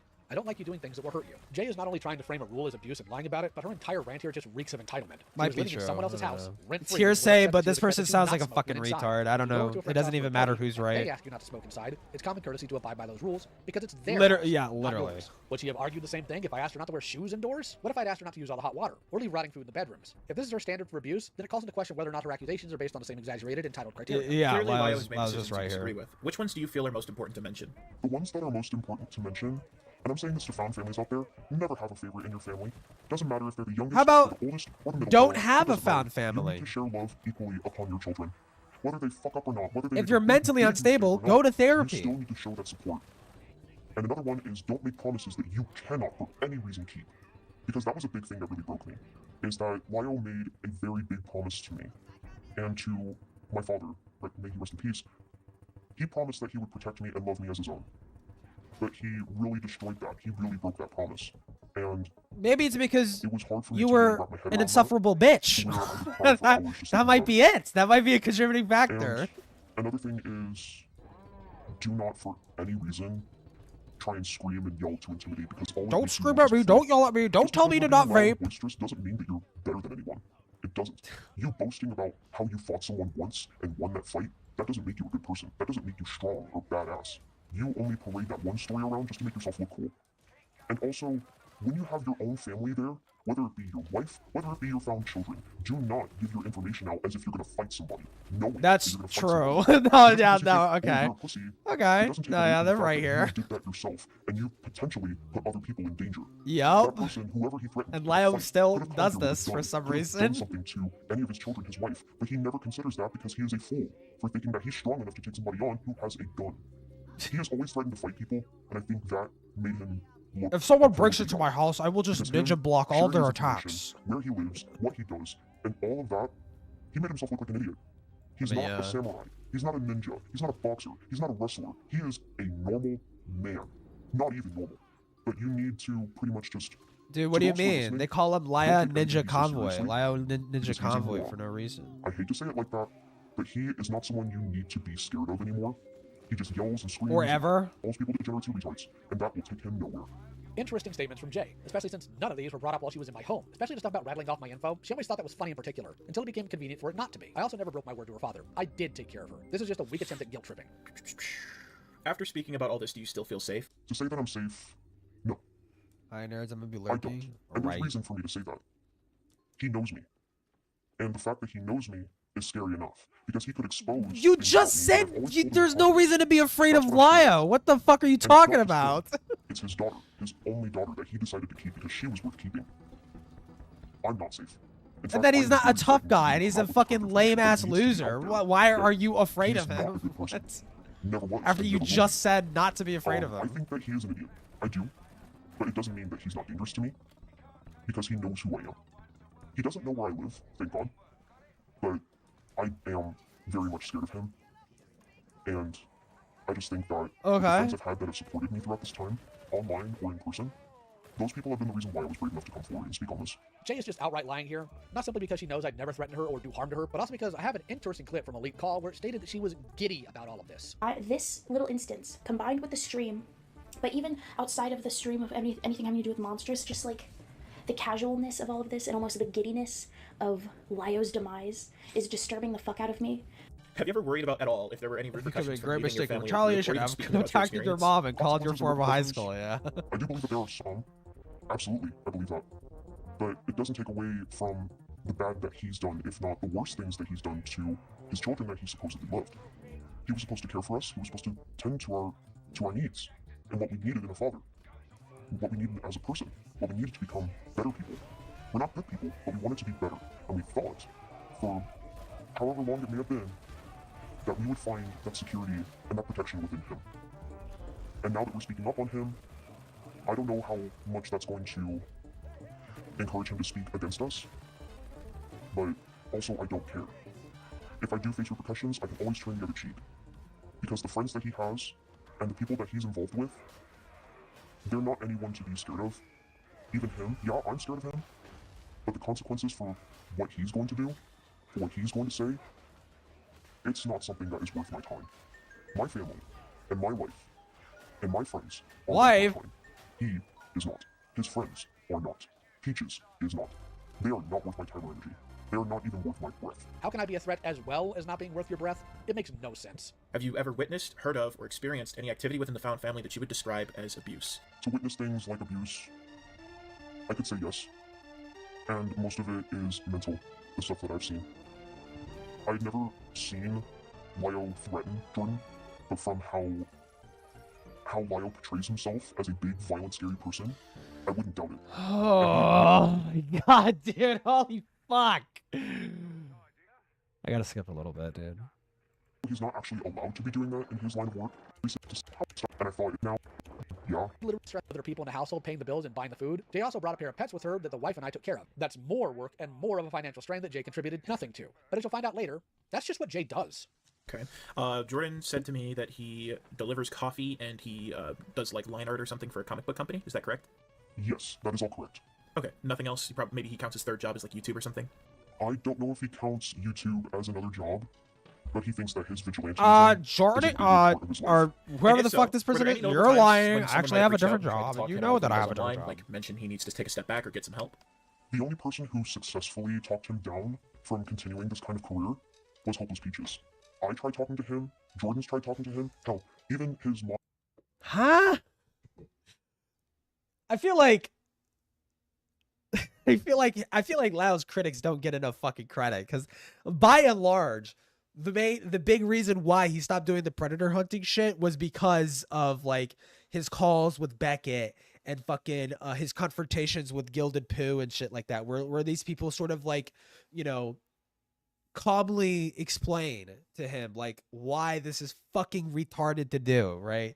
Like I don't think Peaches ever gave enough of a fuck to like convince him to not do shit like this. Some of his mod team were telling him he needs to take a step back and just take a break. He would never listen to anybody. Like I highly doubt Peaches gave enough of a shit to do that. Actually told him during 2023 to take a break. As I said, we've all tried telling him that, but he never listened. If someone was in the comments saying, you should stop what you're doing and take a break, he would say, there's no time for a break. I can't stop. There are many other people who are getting hurt. Yeah. But what can one man do to solve all these problems? What can one man, who's apparently so tired they can barely keep their eyes open, aside from taking care of all their toys, what can one man like that do for the internet? Nothing. Because it's vigilantism. I've never been very supportive of vigilantism. I was part of that group, and I found it to be very toxic towards my mindset. And that's why I convinced him to try, and I tried to convince him to leave, but he wouldn't listen to me. The only person who was able to convince him was Hopeless Peaches, and I think that showed the favoritism. Surprise, surprise, Jay is lying again. The irony of it, though, is that one of the people who pushed me to stop was the man she was dating at the time. The other person was my wife. Also, this isn't vigilantism, and Jay doesn't know what that word means. Needless to say, his wife probably was one of the people who tried and failed. I'm not completely sure of that, actually. But okay. I've never heard her try and say anything like that. Give me a shotgun, bro. And not really. My wife can't enable behaviors I don't have. I've asked this question to Jordan, but has Lyo's wife ever expressed disapproval or frustration with his antics on the internet and all this sort of internet vigilante stuff? I actually do remember talking to Lyo's wife about his antics online. She was very dismissive of it, but the times I would discuss it with her, it was very rare. Because I was more interested in her day and how her day went, because she was willing to open up about it. She was willing to discuss something that wasn't online drama because she never involved herself in that circle. She wanted to be a normal person. She wanted to live a normal life. But now that she's with somebody who is terminally online, she can't have that. Because now she's being like pulled into something that she shouldn't have been involved with in the first place. Yeah. And personally, I still love her too much to let her get hurt. I still love her too much to have her deal with that kind of stress. So maybe that is part of the reason why I talked to her about totally different topics, aside from when I was moving out, because that was going to be the last time I would ever speak to her again. I haven't really spoken to her much since then, or probably really at all, but I hope that she's doing okay, and I hope that she's happy right now. I talked to her maybe once and then never again. It's hard for me to talk to her because of his influence on her. Well, the influence that he has on her is really I thought that what Dude, we're still on the cow! Oh my god. I don't care. That is their problem. His beliefs. That is not valuable. However, I definitely did not. Oh, here we go. Things to my... Here we go. She's going to use people. I'm going to be a good parent. I'm going to be good to my kids. He is not going to be a better parent than me.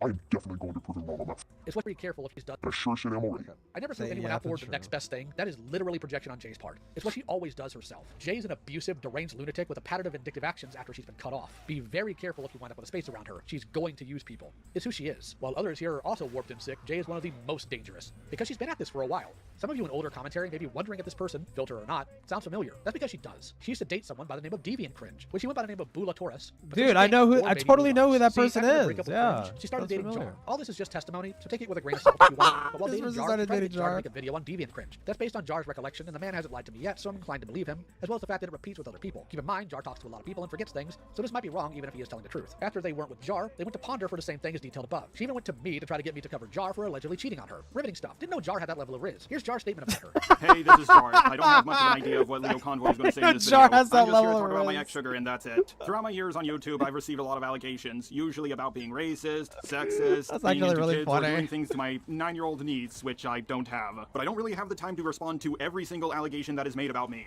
But since Sugar is relevant to this video, I might as well talk about my experience with her. Sugar would constantly tell me things that I found very hard to believe. Sugar told me that if I ever came to visit her, I shouldn't get a hotel because one time she saw this guy jump from a hotel roof, and when he hit the ground, his blood splattered on her and no one else. Now, I have no proof for this claim, so please take it with a grain of salt. But she would also constantly beg me to be in an open relationship with her. I ain't no cuck, so I said no. But after she begged me for this for about the 3rd time, I suspected that she was cheating on me. So I broke up with her, and months later, I got with someone else. Now, I'm not saying that she did cheat on me, just that I suspect. Wait, that was all that it took to break up with her? suspected that she did. However, I definitely did not cheat on her. Of course, there's no way I can disprove that I cheated on her. Granted, she can't prove it herself, but I also can't disprove it. But listen to my voice, listen to my speech patterns. Do I really sound like a guy with enough riz to cheat on a woman? Hell Get real. no, Now, despite yeah, Sugar yeah. having absolutely no At least proof he's for this self-aware. allegation, a lot of people have spread it around. It's a little upsetting that people actually believed I cheated on a partner, but it's also slightly flattering at the same time. Oh, don't trust your girlfriend around Jar. That guy has been with 29 women all at the same time. This is just who Jay is. It's gross and disturbing. This person lived in my home, chilling. Patrick Hart is a former associate of mine. A person I've helped multiple times with several struggles of theirs. Financial, emotional, even social. However, the moment they heard something bad about me, even with no evidence, they sent me a message on Discord in the most dramatic way possible. Refused to hear my side of the situation, then published this video. So let's get into it. The assertions as they have been made are thus: verbal abuse, gaslighting, intimidation, favoritism, emotional invalidation, and even disowning his children for not getting along with hopeless Peaches, his last remaining daughter. I find it interesting that Patch will make a video on me based on allegations, not facts, just statements. See, and the patchwork stuff is a little bit interesting, and I kind of want to know a bit more about it because they've recently tried to come back. They showed up on fucking Aiden's stream to talk about the Lio shit, like, and they got confronted. They got confronted with the fact that they drew fucking apparent zoophile porn for Lily Orchard of all people. And I don't know what that means, because I mean, people consider furry art to be zoophile porn, and then, like, I just don't. Well, it depends. It really depends. It's a case by case basis. So I don't know how bad the images are, but according to people, and according to Patch themselves, it was zoophile artwork, and they were, like, quote unquote forced to draw it for money or some shit. It was really stupid. While in the past, they've not done that. One example is the piss gremlin with this famous clip. The piss gremlin? I apologize to Anthony for you falsely accusing him of. Oh, I never said that. Oh, he in? Yes, True. you did, and Vita and I both have proof that you said that he might have given you STDs and he might have gotten pregnant. Yeah, what? That's an accusation. Yeah, That's no, that's not what I said. That's not what I said. That Gardevoir shit? Is my friend asked me one day, with certain situations, if it was in a certain position happened, I'm not going to get into the details, and I said my friends had me get a pregnancy test just in case, and I didn't know. But that's not a lie. The Donkey Kong music? Hell yeah. Reputation with accusations of sexual assault and sexual manipulation. Yeah, and he and I fixed it. Yeah, but it was still horse that I Dude, you know what's so funny? Speaking of Donkey Kong, bro, you know what the first thing the first thing I thought of when I saw, like, the fucking Donkey Kong Bonanza shit get announced, I was like, Tipster is probably jumping up and fucking down in his, like, little fucking gaming chair right now at this fucking trailer. Dude, I immediately like, dude, Tipster's probably, like, real giddy as fuck at this shit. Dude, oh my god. Well, I believe you. I believe you too. I believe you too. So believing Holy someone's shit. claim of in-person assault isn't enough to make a video on the alleged offender, but making a video of an allegation of a much lower caliber is enough? Maybe Patch has changed their stance since then, but I find it hard to believe at this point.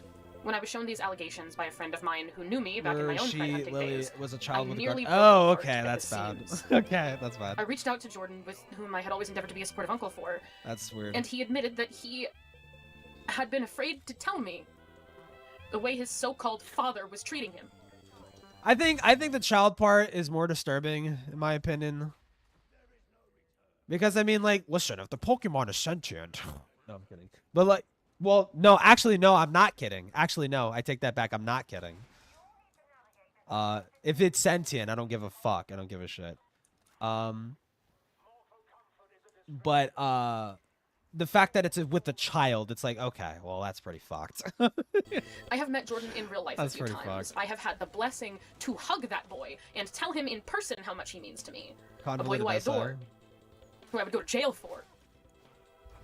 He knows this. He knows I would do anything for him and his siblings, especially him and Opal, who I have known the longest. Thanks for letting everyone know right out the gate that you can't be objective, Patch. Look, I get when people are wrapped around a situation or the people they're in, but coming out and making these statements when you have zero evidence is asinine. See, I know this because Jordan stated in a call I was Pat that they never actually even talked to Pat. They are claiming is verbal and psychological abuse. Fucking Patch is claiming it. And Patch is in direct... Wait, I was gonna say something, but then I had to fucking revive my teammate.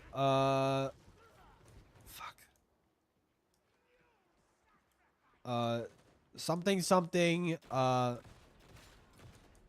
rape. I don't know.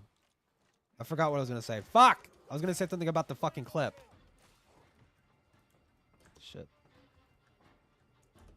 everyone know right out the gate that you can't be objective, Patch. Look, I get when people are wrapped around a situation or the people they're in, but coming out and making these statements when you have zero evidence is asinine. See, I know this because Jordan stated in a call I was passed that they never actually even talked to Patch. They are claiming there are no laws physical and psychological abuse. Fucking Patch is claiming it. And Patch is in direct contact with... I mean, to elaborate on that, I genuinely do not give a shit, right? I genuinely don't give a fuck. If people, like, want to fuck Lucario or some shit, like, I don't fucking care. But,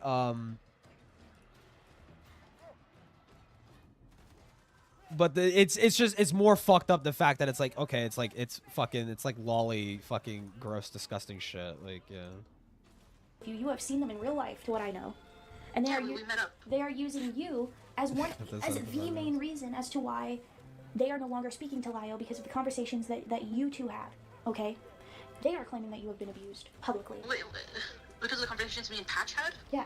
I haven't talked to Patch for well over a year until this. They commented on my post, and that's about it. Jordan, they made a video that I'm pretty sure you retweeted. I did, but like, we hadn't been in contact until all of this shit went down.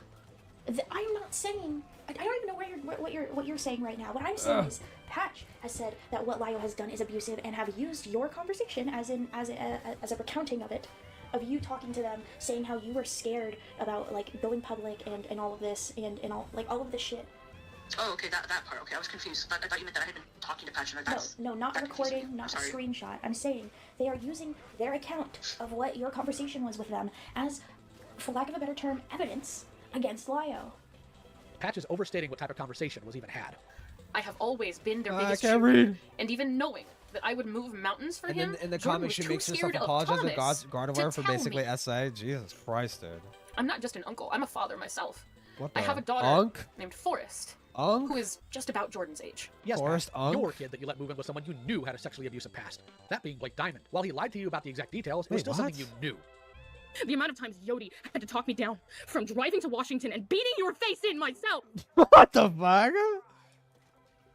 Sigma? You convinced me that you were getting better, that you regretted what you did in high school, that you knew you needed help. I do regret it. I do And know why that did you put your hands on her when she told you no?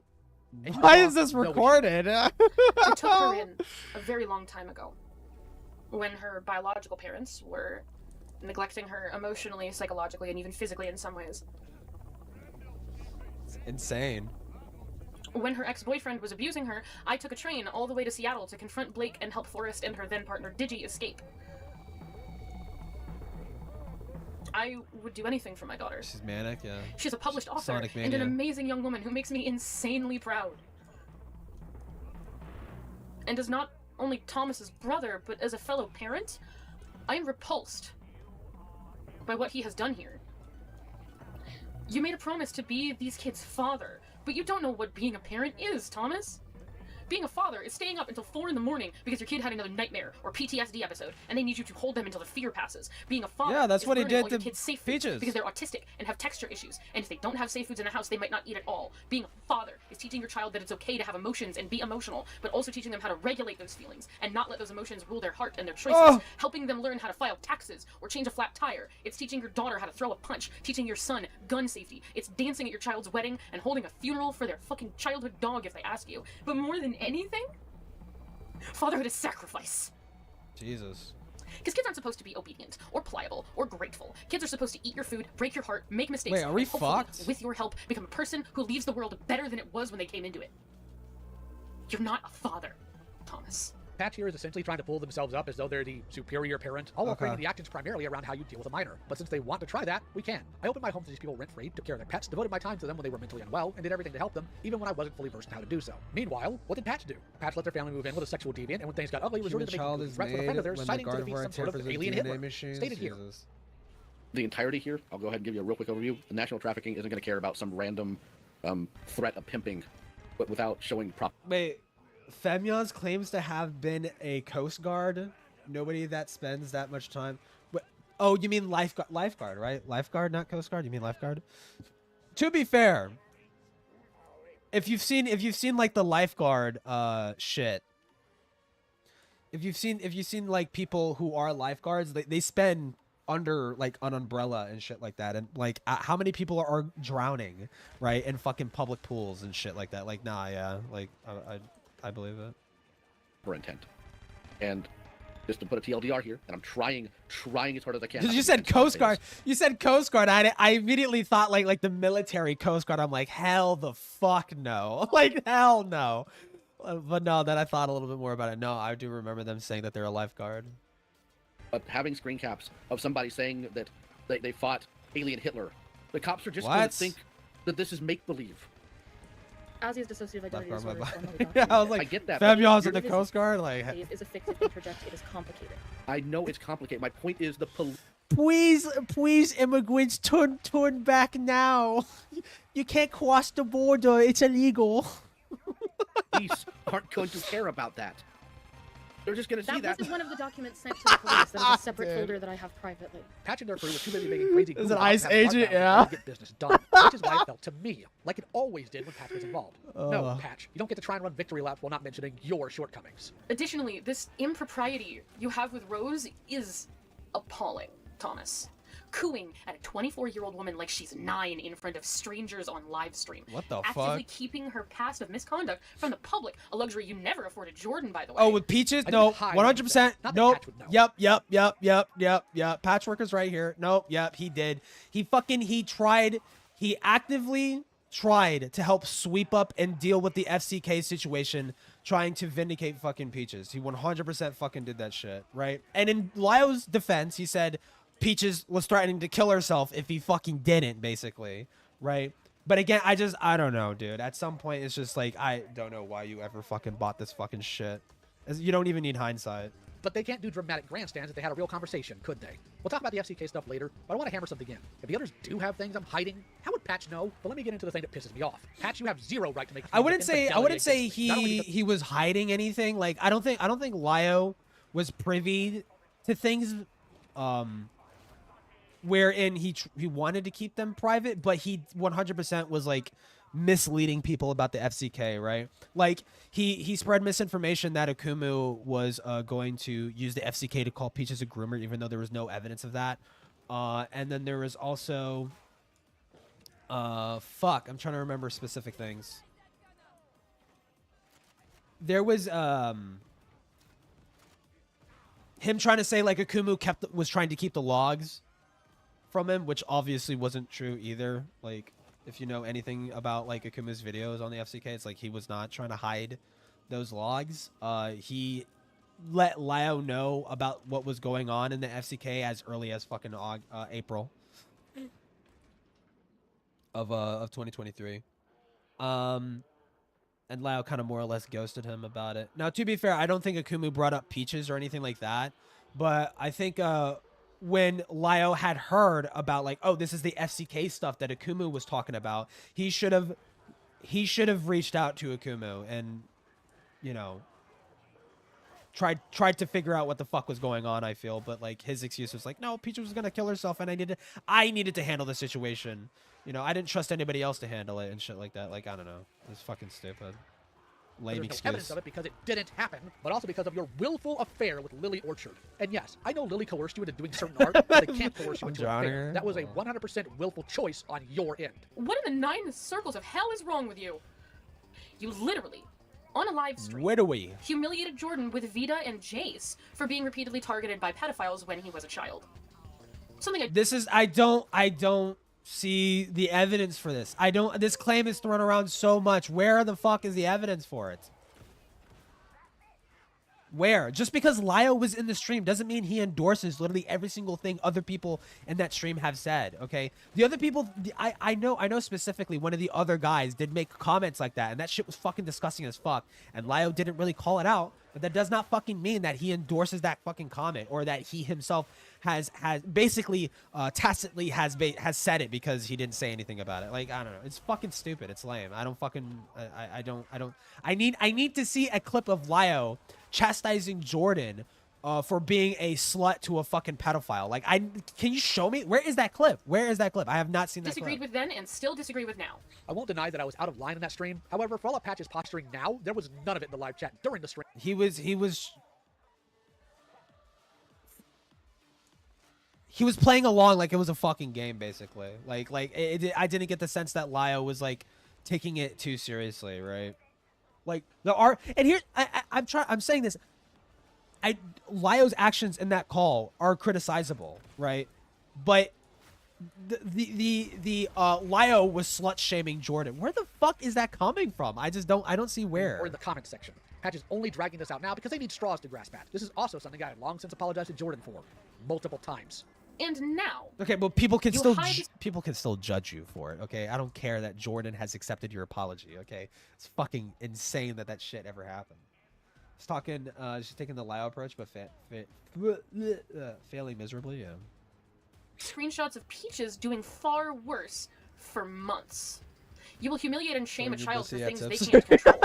The shield a fully grown adult woman from the consequences of her actions. Here we can see that Patch doesn't even have a clue about what's going on. And why would they? That would take actually looking into things instead of rushing off to make a video on impulse. If Patch is so condemning of someone not having a filter around kids, I wonder if they'll make a video on themselves.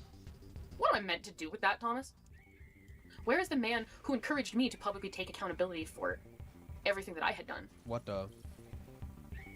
The mistakes that I had made when I was in Zoophile Police, forgetting to censor certain screenshots before I published them, or getting too personal with cases and getting too emotionally involved.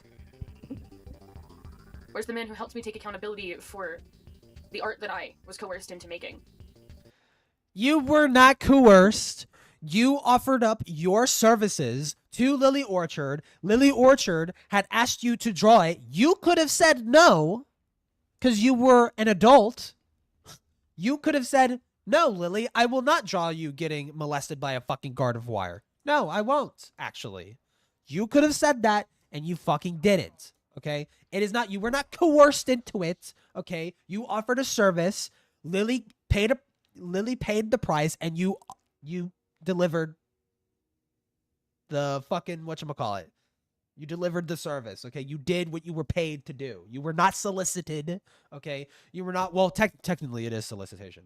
But she acts like she was just helplessly led to this. It's, no, fuck off.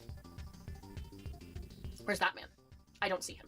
Still here, still holding my values. But that's not convenient for Patch's All he video. said was It wouldn't hi. allow for the All anime speaking speech they're giving to you. I'll give you an example. Years ago, Patch was coerced into drawing zoo porn. Dude, I'm surprised. I'm surprised. I mean, I wouldn't like, I'm surprised he did join.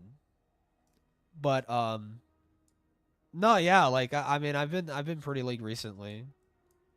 Like, I mean, Tipster owning the fuck out of Boblex is really funny, and the whole gaming otter shit was insane. So, like, Tipster does get his W's, okay? You know, and all is forgiven for that. Patch needed the money, so I convinced Patch to go public about it and encourage them to give the money they made to other artists in need. The latter bit I actually did for them since they're always destitute. So what's worse, not having a filter around kids or drawing zoo porn because you needed the money? I'm being consistent in the understanding I'm showing. One by one, I have watched the people who claimed to share my goals be— Oh, wait, what the fuck was that claim? Hold on. I'm about to end stream soon, also.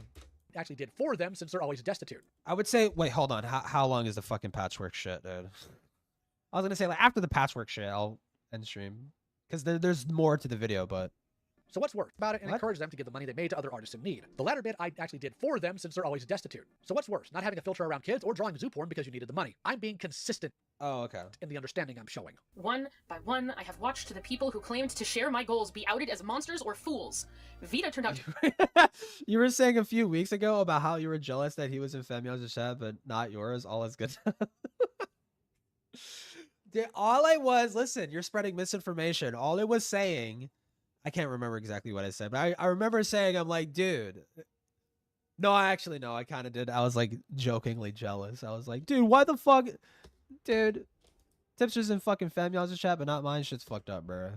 To be a groomer and a predator. Coyote lost the plot, and now I don't recognize him anymore. Cass Warfox, there are not enough words in the English language to express that disaster. And now, this repulsive circus of cockery. So Patch puts verbal abuse on the same level as predation and other terrible things. Love the consistency here because the other people listed absolutely have evidence. So of the I got going tonight. These situations. There's got to be someone else fucking going live. Aren't similar, but Patch will put them together like they are. Dude, I gotta drink. Dude, watch Opblock. Either watch Morale or watch Opblock. Diesel's online. Dude, there's so many people online right now. What the fuck you talking about? Watch one of these people. I mean, if you like the ACC bullshit, yeah, just like Opblock, just you can watch Opblock. Wait, what? What is this about? Falgi canceled? Falgi got to work with a known woman harasser, rapist, and skinwalker Cameron F305. What a time to be alive. But just go watch Foundry when I'm done. Dishonore su di te, fratello. They all hate me? You brought How? shame on everything we built together. Oh, with Morale? Morale Jordan's probably does it, yeah. That's why I don't, that's why, like, for me, it's like, I'll watch Morale streams and shit, but I won't participate in his fucking chat. Like, cause like, his chat just hates the fuck out of me, and there's no point. Hope. I pray to every Make an AI god clone, yeah. and every devil in this world and the next that this is the last time I have to say anything about anyone. The fact that I have to sit here and condemn my own brother. Patch didn't have to do anything. This is a choice he made based on literally nothing of substance.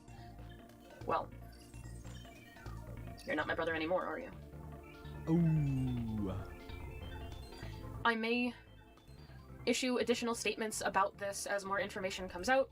You mean the truth? As the full version of Jordan's interview is yet to be published, and I have yet to see very many other statements come forward aside from that interview and the clips that I have seen, as well as Jordan's public statement on Twitter. So as new information arrives, I will adjust my statement or expand upon it. Bet you won't. Ooh, he said, bet you won't, bitch. I wanted this to be a misunderstanding. On taking damage, heal 20% of that damage. Before, that is fucking broken. What? And stand by them. Patch here flatly admits that they're willing to assume Things guilt you without laugh evidence, at, and upset Apple, them. going so far as to essentially say that I had to prove a negative. A logical fallacy. Patch's entire video is nothing short of attention-seeking and disgusting. Now, if you'll excuse me, it has taken me 6 takes to be able to get through this entire script without crying. Okay, buddy. So I'm gonna go have a smoke. It took Patch 6 takes to put out something as bad as this. Not that I'm surprised at this point, but to Patch, based on your own standards, if someone makes a video on you based on literally nothing, then Look, people should just run it's with Walter. it. And unlike all the other times they've been in similar situations Mike like that, from I'll no Breaking longer Bad. be there to bail them out. Jordan, once going by the online alias Mintheart, is someone I helped deal with. Okay, here we go. Bye! Bye, bitch. I'll BRB, and when I'm drunk, I'll watch the rest of this, maybe. Probably a bad idea, because this is the part, this is the contentious part that I'm kind of interested in, and I probably should be sober. But fuck it.